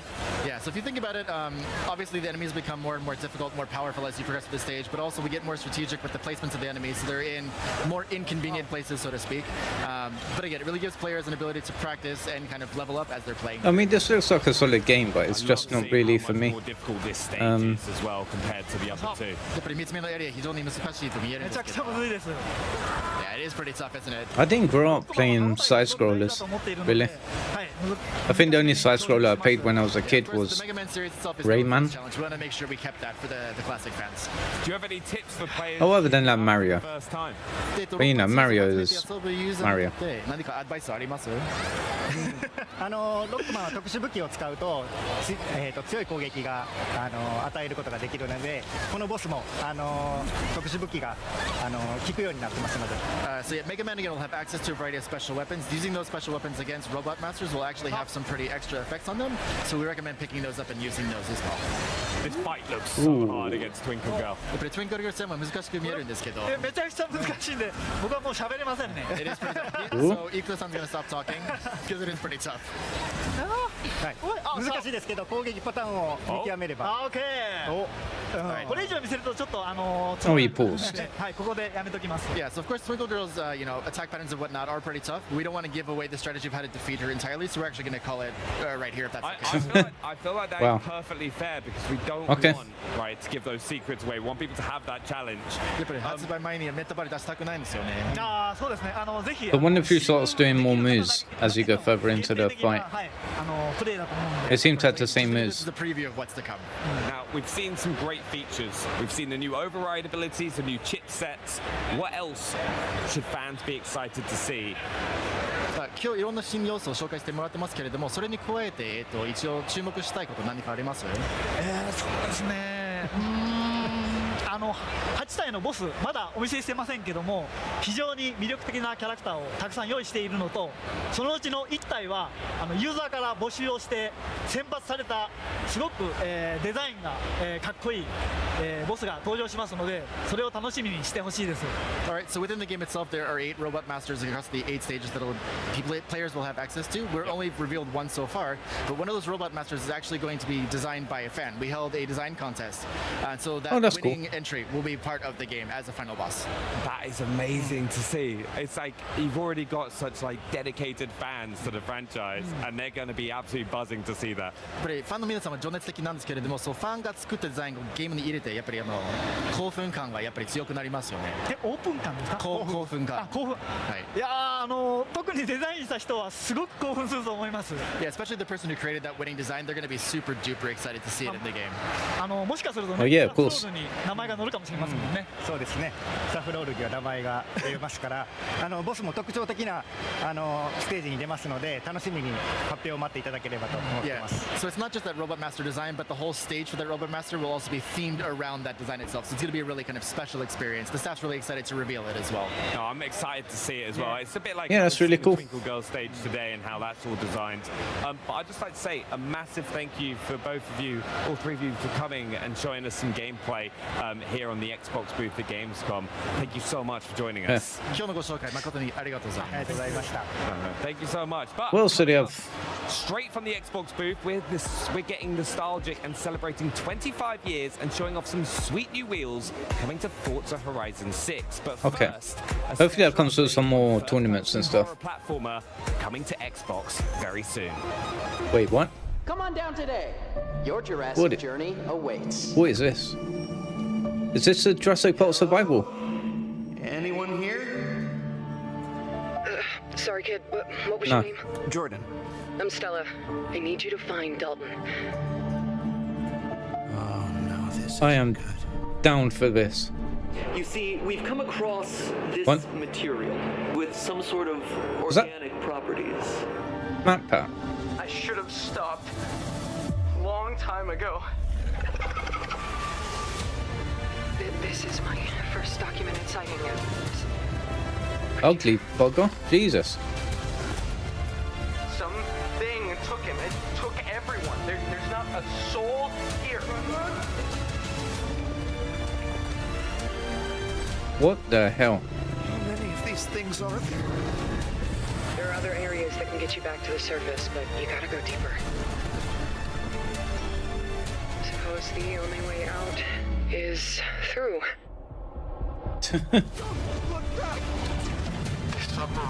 Okay, you keep showing that one dinosaur. Did he have more? I'll find him, Stella. I will. Ooh. Terrible lizards. It's a partnership made in gaming heaven. IKEA helps create spaces for real life. Xbox is where the world plays. Put them together and you've got a collection that makes it easier to bring play into the living room. Plus, with a name like XStabby, it promises to be an unforgettable collaboration. Joining me with more on this new IKEA gaming collection, please welcome back to the show Carl Ledbetter, Head of Design for Xbox Devices, and Product Developer Philip Delay from IKEA. Hi guys, welcome. How are you? Good to be back. Good to be back. It's great to see you. Now, let's talk XStabby. Tell me a little bit more about this furniture collection. Yeah, so it's a furniture collection, or a home furnishing collection, I would say, because it's furniture and accessories made just enhance the gaming experiences for people in their homes who feel that gaming is an essential part of their everyday.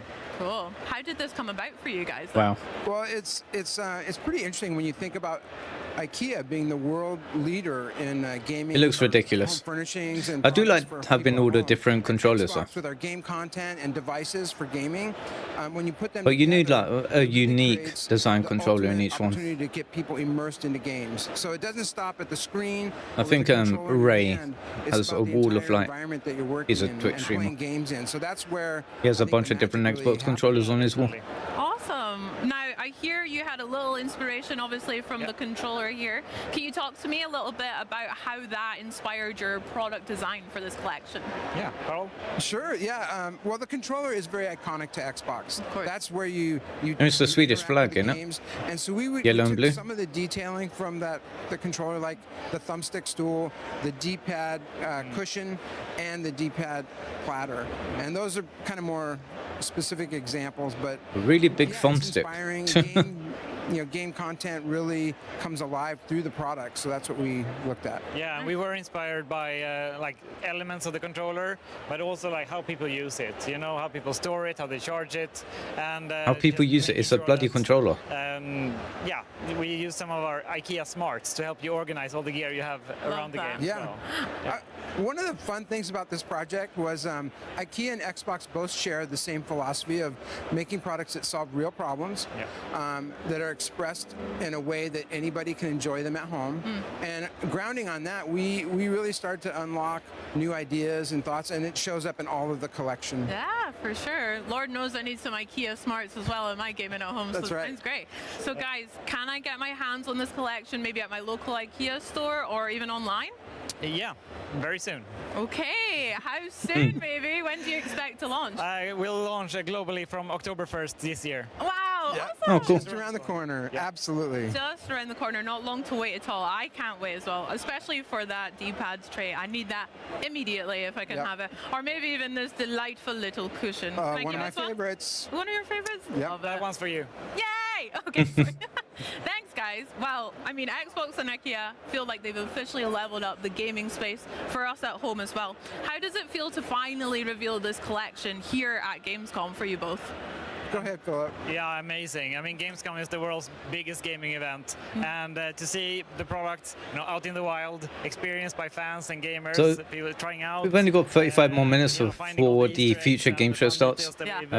Put into the designs. I'm going to switch on over to that. Making, so it feels fantastic. It feels really good. I mean, this is the first time for Xbox at Gamescom to actually have a partnership like this with IKEA right here in the booth. And like Philip said, if you look close enough, you'll see some Easter eggs. You'll find them here and there, and they're on all the products. Okay, well, I'm going to go scour them just now That's as right. well. Guys, thank you so much for joining me. Enjoy the rest of your Gamescom and this lovely little setup we've got here. Shall we play some games? I think we should do it. Okay. Yeah. Well, let's do it. You guys, though, buckle up. It's over to Charlie and Henry with the latest from Forza Horizon 6. Here we go. Please put some new tournaments in the game. Drive with some new Forza racing, shall we, Hannes? Because I beat all the tournaments. I really hate doing the Exciting partnerships. Please welcome drift zones designer Will Cube and lead and the speed traps. David Hi, guys. Doing very well. How are you both? This is so fun. This is so fun. Looking at all these incredible games at the Xbox booth, absolutely loving it. It's not But if you're just tuning in, this is the Xbox showcase at Gamescom. absolutely crushed it when it came out recently. How's the reaction? It's been okay. How are you guys feeling? There's a lot of like gameplay mixed with deep dive developer interviews. Game's gone down really well. We've been releasing. Don't really know if it was worth watching race events, new cars, and the now, complete show. a new feature. Yeah. We've seen Minecraft Dungeons, GearsOfWarEDay. Fully complete achievements. Where are you at, by the way? I have 2 left. I've got one left, baby. There we go. And then a few others. I know what I'm doing on the flight home. Thank you. Neck and neck. It's neck and neck. But you mentioned a new feature. Let's do it. So why don't you tell us all about it? What are you? Yes. So we've been blown away by the launch of Forza Horizon 6. We've welcomed millions of players to Horizon Japan. We've added new cars, new rewards, new events. And today we're really excited to give you a first look at a brand new game mode, which is Drift Attack. Oh This will be god. free to all players. And Why are they doing it around drifting? Drifting sucks in the game. It's not fun at all. and drive at the same time and talk. So it's worth saying this is all live, so no pressure, Will. No pressure at all. So we're going to be really nice and polite to you, whatever happens. We're trying to very well. Yeah. So here we are. We're at the sort of drift pan circuit. Yep. We've kind of upgraded it a bit, put some aftermarket cars in there. You can see people driving. It's worth saying this is all live. Wow. So Okay. the people at the Gamescom booth, that's the people we're seeing here. So Oh, yeah. Shout out to 240 Gamescom 1. Made the stream. You made the stream. There you go. The dev kit. So to start a drift attack, all we need to do is drive through the gantry, and away we go. It's all about setting the highest drift score on one lap and then trying your hardest to beat it every single time. Nice. Okay, so we're going to get off. Yes, screw that. Here we go. I absolutely hate Score drifting. going up. I see the score going up. And then, okay, first thing we noticed as well is those blue boxes on the floor aren't normally there. What are those? Yeah, so they are clipping zones. Okay. So right now, Will is getting a drift score, and if you're drifting within the sort of blue lane, Oh, you get it will actually double increase your points. score. Oh, yes, I can see the multiplier at the bottom. Nice. Yes, you get a ×2 multiplier. The way that works is kind of for two reasons. One of them is it's to kind of reward those players who are really good at the game. But also they've been strategically placed for sort of the best drifting line. So it's there to sort of encourage where you should be kind of getting your angles. Bit of and how you should be education, approaching bit of it. accessibility. Yeah, bit of education. Love. And obviously number go up is always. Yeah, I will not be playing this.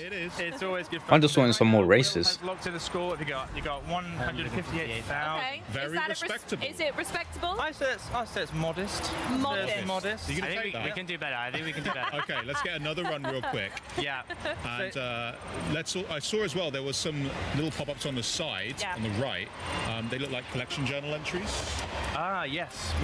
So we have actually expanded the campaign with Drift Attack as well, and we'll show that in a bit with our collection that sounds journal. good. Absolutely. I'm excited.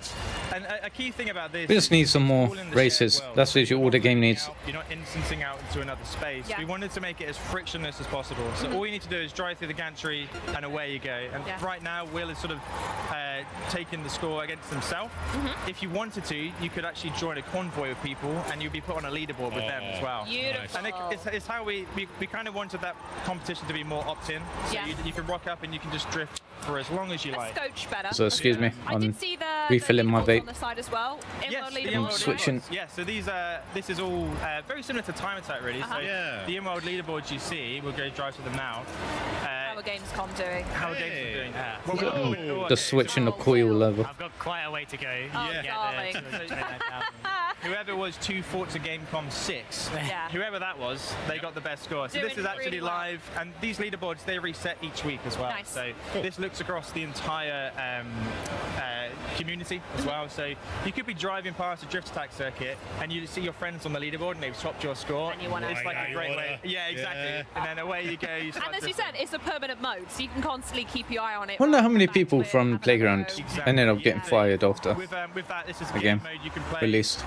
today and in the I don't future. think, were they affected? This is all ready for players. I don't remember. The moment it goes live.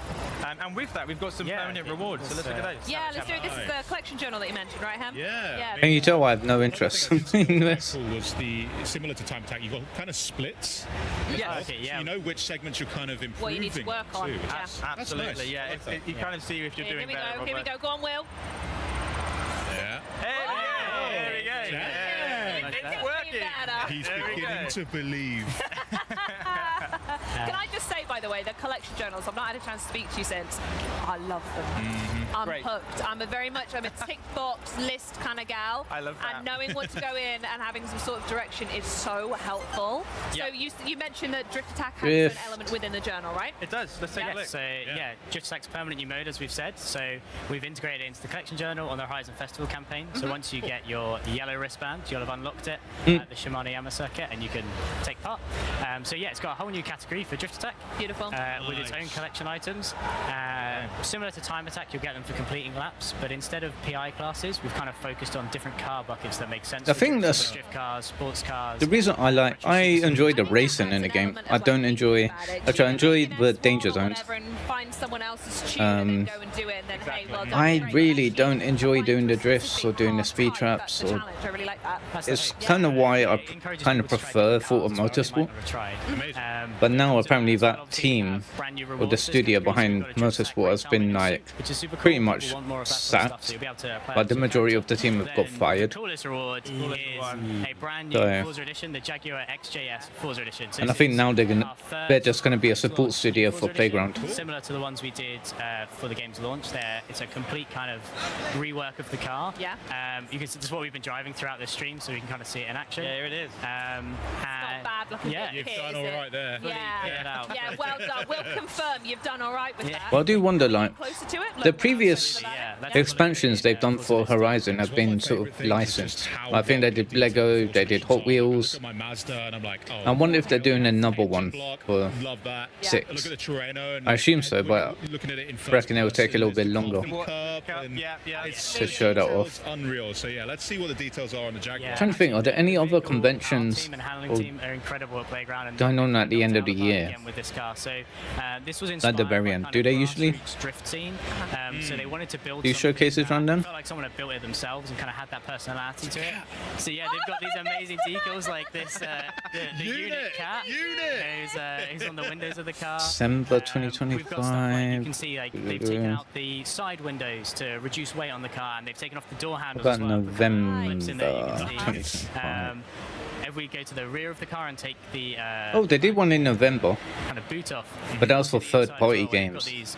What, like November of last year? internals so that to keep the car cool when it's hitting the limits. Trying to think, like, maybe if I look at last year's, it'll give us an idea of if they'll do something more this year. Wing mounts onto, so it's kind of like that attention to detail again. There. Yeah. You can see like where it kind of cuts in. Love it. If we have a look at the interior as well. By the way, if you guys need like a, I don't know, like a Charlie edition horn for the car, it being a Jaguar, it could be like a or something, right? Jesus Christ. Should we try and get it in? Stunt Maybe. silence is a great reaction to. We'll need everyone to be quiet for a sec while we record it, but sure. We might be able to sample that and get it in. Yeah, all right, well, let's get some big wigs on that, yeah? See what we can do. See what we can do. One of my favourite things about this is that the vehicle art team, they sort of set themselves a challenge to make this pass an MOT and be road legal. So they've done all the things to make this incredible drift machine, but at the same time, you could just nip to the shop and get some milk with this car. if you wanted to. I'm sure I'll see this on the forecourt of a dealership somewhere. Yeah, somewhere. Exactly that. Now, obviously, this is a really cool car. Yeah. It's alright. Am I going to be able to unlock this? Yes, so yeah, Drift Attack will be launching on the 7th of September, so super soon, only a week. The car will launch at the same time, and the same as the feature, cars A couple of weeks. It will always live in the collection journal, so whenever you join the game, you'll be able to play Drift Attack and unlock the Forza Edition Jaguar. Cool, so not a seasonal unlock, it's there no matter what time you forever. Car's there forever, mode's there forever. Absolutely. Do you mind if either me or Henry have a go right now? Absolutely, Is go that for all it. right? Do you want to rock, paper, scissors for it? Okay. Yeah? Okay, You're you going ready? down. Yeah? 1, 2, 3. 1, 2, 3. All right, Charlie. Your turn then. Hang on. All right, here's something you can play Oh, with. yeah, I'll tell you what This. then. Have fun with What's that. this? This is the Lego technique, right? Yes, it is. Yeah? Yep. I'll pass over to you. Ready? Let's Oh, not. this is going to go badly. I would love it. Oh. Can you imagine this would break live on stream? Here, you have that one. There we go. This is ours. That's yours. Yeah, so we've these are the Lego Technicar. We've got the 488 Pista and the Dodge Viper. Right now, if you go to your message center, you can get a version of these cars with a sort of replica livery that looks very similar to these cars you see here. They look very cool. I wonder who's going to take these home. No one's ever said that. Like we've got these props, and I'm kind of like, well, whose are they? They look awesome, and they look awesome in game as well. So that's a fantastic partnership we got with Lego I Technic. look forward to hunting them down. Henry, I'm going to play with a toy car if you want to play with the digital one. Right? We have another partnership as well, right? Coming up. Another one? We've kind of announced today at Gamescom. So we're also going to be partnering with 7-Eleven, which is super exciting for us. We've got the booth here and everything. Anyone here? 7-Eleven? Why? Out the front. So yeah, that's going to be. What are they bringing? There's going to be an evolving world as part of that, and we look forward to kind of talking about that more nearer the time, but something for players to look forward to there as well. Hell You guys have been cooking. Honestly. Well, what we're looking forward to now is seeing drifting skills. Your turn, Henry. We've seen the leaderboard set by Will. Do you mind if I change the settings? No. That's the sound of a pro. Yeah, that's the sound of a pro right yeah. there. Do you mind if I Do switch it on live. No, changing the settings. I think we need an equal comparison. You know what? You're right. It's This thing's there you got go. some. Okay. It's Got a bit of it's kick? fierce. It's Right. fierce. What can we do to put off Henry? Like, Absolutely I can keep making the noises again. Yeah. That's literally all I do when I'm drifting. It's really I'll cut not the helpful. show if I keep doing that. I Actually. just spin around constantly, trying to drift from side to side to get enough points. And the majority of the time I still don't bloody hit it. Or the freestyle. Something else to mention about the car that's super cool as well. So obviously we built it as a drift car to match the feature, but players will be able to upgrade it and tune it themselves. So if you want to turn it into a more track-focused car, put some slick tires on it, you'll be absolutely be able to do that as well. He fucked up. So yeah, Henry. Oh no! It's not have we left damage on? No, we're good. We're good. You're good. You're good. Yeah. Did you like how I changed the camera while I was driving? Yeah, really cinematic, Henry. Are you trying to distract us from 107. Hit one. I don't think this is going to beat your score, unfortunately. You've still got, definitely not. I think 3 clipping zones to go, so you can get a lot of points with the multiplier, right? It adds up pretty quick. Yeah, exactly. It's right there. Go on, Henry. I do need to be in there. Come on, you can do it. I'm going to be cheeky here. Henry, he's done it. He's done stop milking it. You're trying to min-max it. You're trying to min-max it. We'll go backwards over You're it. going to fail it. You're going to fail it. You're going to fail it. Time out. Oh. And on that Nice try. Okay. Thank you so much for joining us, guys. A truly exceptional update to a truly Yeah, I'm kind of done with this exceptional game. showcase. Thank you so much for joining us. Right, well, Fable fans, listen up, because we're bringing the Fable experience to you here at Gamescom at home with an in-depth look at this reimagining of the franchise. Yeah, okay. First, it's time to visit the brooding and futuristic world of Warhammer 40k Dark Heresy, and the voices bringing the characters to life. Check this out. Yeah, I think they're ending the show with Fable. So I will not be watching. I'm switching over to future game show in 20 minutes. I'm used to killing Xenos, not talking to them. Aaron Sin. Never heard of him. Oh. Usually tells me I'm smart. Not that I'm interesting. What type of game is this? Numerous signs of bruising, superficial damage to the surface layers of. Is this a top-down apparent loss of integrity in some of the smaller ARPG? Because the graphics kind of don't look like it's a third person. And the heresy of consorting with the enemies of humanity. You expect me to object, Otvaka? I am no longer part of the Tick vein. Yeah, it's a top-down. Okay. You have guessed my race, but I am no foe to you or your tribe. Recommendation. Additional protection for the Acolyte upon approach. Hey, what's up? What game? Warhammer 40k Dark Heresy. I'm watching the Xbox showcase at Gamescom. They're just showing a bunch of traders and deep down interviews. Or like deep dive interviews with the game developers. Is a 1 to 4 player co-op action builder starring a crew of blue-collar working dogs who are lost in space and trying to find their way home. So I think this is an extraction game. Starts aboard the mining ship, where the crew gathers before heading out. From here, we'll pick a job and launch the mission. Oh yeah, here we go. Once this is like inside, everything starts from the collector. AA Helldivers ripoff. It's the center of our operation. To begin, we'll lay out some pipeline, which is the power network that allows us to expand across the planet. With the pipeline in place, the first thing we want to build is the fabricator. This is a factory in a box that allows us to produce build kits for our turrets and other infrastructure. Wait, so you have to build and then survive. Is equipped with a grav beam. This can be used to collect resources, build defensive infrastructure, and even manage the local wildlife. Some resources are extremely volatile, which can come in handy if used correctly. Okay, cool. Collecting resources earns us build credits, which can be spent to expand our operation. Go here. Okay, with defenses in place, we can move on to our main job. Oh yeah, incoming threats at the top. The excavator has been dropped from orbit near a buried artifact. It needs power to work, so we'll push the pipeline across the planet, set up some defenses around the site. And So what other defenses can you build? once we bring this thing online, it's going to attract a lot of attention. Okay, there it goes. Defend the dig. Here they come. Oh wow, that is a lot of enemies. Each Gravhound has a booster rig that lets them move quickly and fluidly around the environment. Holy.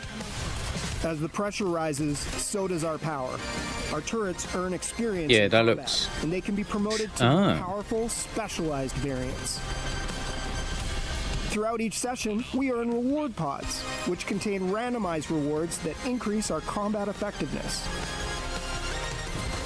And if somebody misses a beat, they get a second chance, assuming their friends cooperate. Damn, that was a shot. Okay, once we survive the wave, the excavator finally reaches the artifact. Now we just have to get it home. It's too heavy for one grav hound, so need to use all three, yeah. To get it back, while everything in the world is still trying to kill us. Yep. So is there a time limit, or doesn't look like it? Once we secured the artifact, we can prep the ship for launch. Underway. It shouldn't take too long. This won't go unnoticed. And this is it. This is when everything that we've built, everything that we've upgraded throughout the session, all of that really matters. Because now we need to hold out for one final wave until the collector is ready to launch. Your turret's under fire. That's not good.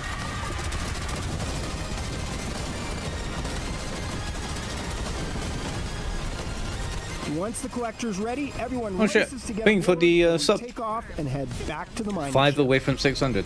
Kind of crazy.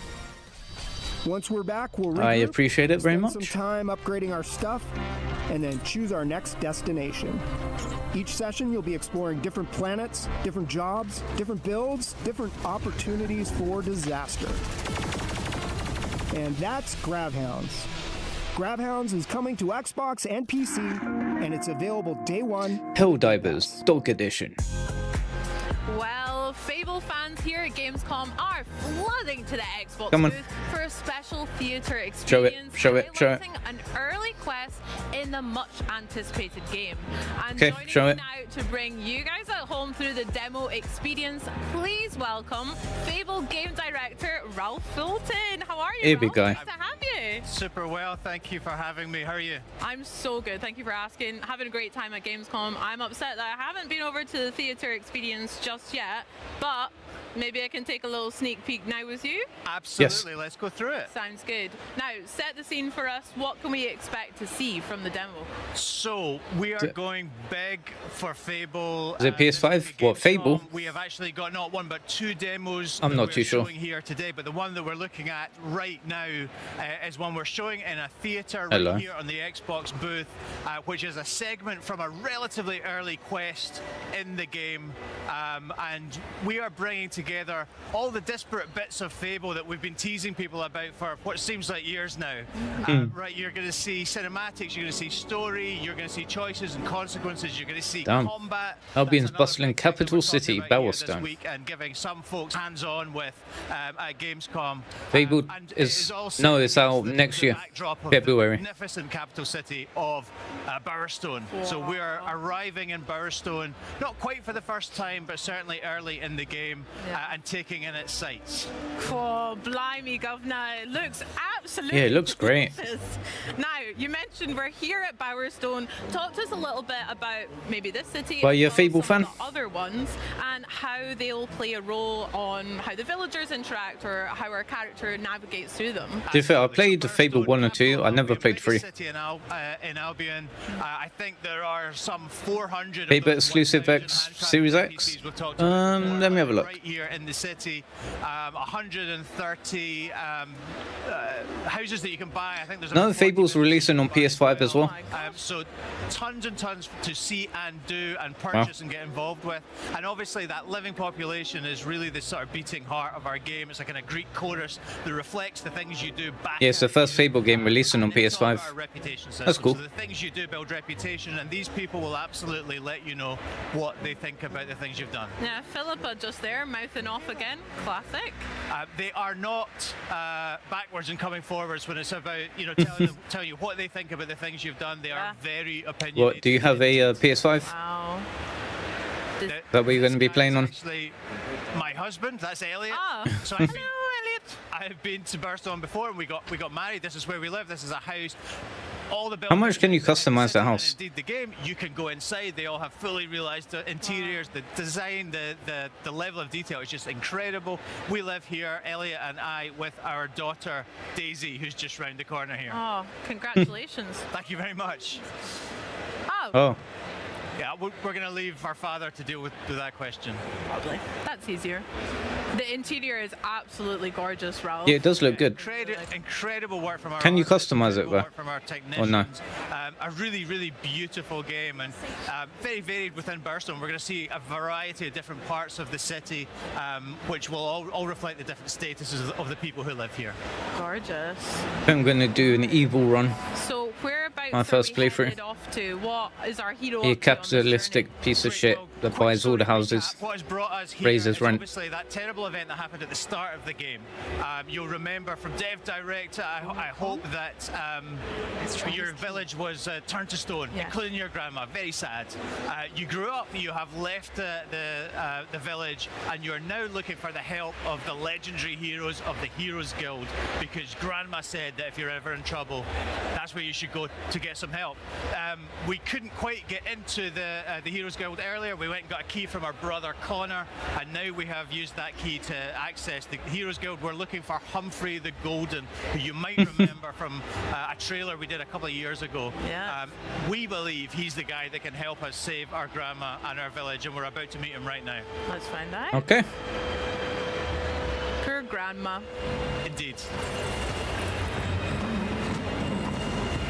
Yeah, I think I'm just going to watch this, and then once it's done, I'll switch I over. love the artwork on the left.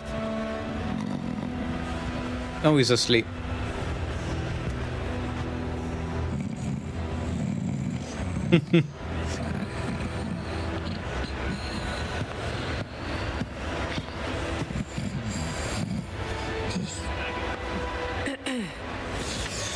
Mother?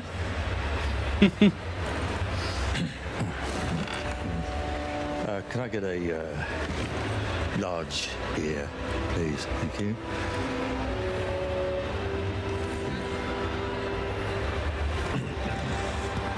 Oh, she's actually going to get it. Why can't you tell him to fuck off? A large beer. Right. Find a beer for Humphrey.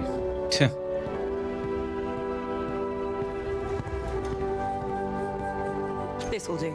I can't imagine if you're doing like an evil playthrough, you would actually get them the beer. You should have the option like throw it in his face.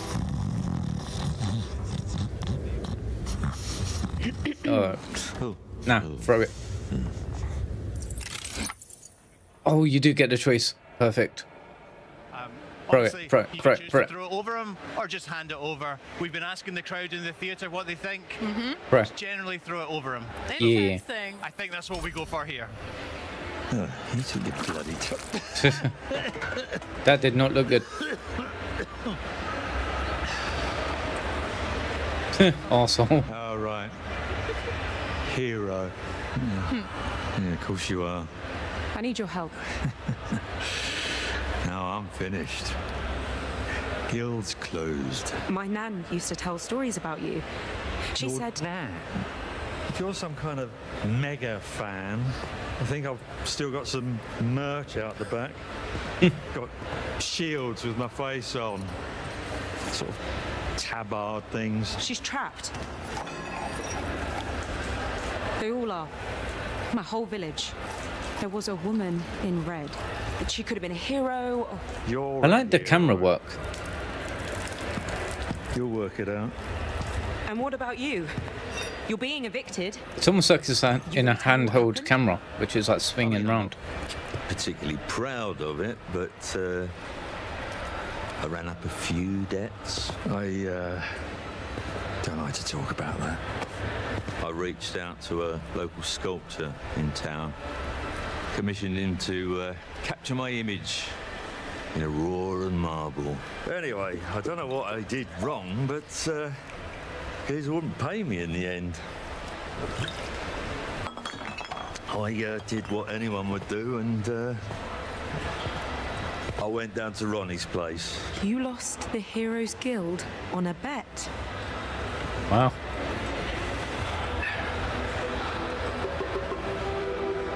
It's fine.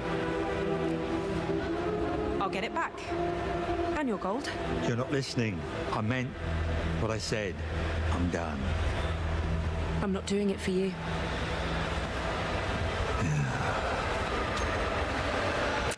Well then. Wow. Oh, Humphrey.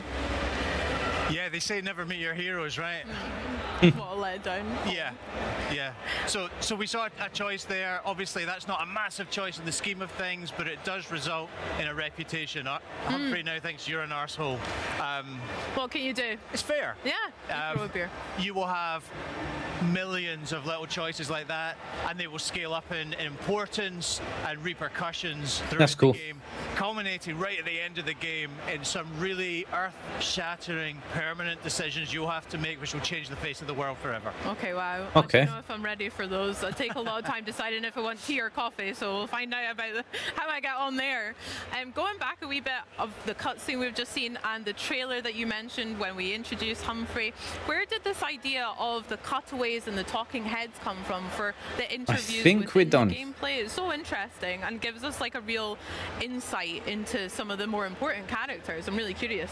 It does, and I think it's something that we haven't really seen in video games before. We're super familiar with it, I guess, from like TV. You know, The Office did it, and Parks and Recreation did it, and lots of great shows like that have done it. The interesting thing about this is it actually stems way back from our pre-production phase when we were trying to figure out how to go and shoot. Yeah, I think we're done. Like that, you know, from directing our actors and doing the performance capture and the rendering that's. Yeah, I am going to switch over to the future game show. Please. Got 5 more minutes. We'll have to do.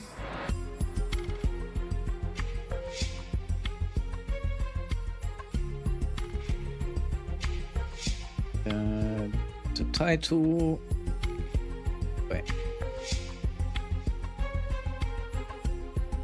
Future game show.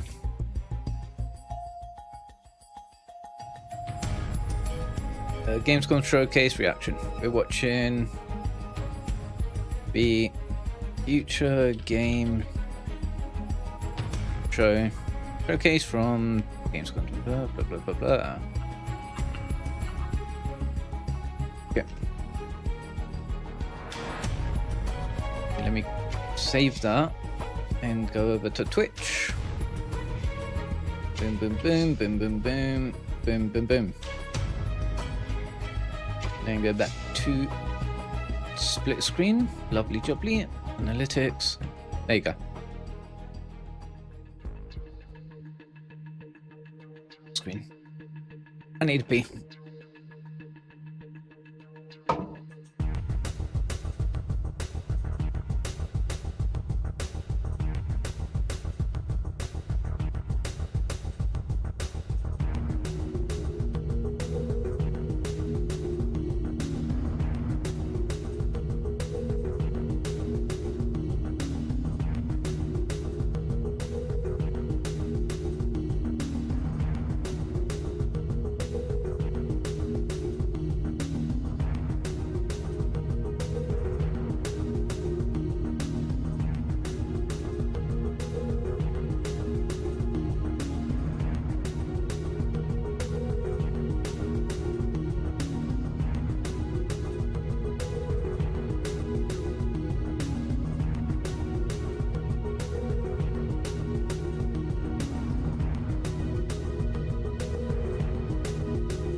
Boom.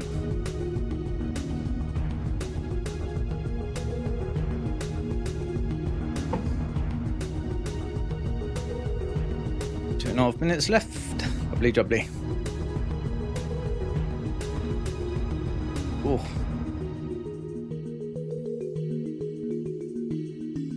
Looking forward to this. Hopefully it's a lot more fast paced with the trailers.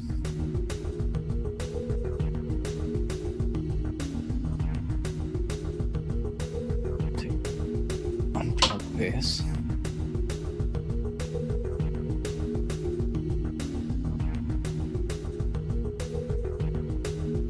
Only got 2 more minutes, and then we're ready.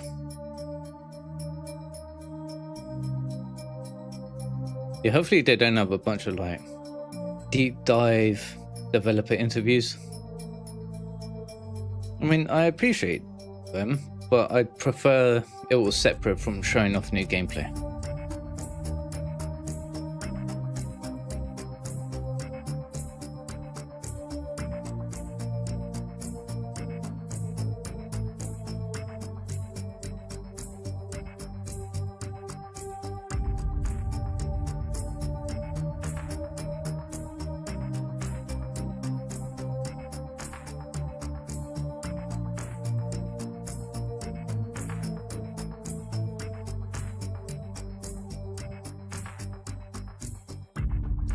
Changing a title for one of my shorts.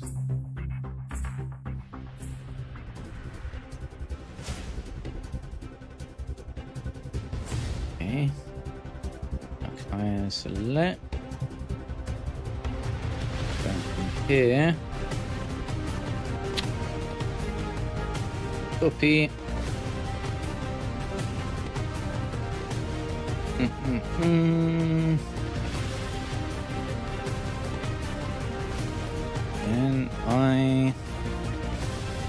And how do I paste? God damn it.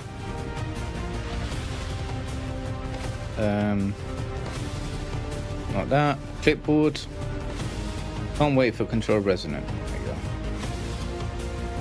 go. I don't know why. Usually my shorts get 1,000 views. But sometimes they stagnate at like 500. It's just like, no, no, no. You keep bloody climbing. Here we go. All trailers will be available in their native resolution on the Future Game Show YouTube channel. Okay.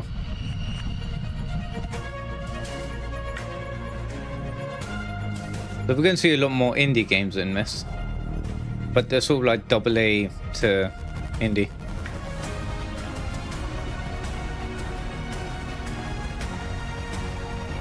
It's crazy they have such like a big stage for an online only show. Hello friends, fellow gamers and industry folk. Welcome to the Future Game Show at Gamescom. I'm Nick Apostolidis, the voice and motion capture actor behind Leon Scott Kennedy. You may remember me and my one-liners from some recent incredibly stressful vacations to small towns in Europe and Raccoon City alike.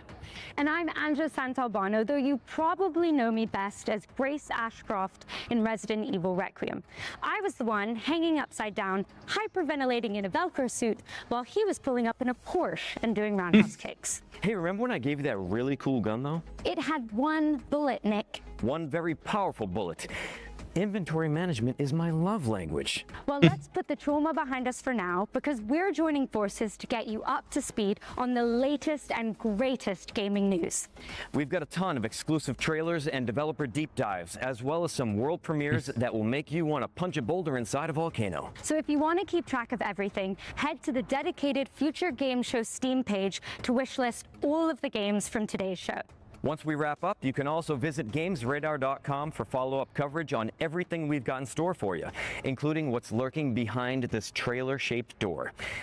Lights, please. Here we go. Okay, let's just get into our very first world premiere. Welcome, loyal viewers, to the Oh, worms. Wow. Let's meet the latest crop of carefully kidnapped contestants. You don't actually have a choice, but maybe these highlights will change your mind. Take cover! Whoa, what is this? You'll regret that. Wow, this looks different. And the carpet's about to begin. Time to write what I sound. Up to it. Hey there. Well, This one has your name on it. Lady. yeah, this is cool. I've never played a Worms game.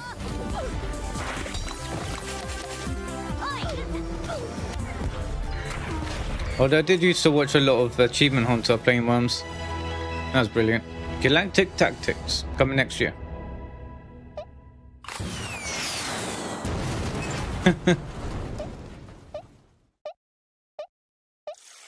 Okay.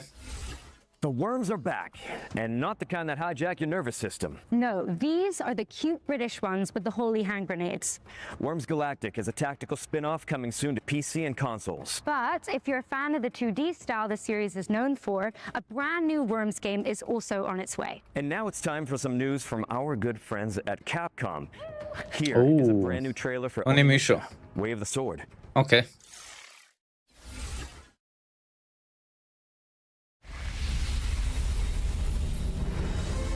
フューチャーゲームショーをご覧の皆さん、こんにちは。As the director. Okay. I don't know if I'm going to play this because it literally comes out the day after Blood the Dawnwalker. And I'm definitely playing Dawnwalker. New gameplay element. とある人物の従者として頑張っている狛犬たち。Oh.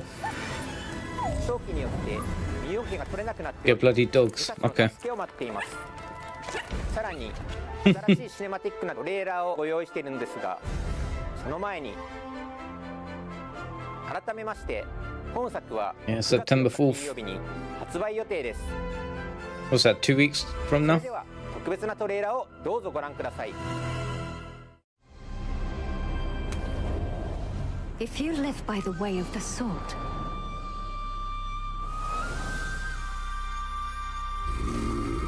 fighting is everything. It's warm blood on cold steel. Damn. Oh, hello, big guy. The sound of your blade breaking armor. Boosh. Nice. The thrill of striking down your foes with otherworldly precision. So fight smart. Fight hard. Fight like a demon. I might play this. I don't know. Power of the Oni Gauntlet. Like a true warrior. Wow. Carve your name into legend. And become the Oni you were meant to be. Oh, hello. Unleash your demons. Onimusha. Yeah, there's an expanded demo. Wow, that looks amazing. Must be nice to parry all the time without your knife breaking in half. Hey, don't pout. I'm sure the merchant appreciated all the business. Yeah, you're right. I do love that guy. But anyways, Onimusha Way of the Sword is coming to PC and consoles on September 4th, so not long now before you can get your hands on it. Our next game, which concerns one of our favorite shared subjects, zombies, is a side-scrolling brawler set in the Walking Dead universe. Oh, God. Think Streets of Rage with more headshots. These have never been good. The only good Walking Dead game there was is the Telltale ones. I don't know why they keep trying. Like, if all you can be bothered to do is make shitty cash grabs, what's the bloody point?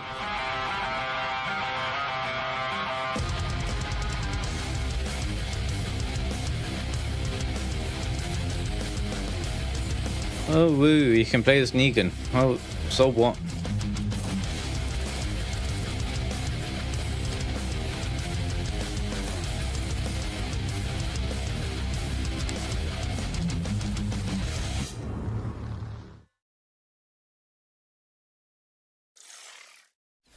Hot diggity dog. Practice that. That was good. Guys, you can actually play as Negan in The Walking Dead Streets of Survival when it lands on the 18th of September. Make sure it's on your wish list. Now, let's take a closer look at Dioxide, a cel-shaded shooter set in a world ravaged by corporations. Sounds a little too familiar. Dioxide, huh?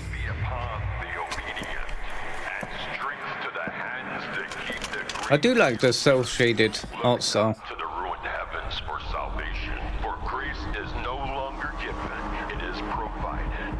Do not weep for what was lost to the burning sky. In a world that scorched away its mercy, labor is our final desperate grace. Do not fear the deafening hymn of the factories.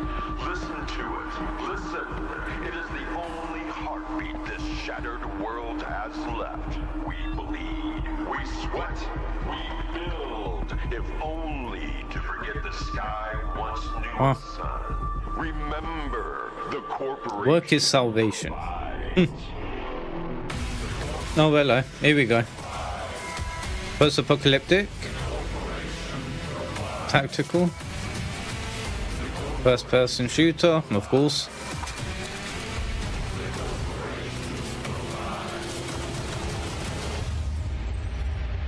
Wow. Yeah, I need a little bit more than that. Paint the canvas red in Dioxide, which is coming soon to PC.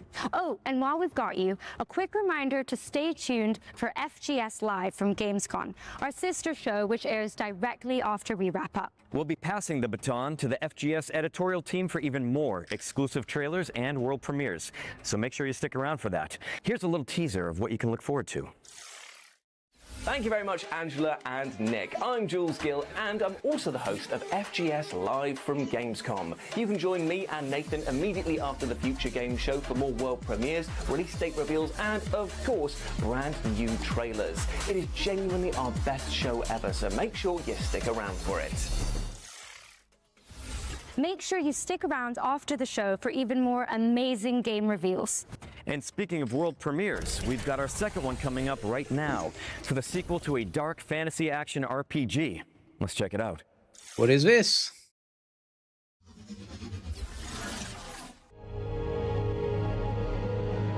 Arachnophobia. Is dying. Reality crumbles in blood and flame. Oh, it's a top down. What is it?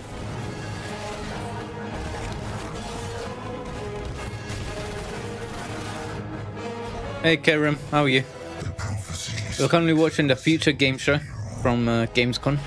Sacrifice themselves to save the world. We did just watch Xbox's showcase. It was okay. But look at that bloody spider. Wow. The Xbox One, it was like show some gameplay while a developer talks about the game. It was okay. This one is more trailer after trailer. Wilson 2. Never heard of it. Wish lists at the ready because Wilson 2 is coming to early access in 2027. Okay, here's a closer look at A Short Quest. It's a nostalgic dungeon crawler built with love by two developers. Let's take a look, shall we? What game are you most anticipating?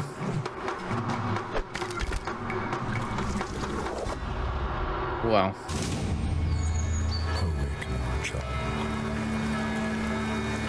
I have a task of great importance. It's kind of like RuneScape graphics. Could you stop banging on the bloody gate? Let's fuckface. Oh, thank you for the jewels. I appreciate it.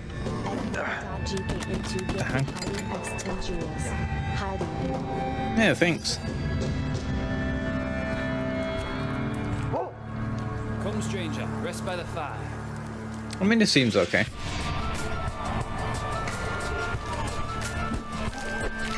Cool. I think these games, they're gonna be so like PC mainly. There's a lot of early access. But this is more AA and indie games. Coming soon to PC, and there's a playtest available now if you want to check it out. We've got a high-octane racing game up next. Perfect for a guy who plays a character with such an excellent track record with motor vehicles. And yet they gave Leon a Porsche. Anyway, here's a brand new developer diary for Clutch. This game is weird.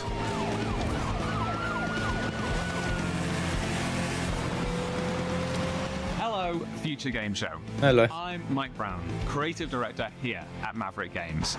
Clutch is a cinematic, open-world driving game where you will take on the roles of Theo and Cass. If I recall, this is former Who are leading a double Playground game developers who left and made the studio and game. by night. set across the beautiful French Riviera. We wanted to take players to the French Riviera as well as Monaco because it's a beautiful, same Monaco location that's also home to some of the world's best driving roads. And it's also a part of the world that's just steeped in car culture as well as motoring and motorsport history. Our story is a grand, action-packed adventure with really high stakes, but ultimately it's a story about our characters who Thank you, 40 a YouTube sub. infuriating, but 4 away from 600. and it's about how these characters We're getting there. find their place in the world and the importance of family. And the biggest impact of a story like this is the greater context, importance, and meaning it gives to the activities that you'll be taking part in throughout the game. So when you're finishing a race, that's not just ticking off a piece of content. Because of the story, it really matters. In terms of vehicle handling, it's my belief that we need an authentic handling model that has enough depth and edge to it. That Yeah, it it will genuinely just looks like too hard. Forza. You need that ability to mess up. Otherwise, it can't feel good when you nail it. And in a model like this, it has a really high skill ceiling. So the more you play, the more you're going to feel your skills getting better and better. And that's where the real satisfaction lies in this kind of game. In Clutch, every car feels weighty, authentically mechanical, and they each have a distinct feel and personality. Clutch has a rich and detailed open world where there are new things to see and discover around every bend in the road. In our recreation of Monaco, we have at least represented every road that exists in real-life Monaco. And as you're out exploring these streets, note that the buildings aren't God, the graphics look great. Presets and then repeated the buildings over and over. Every building in Monaco has been uniquely built by our artists. And as you're out driving through this beautiful open world, know that it's a world that's full of challenges and So the sound mixing is weird. all of that exploration. His voice keeps going up and down. PlayStation 5, Xbox Series consoles, and PC in spring of 2027. You can wishlist right now. And for more information, follow us on all of our social channels or check out the Maverick Games YouTube channel for our podcast. Thank you very much. Goodbye. Yep, bye.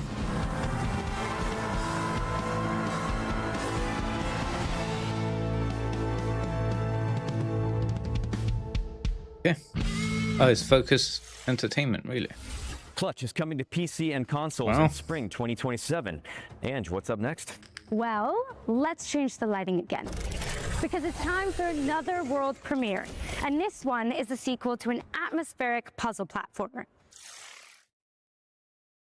What's this going to be?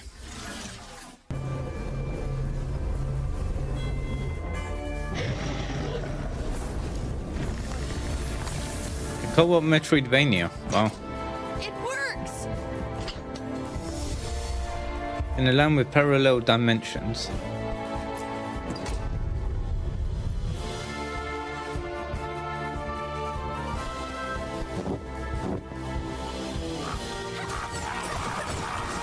Yeah, I don't recognize this game. But they said it was a sequel. Playing local online co-op, lovely. It's like to receive a glowing out outpost, or go solo in single player mode. Oh bloody hell! Look at that spider.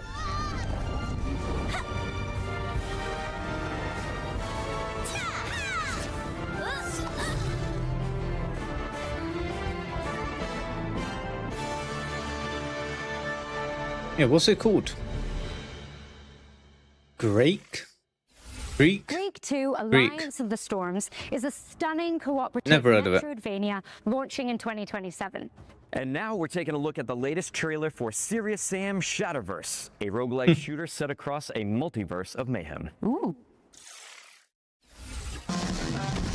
All ready to gamble with our lives. The only time I played the Serious Sam game was, I think someone did a VR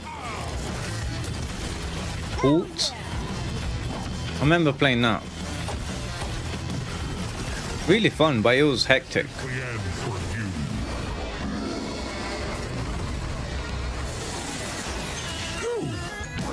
Ooh. I need a vacation.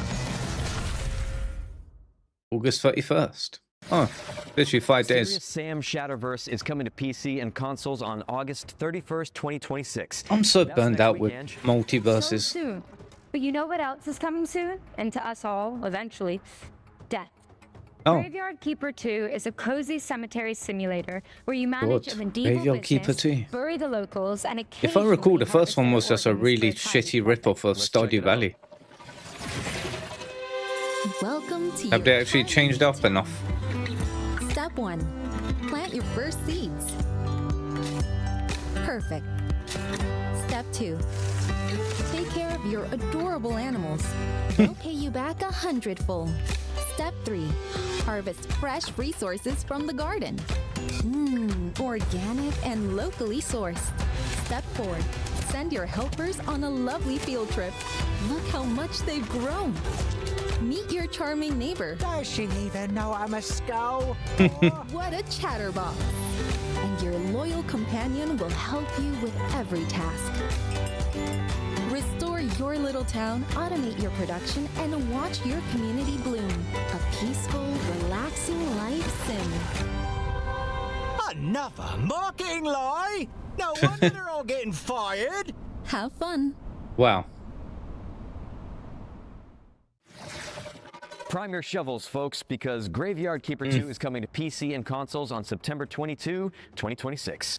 And continuing with games that indulge your morbid desires, join us as you building a cult in co-op.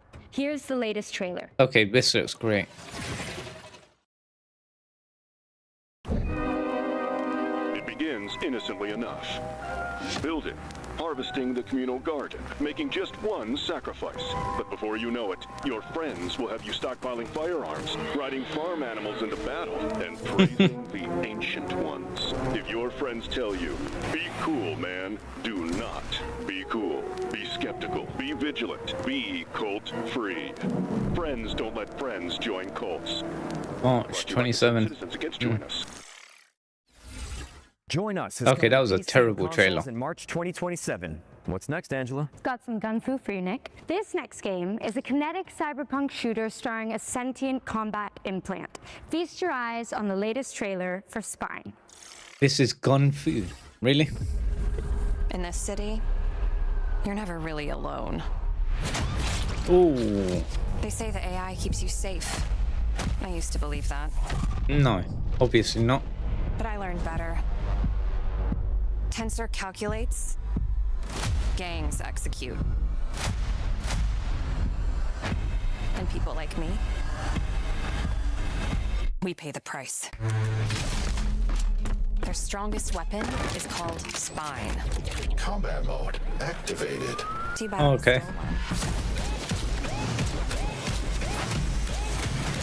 I think they've got it all under control. But every system has exceptions. I'm one of them. Oh, next summer. Okay.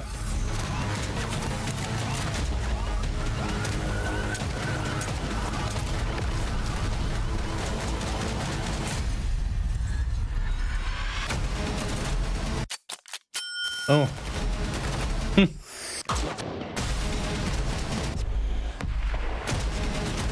Yeah, I don't know how to feel about this. Gun fu, really. Damn, that kind of made me want to do a roundhouse kick. Oh, are you sure? Without warming up? Good call. Wouldn't want to throw out my spine.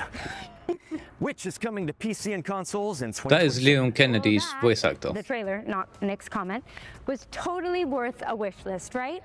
I'm here all day, guys. Yes, yes you are. Anyway, let's shift gears with our first ones to watch deep dive, where we go deep on the game Galactic the internet Racer. is raving about. And with that in mind, here's an exclusive interview with Fuse Games about Star Wars Galactic Racer.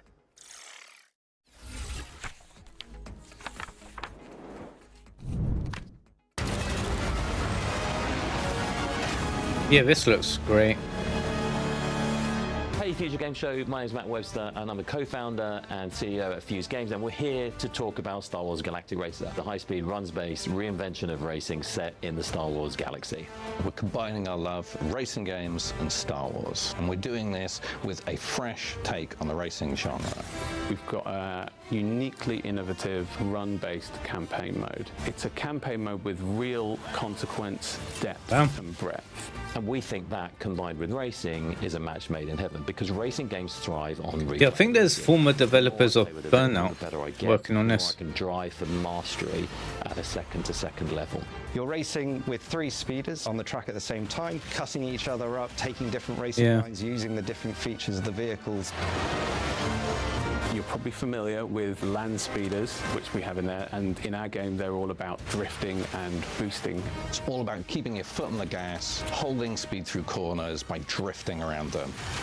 The speeder bike is at the opposite end of the spectrum. It's fast, it's ferocious, but it's fragile. Got a fantastic ability where it can slow down into corners and store that kinetic energy and then do a kinetic burst out of the corner. And it's all about kind of threading the needle in thin lines. And then our final vehicle is something that's brand new to Star Wars, and it's called the Skim Speeder. We've designed this in collaboration with Lucasfilm Games, and this vehicle is more akin to a lower level racing plane. Acrobatic airplanes that gracefully handle corners until they need to flip up onto a knife edge. The Skim Speeder that's cool. is perhaps the most elegant of our vehicles, with its carving, banked turns, as well as its ability to roll up onto a knife edge and pull high G maneuvers around the tightest of turns. Strapping into a Skim Speeder is an absolute thrill ride. Being in your wide and proud profile, gracefully sweeping through the tracks, and then snapping up onto that knife edge and cutting into the apex. The sound design is fantastic, and then the visuals on top of it of how dramatic the change on the screen is. Our audio team have done a fantastic job on making the Skim Speeder feel like Does it an look cool? authentic Star Wars vehicle. Making a new vehicle in the Star Wars galaxy is an amazing opportunity. So we collaborated deeply with Lucasfilm Games to make something that felt uniquely Star Wars. All 3 of those speeders have different racing lines, and it's where they intersect that things get interesting. This is where the drama happens. And then, of course, we've got the pinnacle racing vehicle in Star Wars Galaxy, the pod racer. We knew we couldn't make a Star Wars racing game without including the iconic pod races. Sense of speed look at it. is a hugely important aspect of the game, and it's something that we poured a lot of love and attention into. When you then step into a pod racer, the speeds are absolutely wild. The best thing about seeing people pick the controller up is that immediate smile on your face. Wow, this is fast, but this is controllable speed. And when I make a mistake, I have this wonderful audio-visual payoff inside the crashing that's expected, but fair. Star Wars Galactic Racer is coming October 6th on PlayStation 5, Xbox Series X and S, and PC. Thank you for watching, and enjoy the rest of the show. Really good video. That looks really good. Now that is pod racing. Thank you to Fuse Games for the inside scoop on Star Wars Galactic Racer, which is coming to PC and consoles on October 6th. And what do you know? It's time for another world's premiere. Here's your first look at an alchemical action-adventure game. And I'm told that what you're about to see is captured entirely in-engine and built from in-game assets. Let's check it out. Is it graphically good then? Yes. Wow. Okay, graphics look good. Oh, is that blood? And dead bodies. Well, oh, hello, mate. Oh, hello. Ooh, we're surrounded. Ooh. What the hell type of gun is that?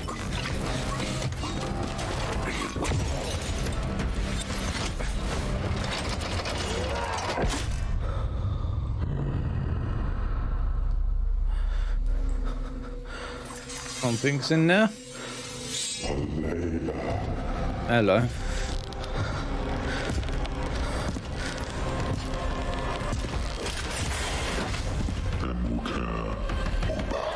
Wow. Alchemia, House of Wisdom. That looks good. That was Alchemia, House of Wisdom, which you can wishlist now on Steam. It's coming soon to PC and consoles. Right. This next game sounds like our comeuppance for all the green herbs we've eaten. It's called Trees Hate You. Oh, God. So a lot of streamers playing this. Yep.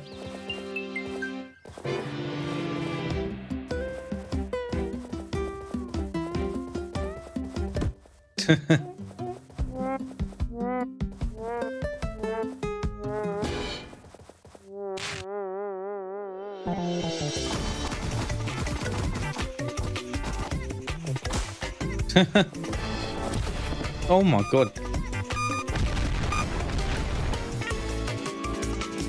Oh.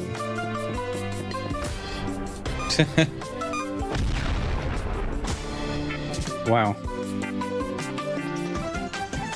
Oh.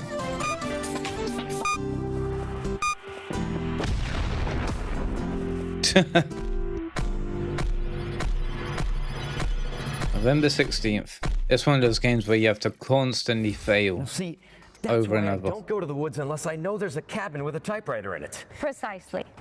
The plants get their revenge in Trees Hate You, which is coming out on November 16. And just like that, here's another world premiere for a hand-drawn cooperative golfing adventure.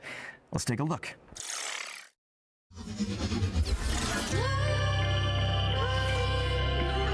It's a golfing adventure, right?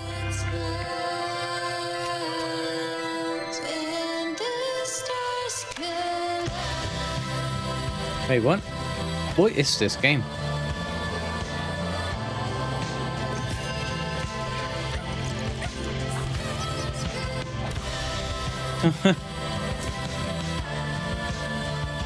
This looks bizarre.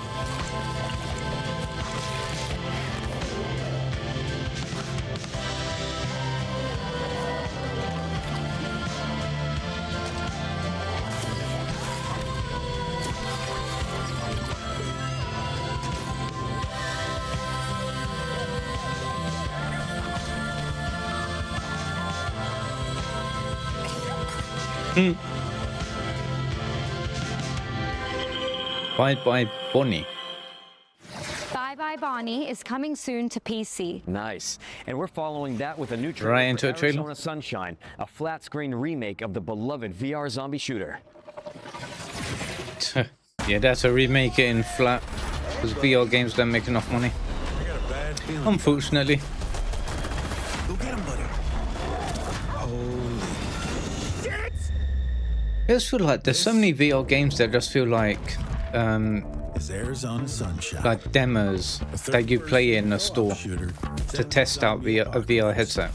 They're not actually fully fledged games, but it sucks. I think there's one game, it's like Alice in Wonderland. Seeking connection. I think it costs something like 25, 30 pounds, and you can beat it in 30 minutes. To 100% the game, it takes about 45 minutes. And it's just like,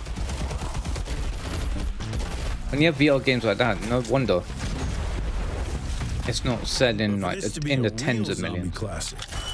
And it's really unfortunate that Facebook are the only ones that don't really want to make an effort to try and grow VR with like their exclusives and paying studios to make VR versions of the games.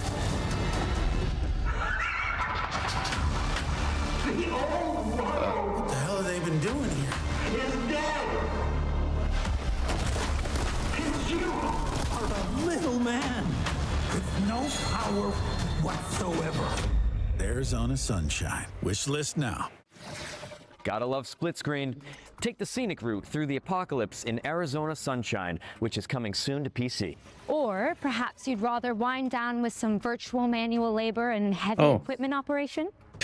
I know someone who could use the wrecking ball practice. Well, here's an update on Construction Simulator Evolution.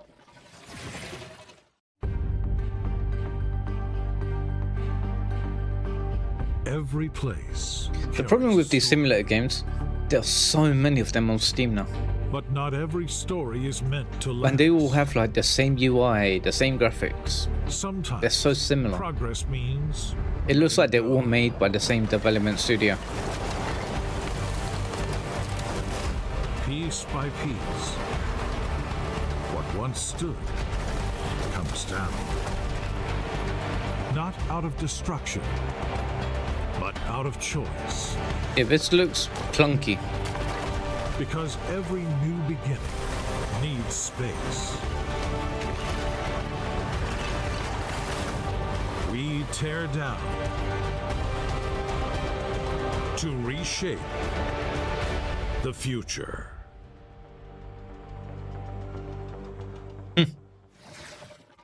Master, the art of demolition in Construction Simulator Evolution, which is coming soon to PC. Yeah, I will and not be consoles. playing. And now for something completely different. That's right. Our next game is a surreal medieval shooter inspired by the works of Hieronymus Bosch. Oh, wow.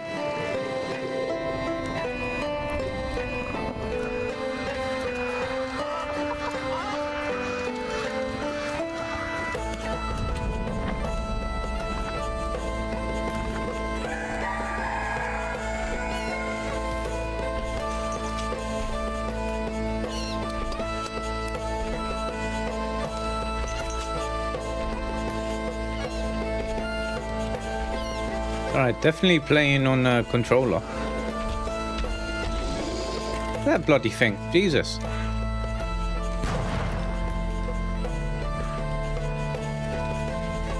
But this looks cheap. What is that?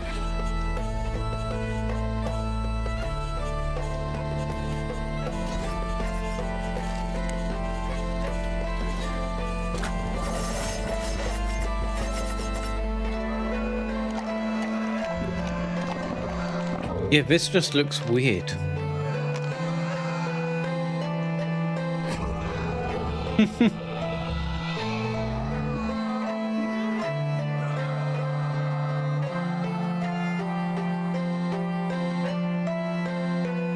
Yeah, don't know about that.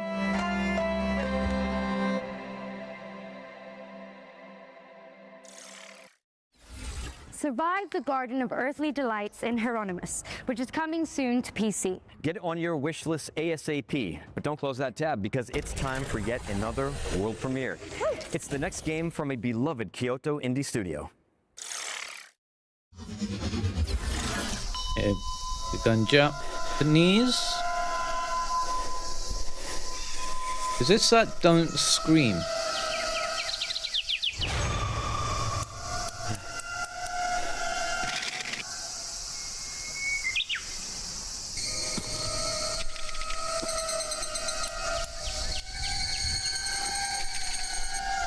Yep, the mushrooms.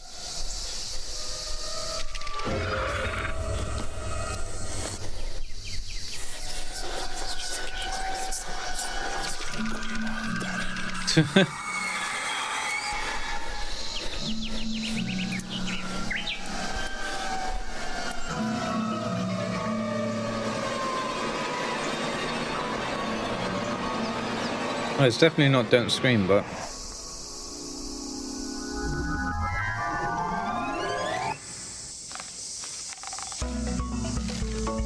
what? Monsters Free? What the fuck is this? Okay, I actually thought it was one of those games that was going for ultra realism, but it's not. It's a tower defense. Okay.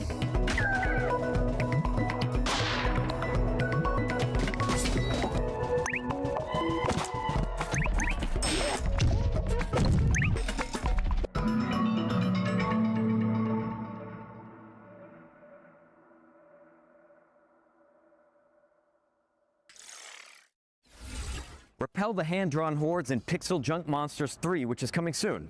Drop it on your wish list now and sign up for the private playtest, which kicks off on September 4th. I'm good. Next up, we've got a developer diary for Ion 2, an Unreal Engine 5 MMO where the sky is your battlefield. I think we saw this yesterday, right?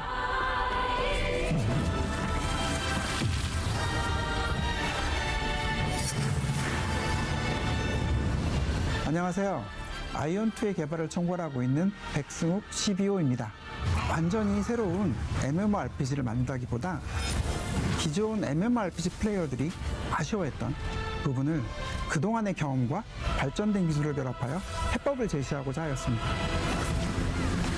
친구나 지인이 함께 플레이하는 즐거움을 원하는 사람은 결코 사라지지 않을 것이므로 그런 분들의 기대에 부응하는 게임을 계속 만들고 있습니다. 아이언2가 그런 기대를 충족시키는 게임이라고 생각합니다.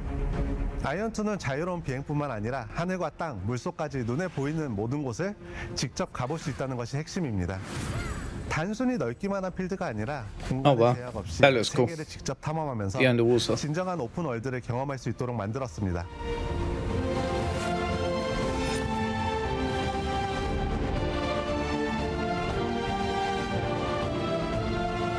안녕하세요. 아이언2 게임 디렉터 김남준입니다. 반갑습니다. 기존 게임들에서 높은 곳은 그저 랜드마크였지만 아이언2는 그 장소에도 플레이가 가능한 공간이기 때문에 탐험의 재미가 더욱 커졌다고 할 수 있고 전쟁 상황에서 창의적이고 변칙적인 플레이가 발생하는 것을 확인했습니다. 보통 비행을 하게 되면 등속 운동이나 가속 운동을 하게 되는데 이렇게 했을 때 실제로 캐릭터는 빠르게 움직이지만 유저들이 느끼는 속도감은 느껴지지 않게 되는 것 같았습니다. And just like that, my control resonant short. It's got 400 views. 바람길, 비행 속도를 높여주는 서클 등 다양한 요소를 추가하여 속도감이 느껴질 수 있도록 많은 노력을 기울였습니다. 높은 곳에 올라가 봤을 때 이제 무언가 찾을 수 있도록 탐험적인 요소를 추가했습니다. 무엇보다 그 전쟁 상황에서 주변 시야가 아닌 공중에서 그 주변을 확인할 수 있는 요소가 추가되면서 이를 통해 발생할 수 있는 플레이의 확장성을 열었다라고 생각해 주시면 좋을 것 같습니다. 도전적인 컨텐츠를 원하시는 분들은 높은 난이도의 컨텐츠에 도전하면서 공략과 성장의 성취감을 느낄 수 있고 조금 더 편안한 플레이를 원하시는 분들은 채집이나 몬스터 수집 같은 다양한 컨텐츠를 자신의 속도에 맞춰 즐길 수 있습니다. 안녕하세요. 저는 아이언2에서 아트 디렉터를 맡고 있는 차봉섭입니다. 아트레아에서는 목적지로 향하는 과정 자체가 하나의 경험이 되기를 바랬습니다. 길을 걷다가 문득 시선을 빼앗는 풍경을 만나고 물속으로 들어가 예상하지 못했던 공간을 발견하고 하늘로 날아올랐을 때는 익숙한 세계가 전혀 다른 모습으로 보이는 경험을 주고 싶었습니다. 그렇게 이동하고 탐험하는 과정에서 저곳에는 무엇이 있을까라는 호기심이 자연스럽게 생기는데 그것이 저희가 만들고 싶었던 아트레아입니다. 안녕하세요. 아이언2 풍현섭 기술 디렉터입니다.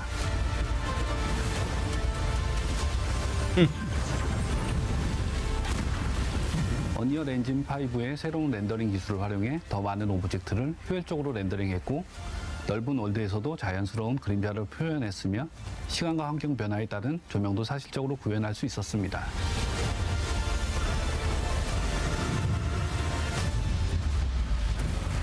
아이언2는 솔로 플레이어들이 할 수 있는 컨텐츠와 파티 컨텐츠가 공존하고 있습니다. 그리고 파티 플레이를 하더라도 큰 부담이 없도록 컨텐츠를 디자인했으니 선택에 따라 편안하게 즐겨주시면 좋을 것 같아요.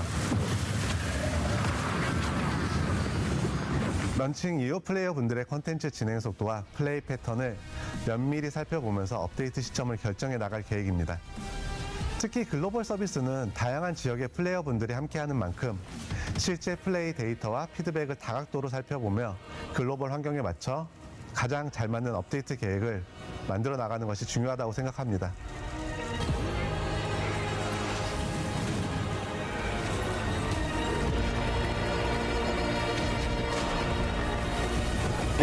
이걸 빨리 글로벌 유저들한테 어서 빨리 보여드리고 싶은 그런 마음, 너무 기쁜 마음으로 기대하고 있어 사실.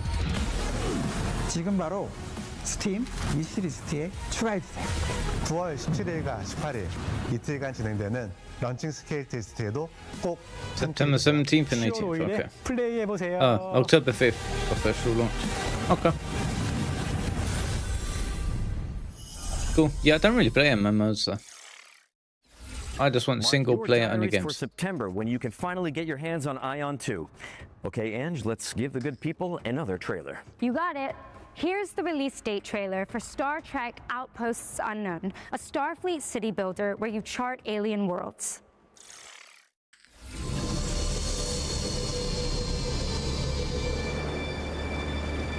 What the hell?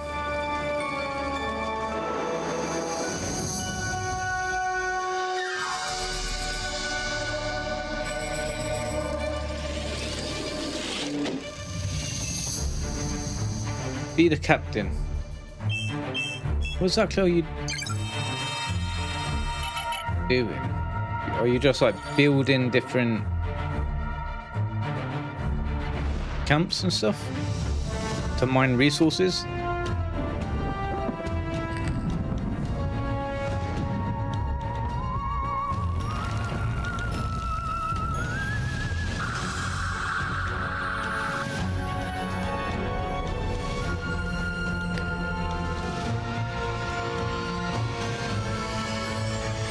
Yeah, don't know about this.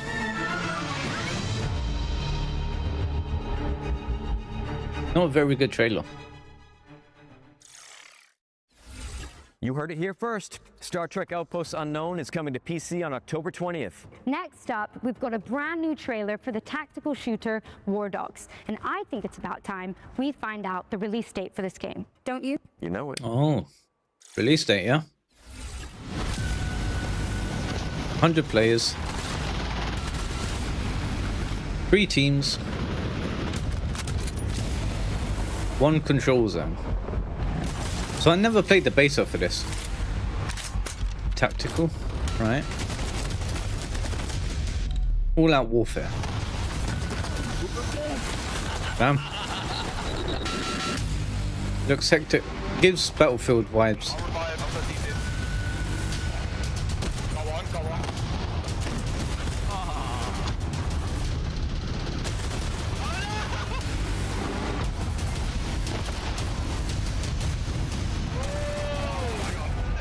So, 10th of September. Wow. Very soon.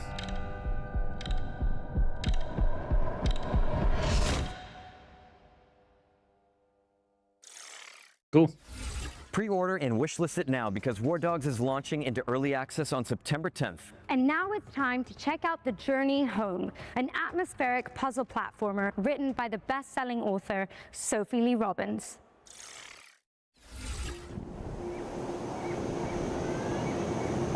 How I got here, I don't remember. I've spent my whole life gazing up at the stars. But I've never seen beauty like this. This place is different. It was gorgeous. Time has stopped. Or was it ever even moving at all? I mean, autistic. Everything all at once. Probably be a sad story, wouldn't it? There's something here, and it knows me. All of me.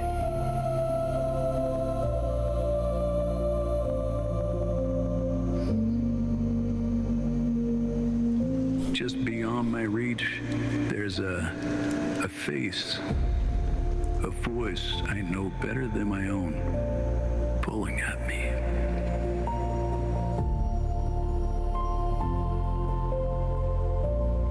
Whatever is waiting for me out there,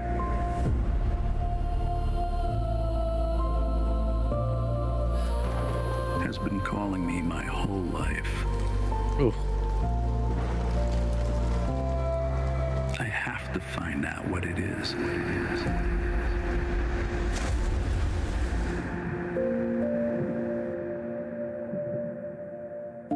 The Journey Home. Made by a husband and wife duo. Okay.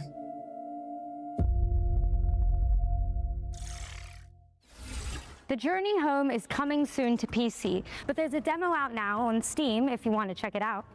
What's next, Nick? Well, we've got some news about Moonlighter 2: The Endless Vault, the beloved shopkeeper RPG which is currently in early access, but for how much longer?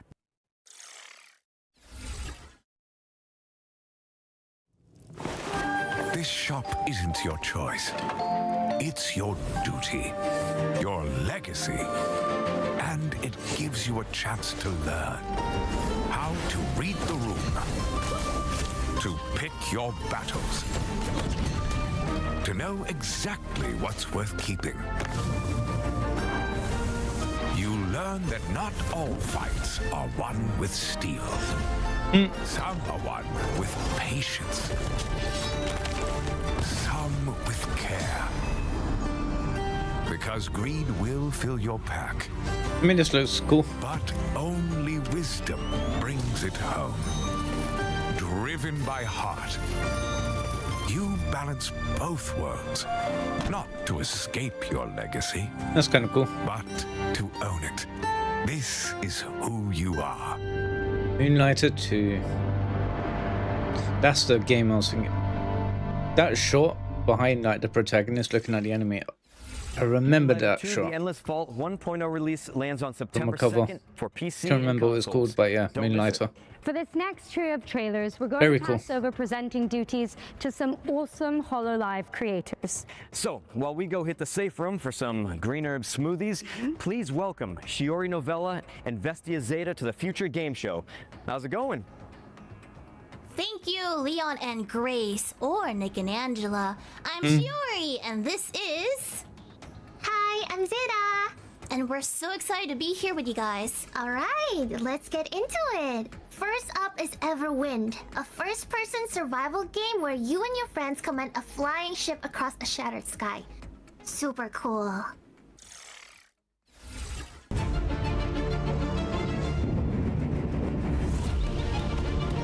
Oh, it's blocky.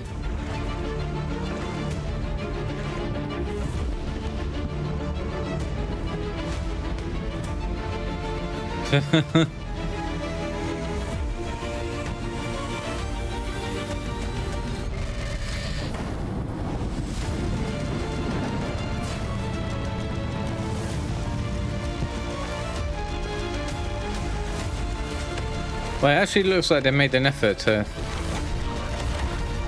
stand out. It doesn't just look like a Minecraft mod.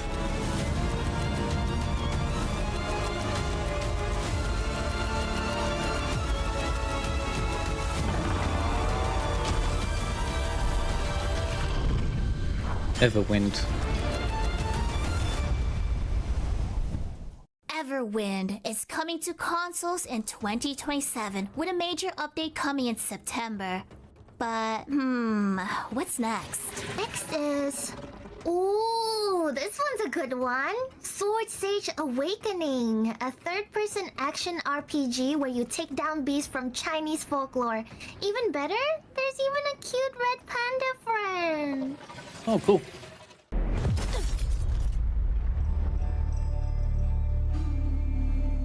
Sword Panda. 1,000 years ago, the forbidden texts were opened.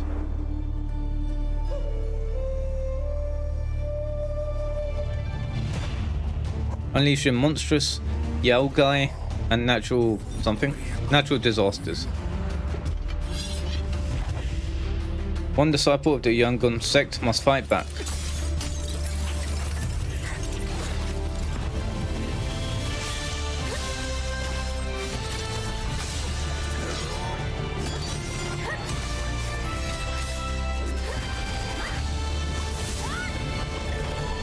Master the art of ancient Chinese swordsmanship. Evade your enemy's attacks. Strike back with fury.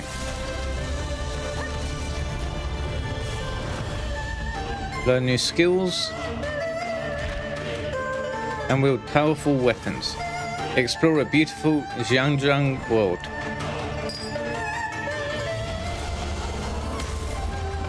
Wow. Become the Sword Sage. So this is an action adventure game, right? Sword Sage Awakening. Steam, PS5, Xbox. Sword Sage Very cool. Awakening is coming soon to PC and consoles.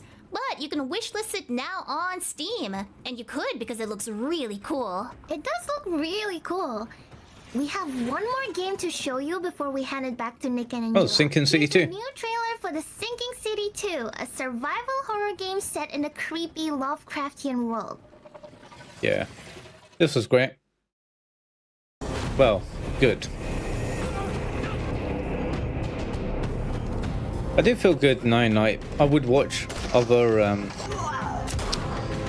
like streamers playing through the game, and they had the same thoughts as me in regards to the combat.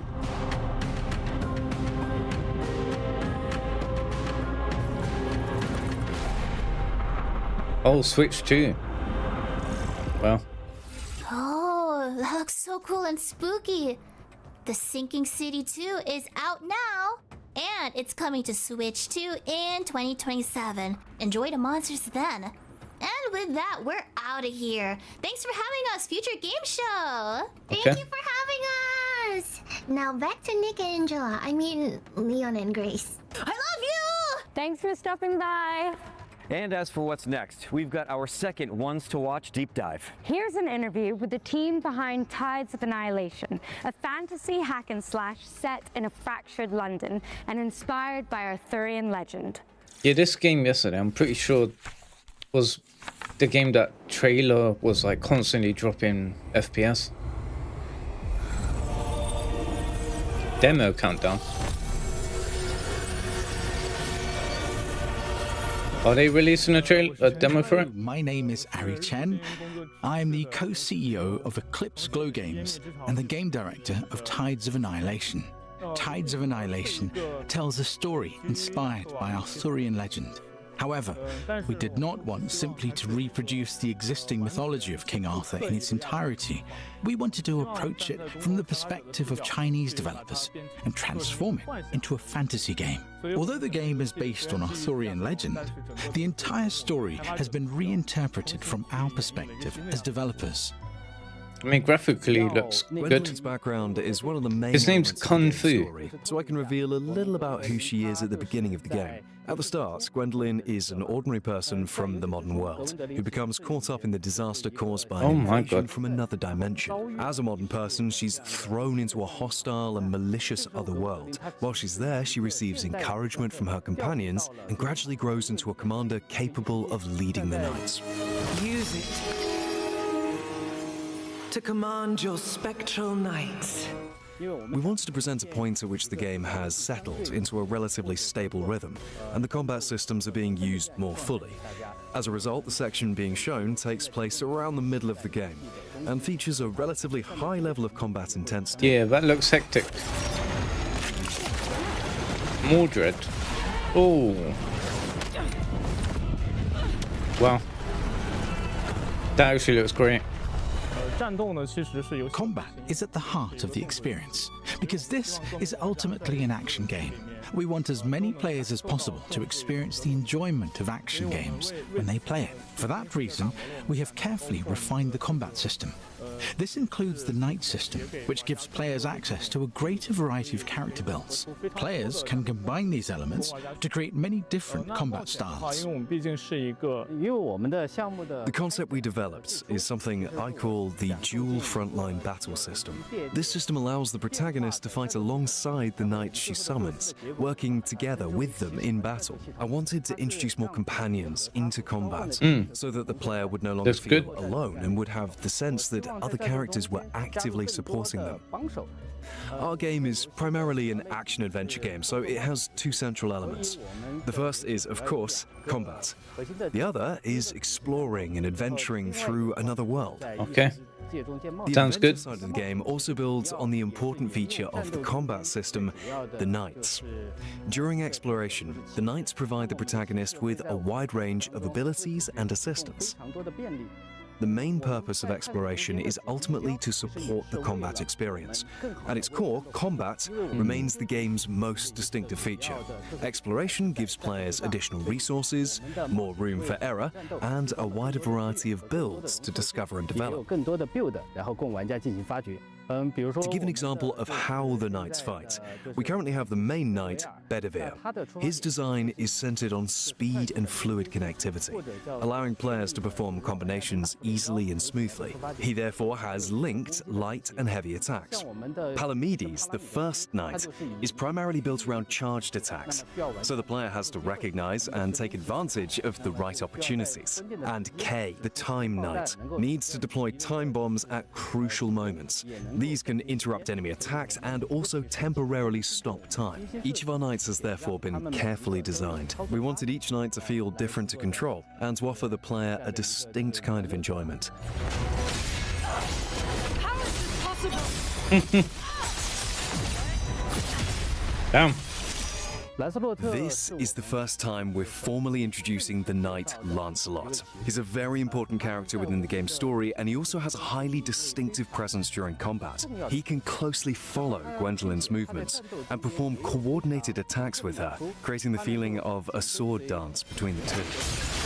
With Tides of Annihilation, our hope is that our first project as a studio will be recognized by players within the action game genre.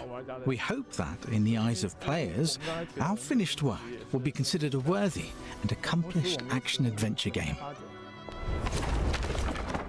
Damn sorceresses.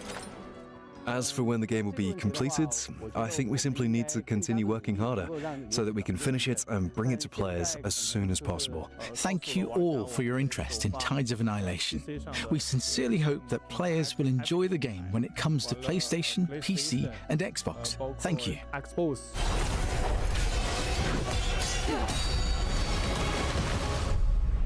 Yeah, it looks good. Shout out to Eclipse Glow Games for the insight on Tides of Annihilation, which is coming soon to PC and consoles. All right, eyes up if you like co-op games, as we have some exciting news to share about the latest entry in the We Were Here series, We Were Here Tomorrow. Now, if you're not in the loop, this is an asymmetrical co-op game where you use walkie-talkies to solve puzzles, and we're about to find out when you can start playing it. Ready up, Captain. The walkie-talkies are back. Testing, testing. Eagle 1 to Eagle 2. Eagle out. Do you see that canister behind you? Does that fit in there? Call me big brain, call me big brain. So all my drawings, they're all black and white, so I could probably only go based off shapes. Okay, well, it looks like a button and it's spiky. Sorry, come again? I like this one. I'll take this one. Oh, let's see what this does. Whoa! Get it off of it, get it off. Oh, yeah.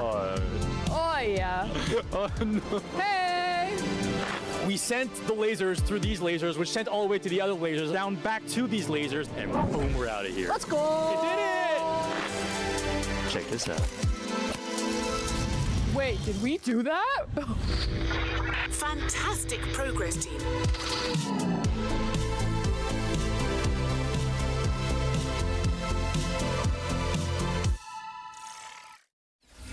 Let your best friend know that We Were Here Tomorrow is launching in October for PC and console. And while you're organizing a co-op session, let me pique your interest with another great game. Guns of Eschaton is a Souls-like shooter set in a world imagined by Viktor Antonov, the creative mind behind Dishonored's Dunwall and Half-Life 2's City 17. Here's the latest trailer. Interested.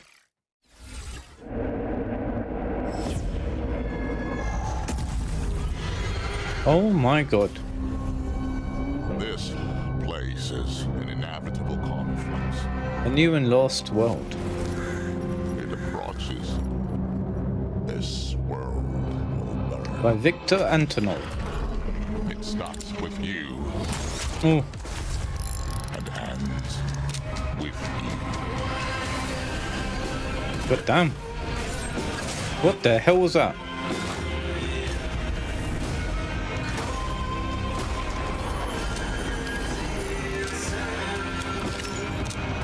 Wait, you can customize your bullets.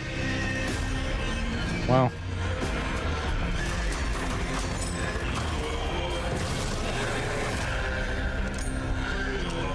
You must die for you to survive. Wow. Wishlist it now because Guns of Eschaton 2026 is coming to PC and consoles in 2026.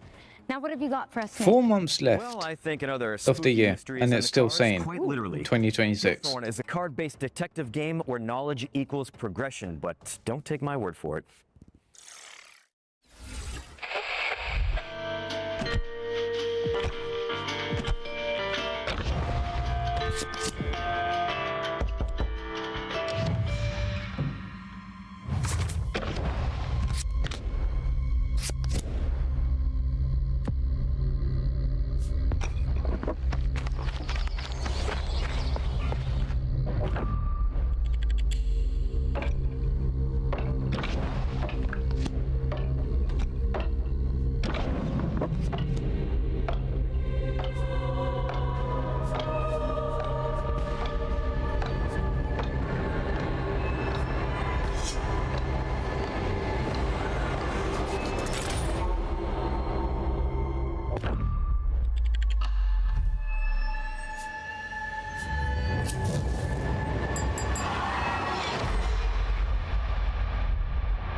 Yeah.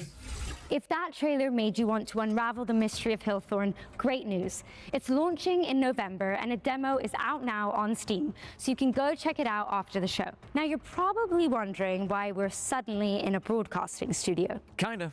But I'm really just digging the jerseys. And if I had to guess, though, I'd say it had something to do with our next world premiere. You're always one step ahead of me. Here's the next game from the team that brought you Journey to the Savage Planet.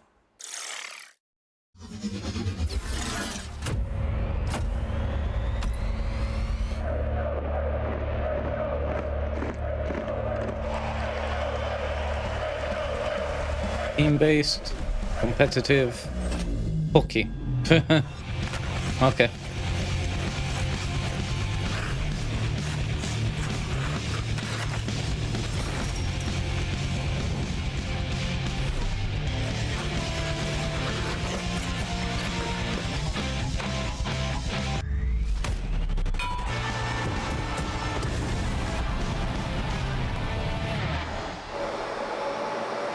They're all dead. Lovely.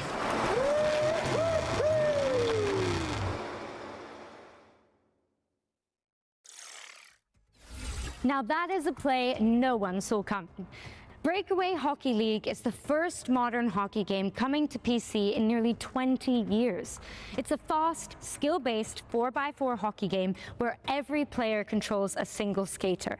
Expect non-stop highlight reel plays and no sitting on the bench or in the penalty box. And I am totally keeping this jersey, by the way. Oh yeah, me too.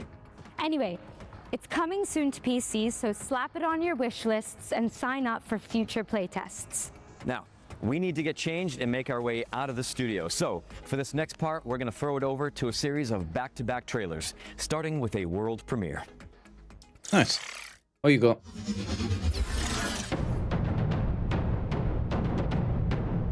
Well, I thought that was the Halo drums, man. This looks bad.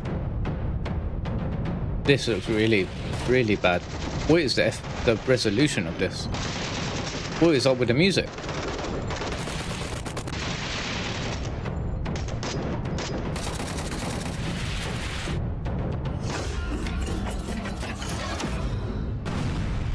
What the hell was that? That was horrendous. Oh, hello.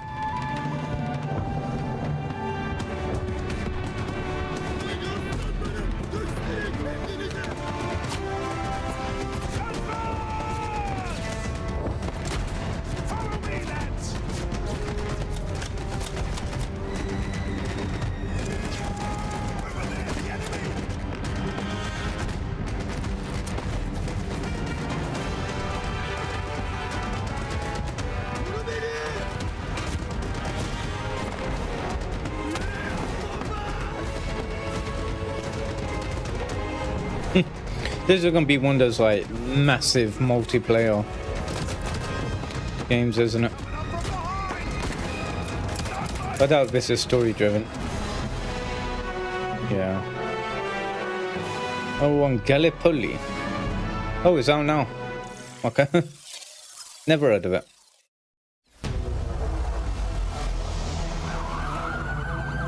Come on, come on.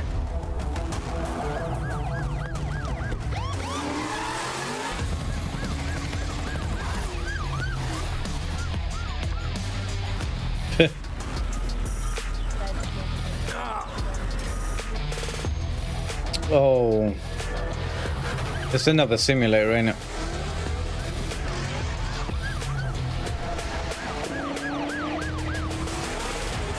Nothing exciting ever happens around here.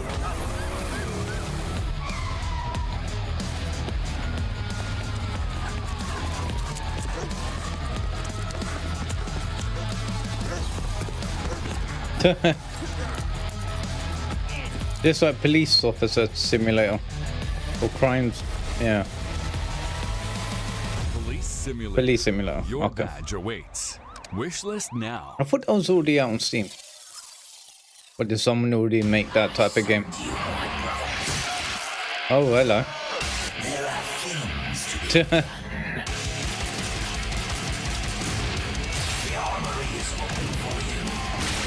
Oh, no, if it's this.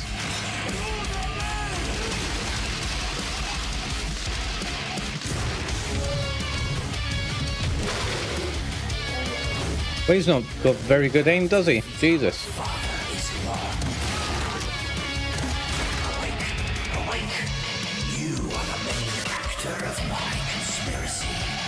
Move to the portal. My father has to be removed. Join us or die. Someone has to kill the nail crown.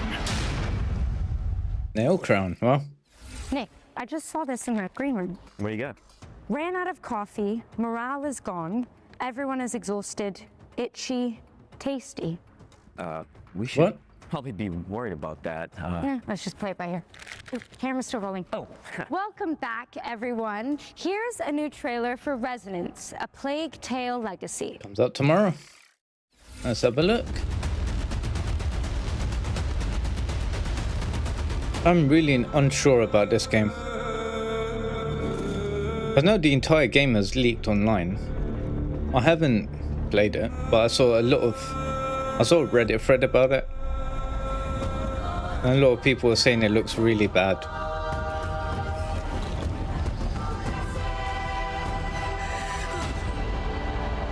Yeah, that trailer was horrendous.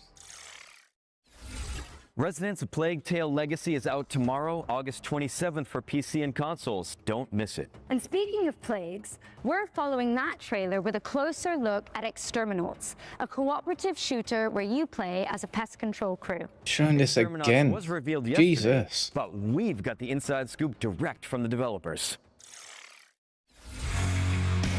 So they were on the main show, the opening night show. Then they were on the Xbox show, and now they're here as well.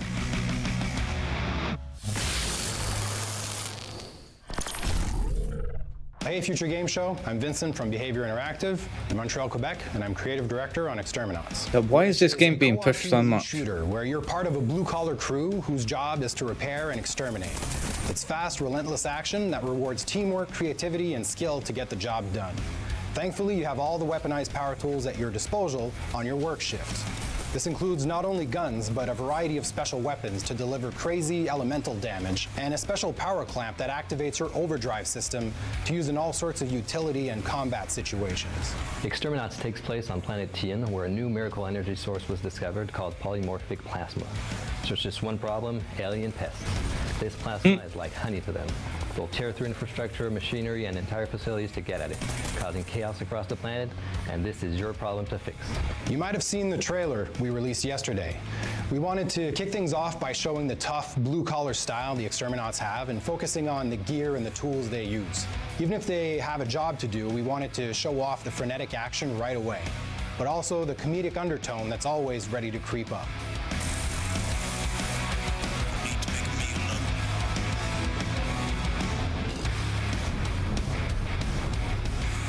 The game's core loop is a 20 to 40-minute run that begins with players selecting a work order from the job board, gearing up, and punching in.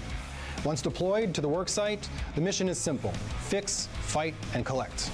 Players repair damaged infrastructure, exterminate pests, and gather valuable resources while completing contract objectives.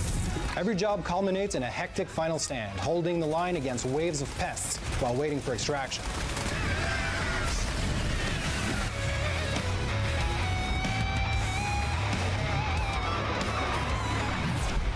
Back aboard the rig, players can cash in their earnings, purchase upgrades, customize their loadouts, and prepare for the next shift before punching in for the next contract. After almost 5 years of working on this game, at this point, I'm just excited for people to discover the experience at large. If you want me to pick one, I'd pick the special weapons. Man, I love our special weapons. Shooting a massive behemoth with a cryoblaster or with a stasis railgun is just one of those satisfying things ever. Exterminauts is coming to PC and consoles in 2027, and we'll have more to share about the game over the course of 2026.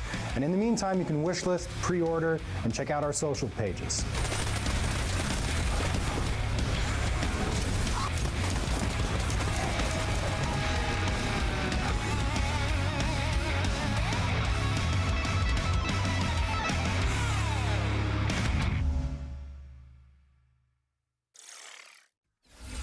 Exterminauts is headed to PC and consoles in 2027, so get it on your wish list now and keep an eye out on socials for more info. Now let's take a hard pivot into the world of Mr. Records, a vinyl shop owner with a rhythmic imagination. Okay.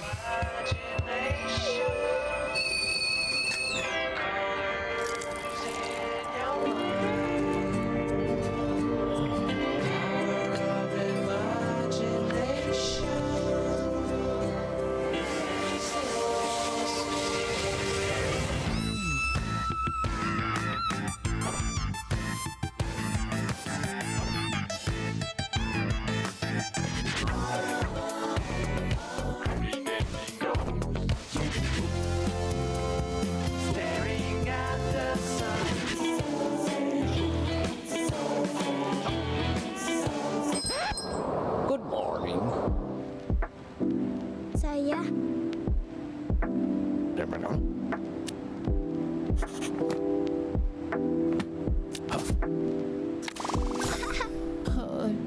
Hara.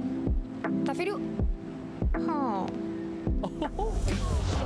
Step into my shine, step into my shine. Step into my shine. Rise and clean my crown. Rise and I clean my, rise and I clean my crown. Never gonna bring me, never gonna bring me, never gonna bring me down.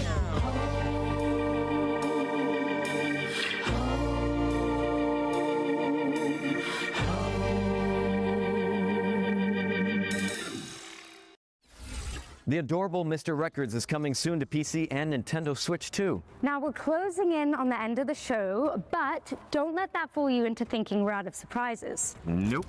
In fact, here's a world premiere for an anime-inspired indie game with jaw-dropping pixel art. What's this going to be? Death upon death. I walk this path of eternal war. Last-ditch effort. Damned to fight until the end times. Or finish it all today. A vampiric dagger binds my will, granting immeasurable power for a heavy price. The souls of my brethren and my own.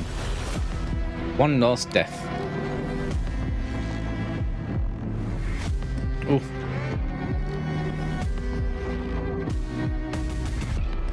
The one who spilled the blood of his own,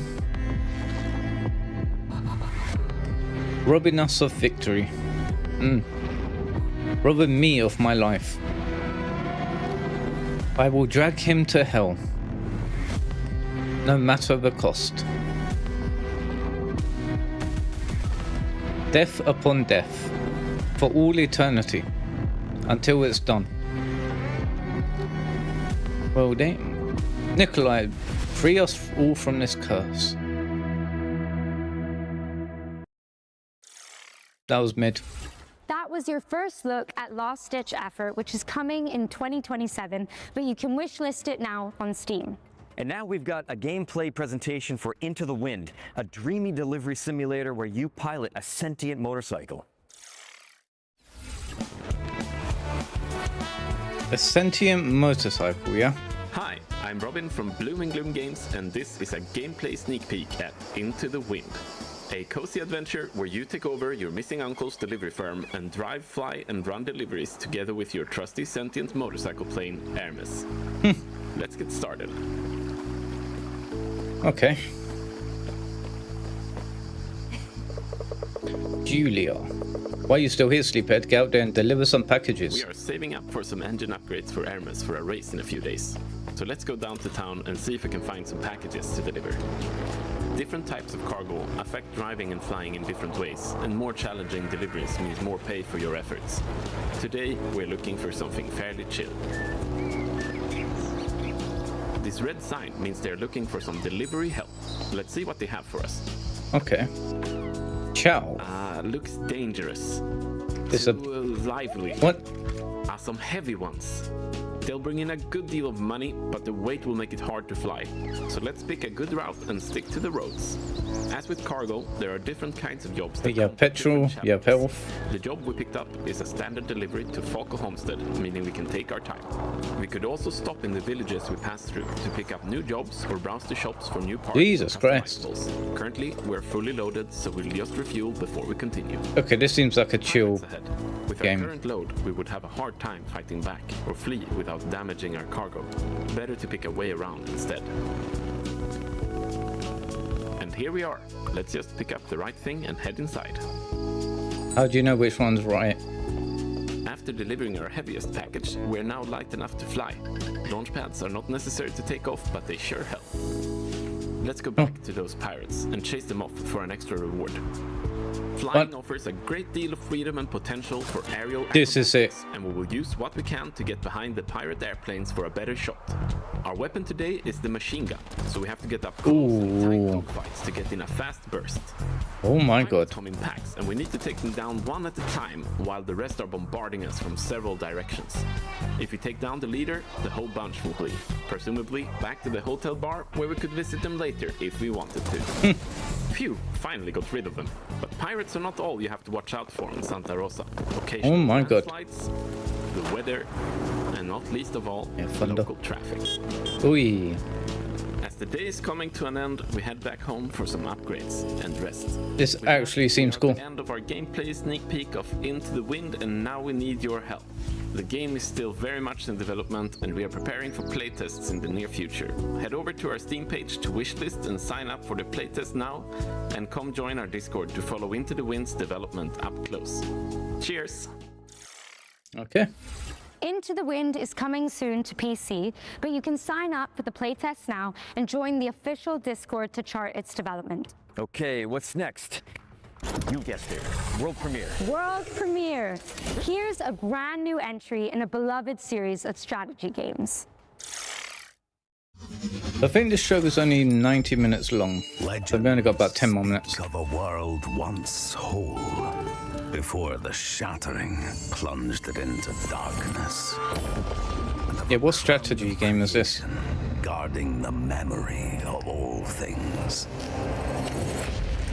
Wielding shards of great legacy, the lost lands could rise once more, to be explored, to be claimed. But deep beneath the forest boughs, the greed has learned to rule.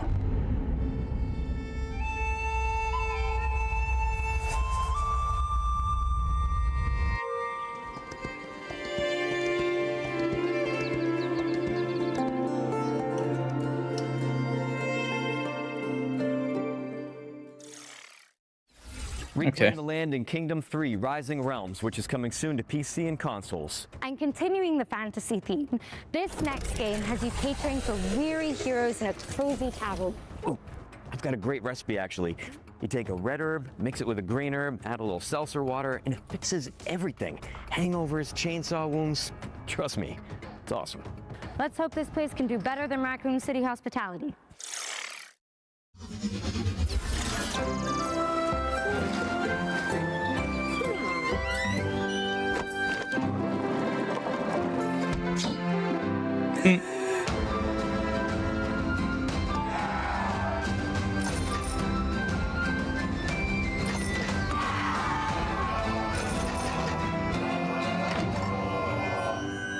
What is it?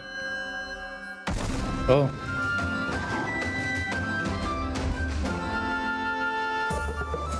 What? Oh, you run in a fantasy tavern.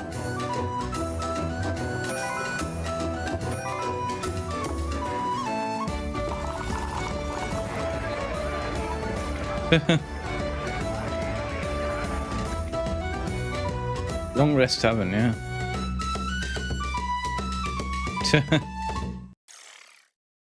Kind of cool. That was your first look at Dungeons & Dragons Long Rest Tavern, which is coming to PC in early 2027. All right, time for our final ones to watch deep dive of the Gamescom showcase.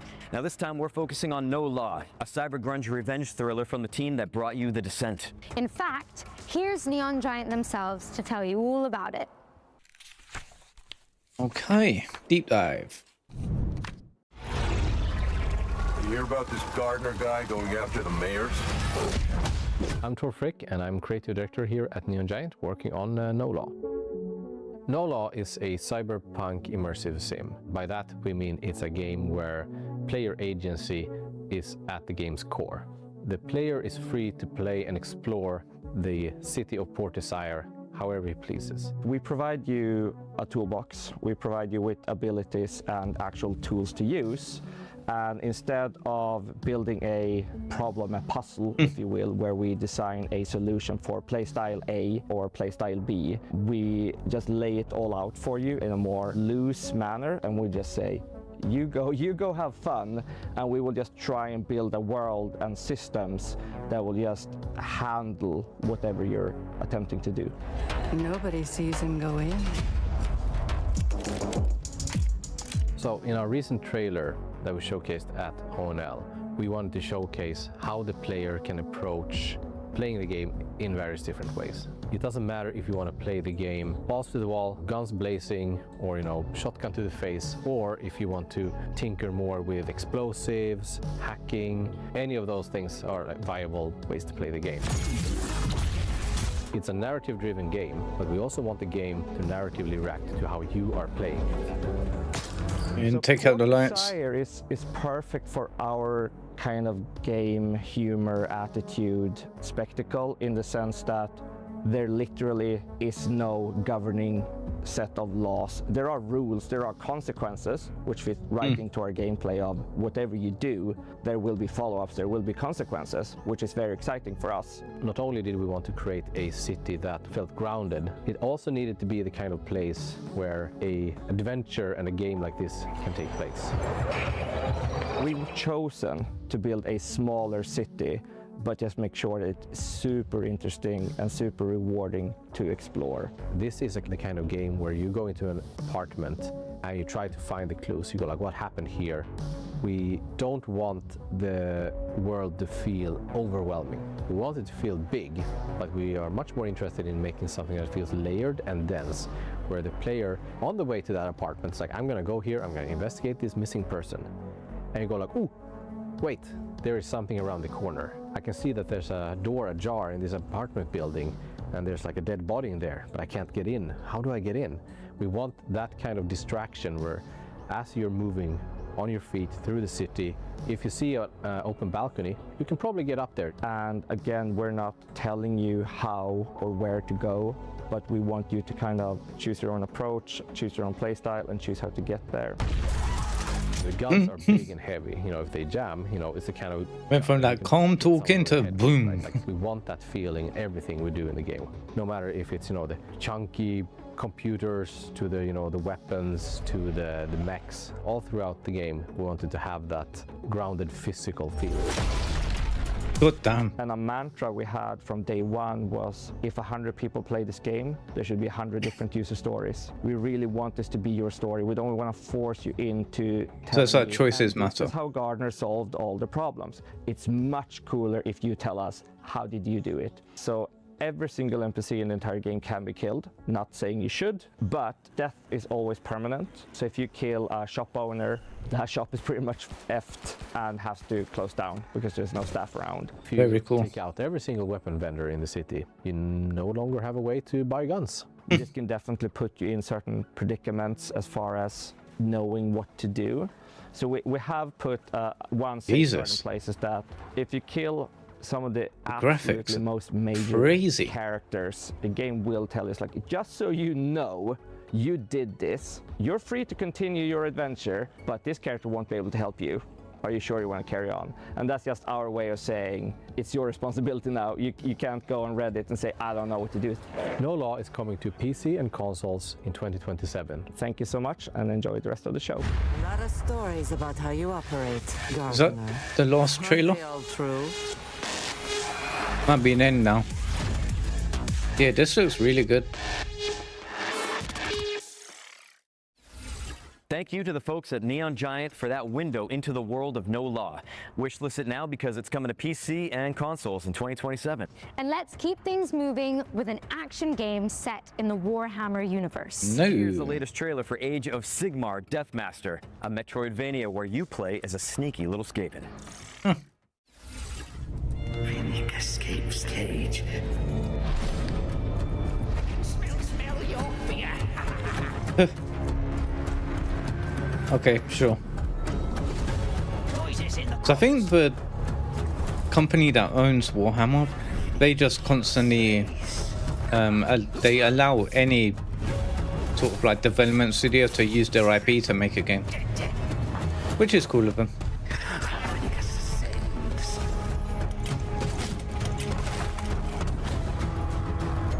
Needs chicken. Yes, yes. Everything. I hear something. Yes, yes. He wants.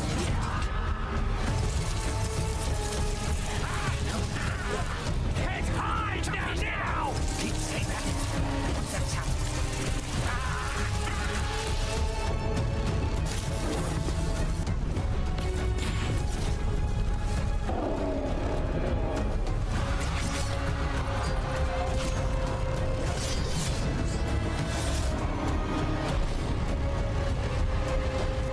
Riddick will be Death Master.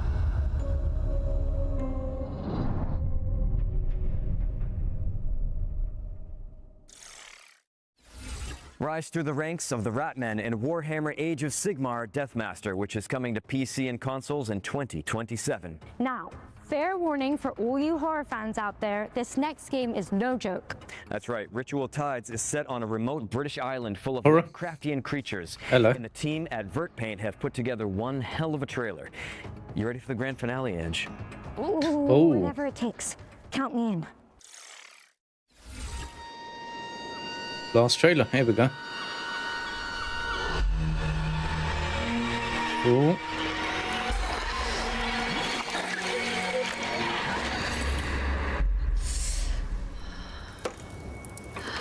Fuck, where am I? Well, you didn't die. Oh. How very interesting. Please, come. Why? Why? Join us. Oh, What the fuck are you? thanks, Walter. We have a lot to discuss.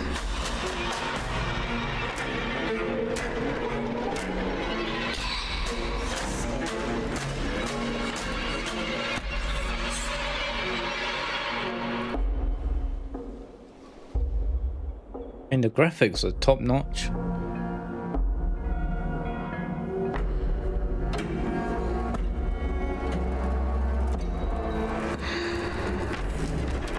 Oh, what the hell is that? Oh my god.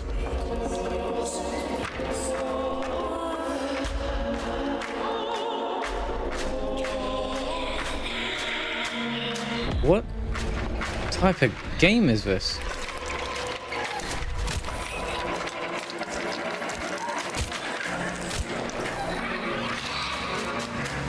Boom. That spider's trying to get you.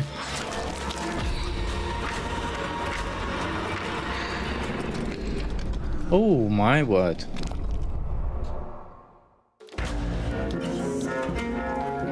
Okay. Ritual Tides. Next year, I'm guessing.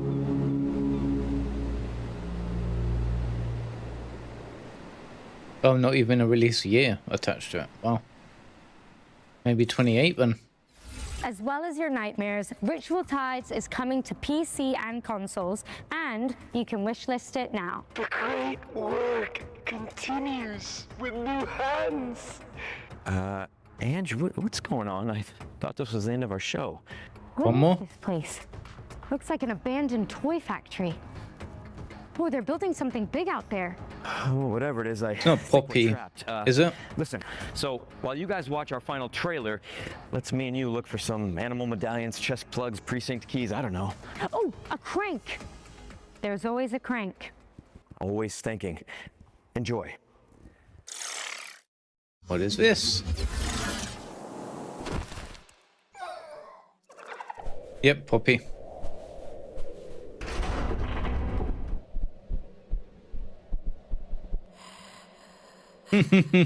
God damn. Yeah, chapter 6. What? Maybe not. A Poppy Playtime multiplayer game?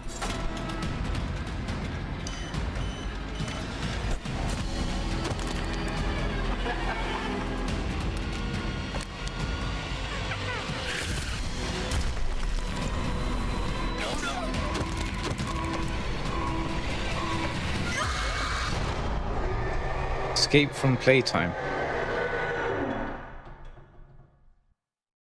Oh, that was disappointing.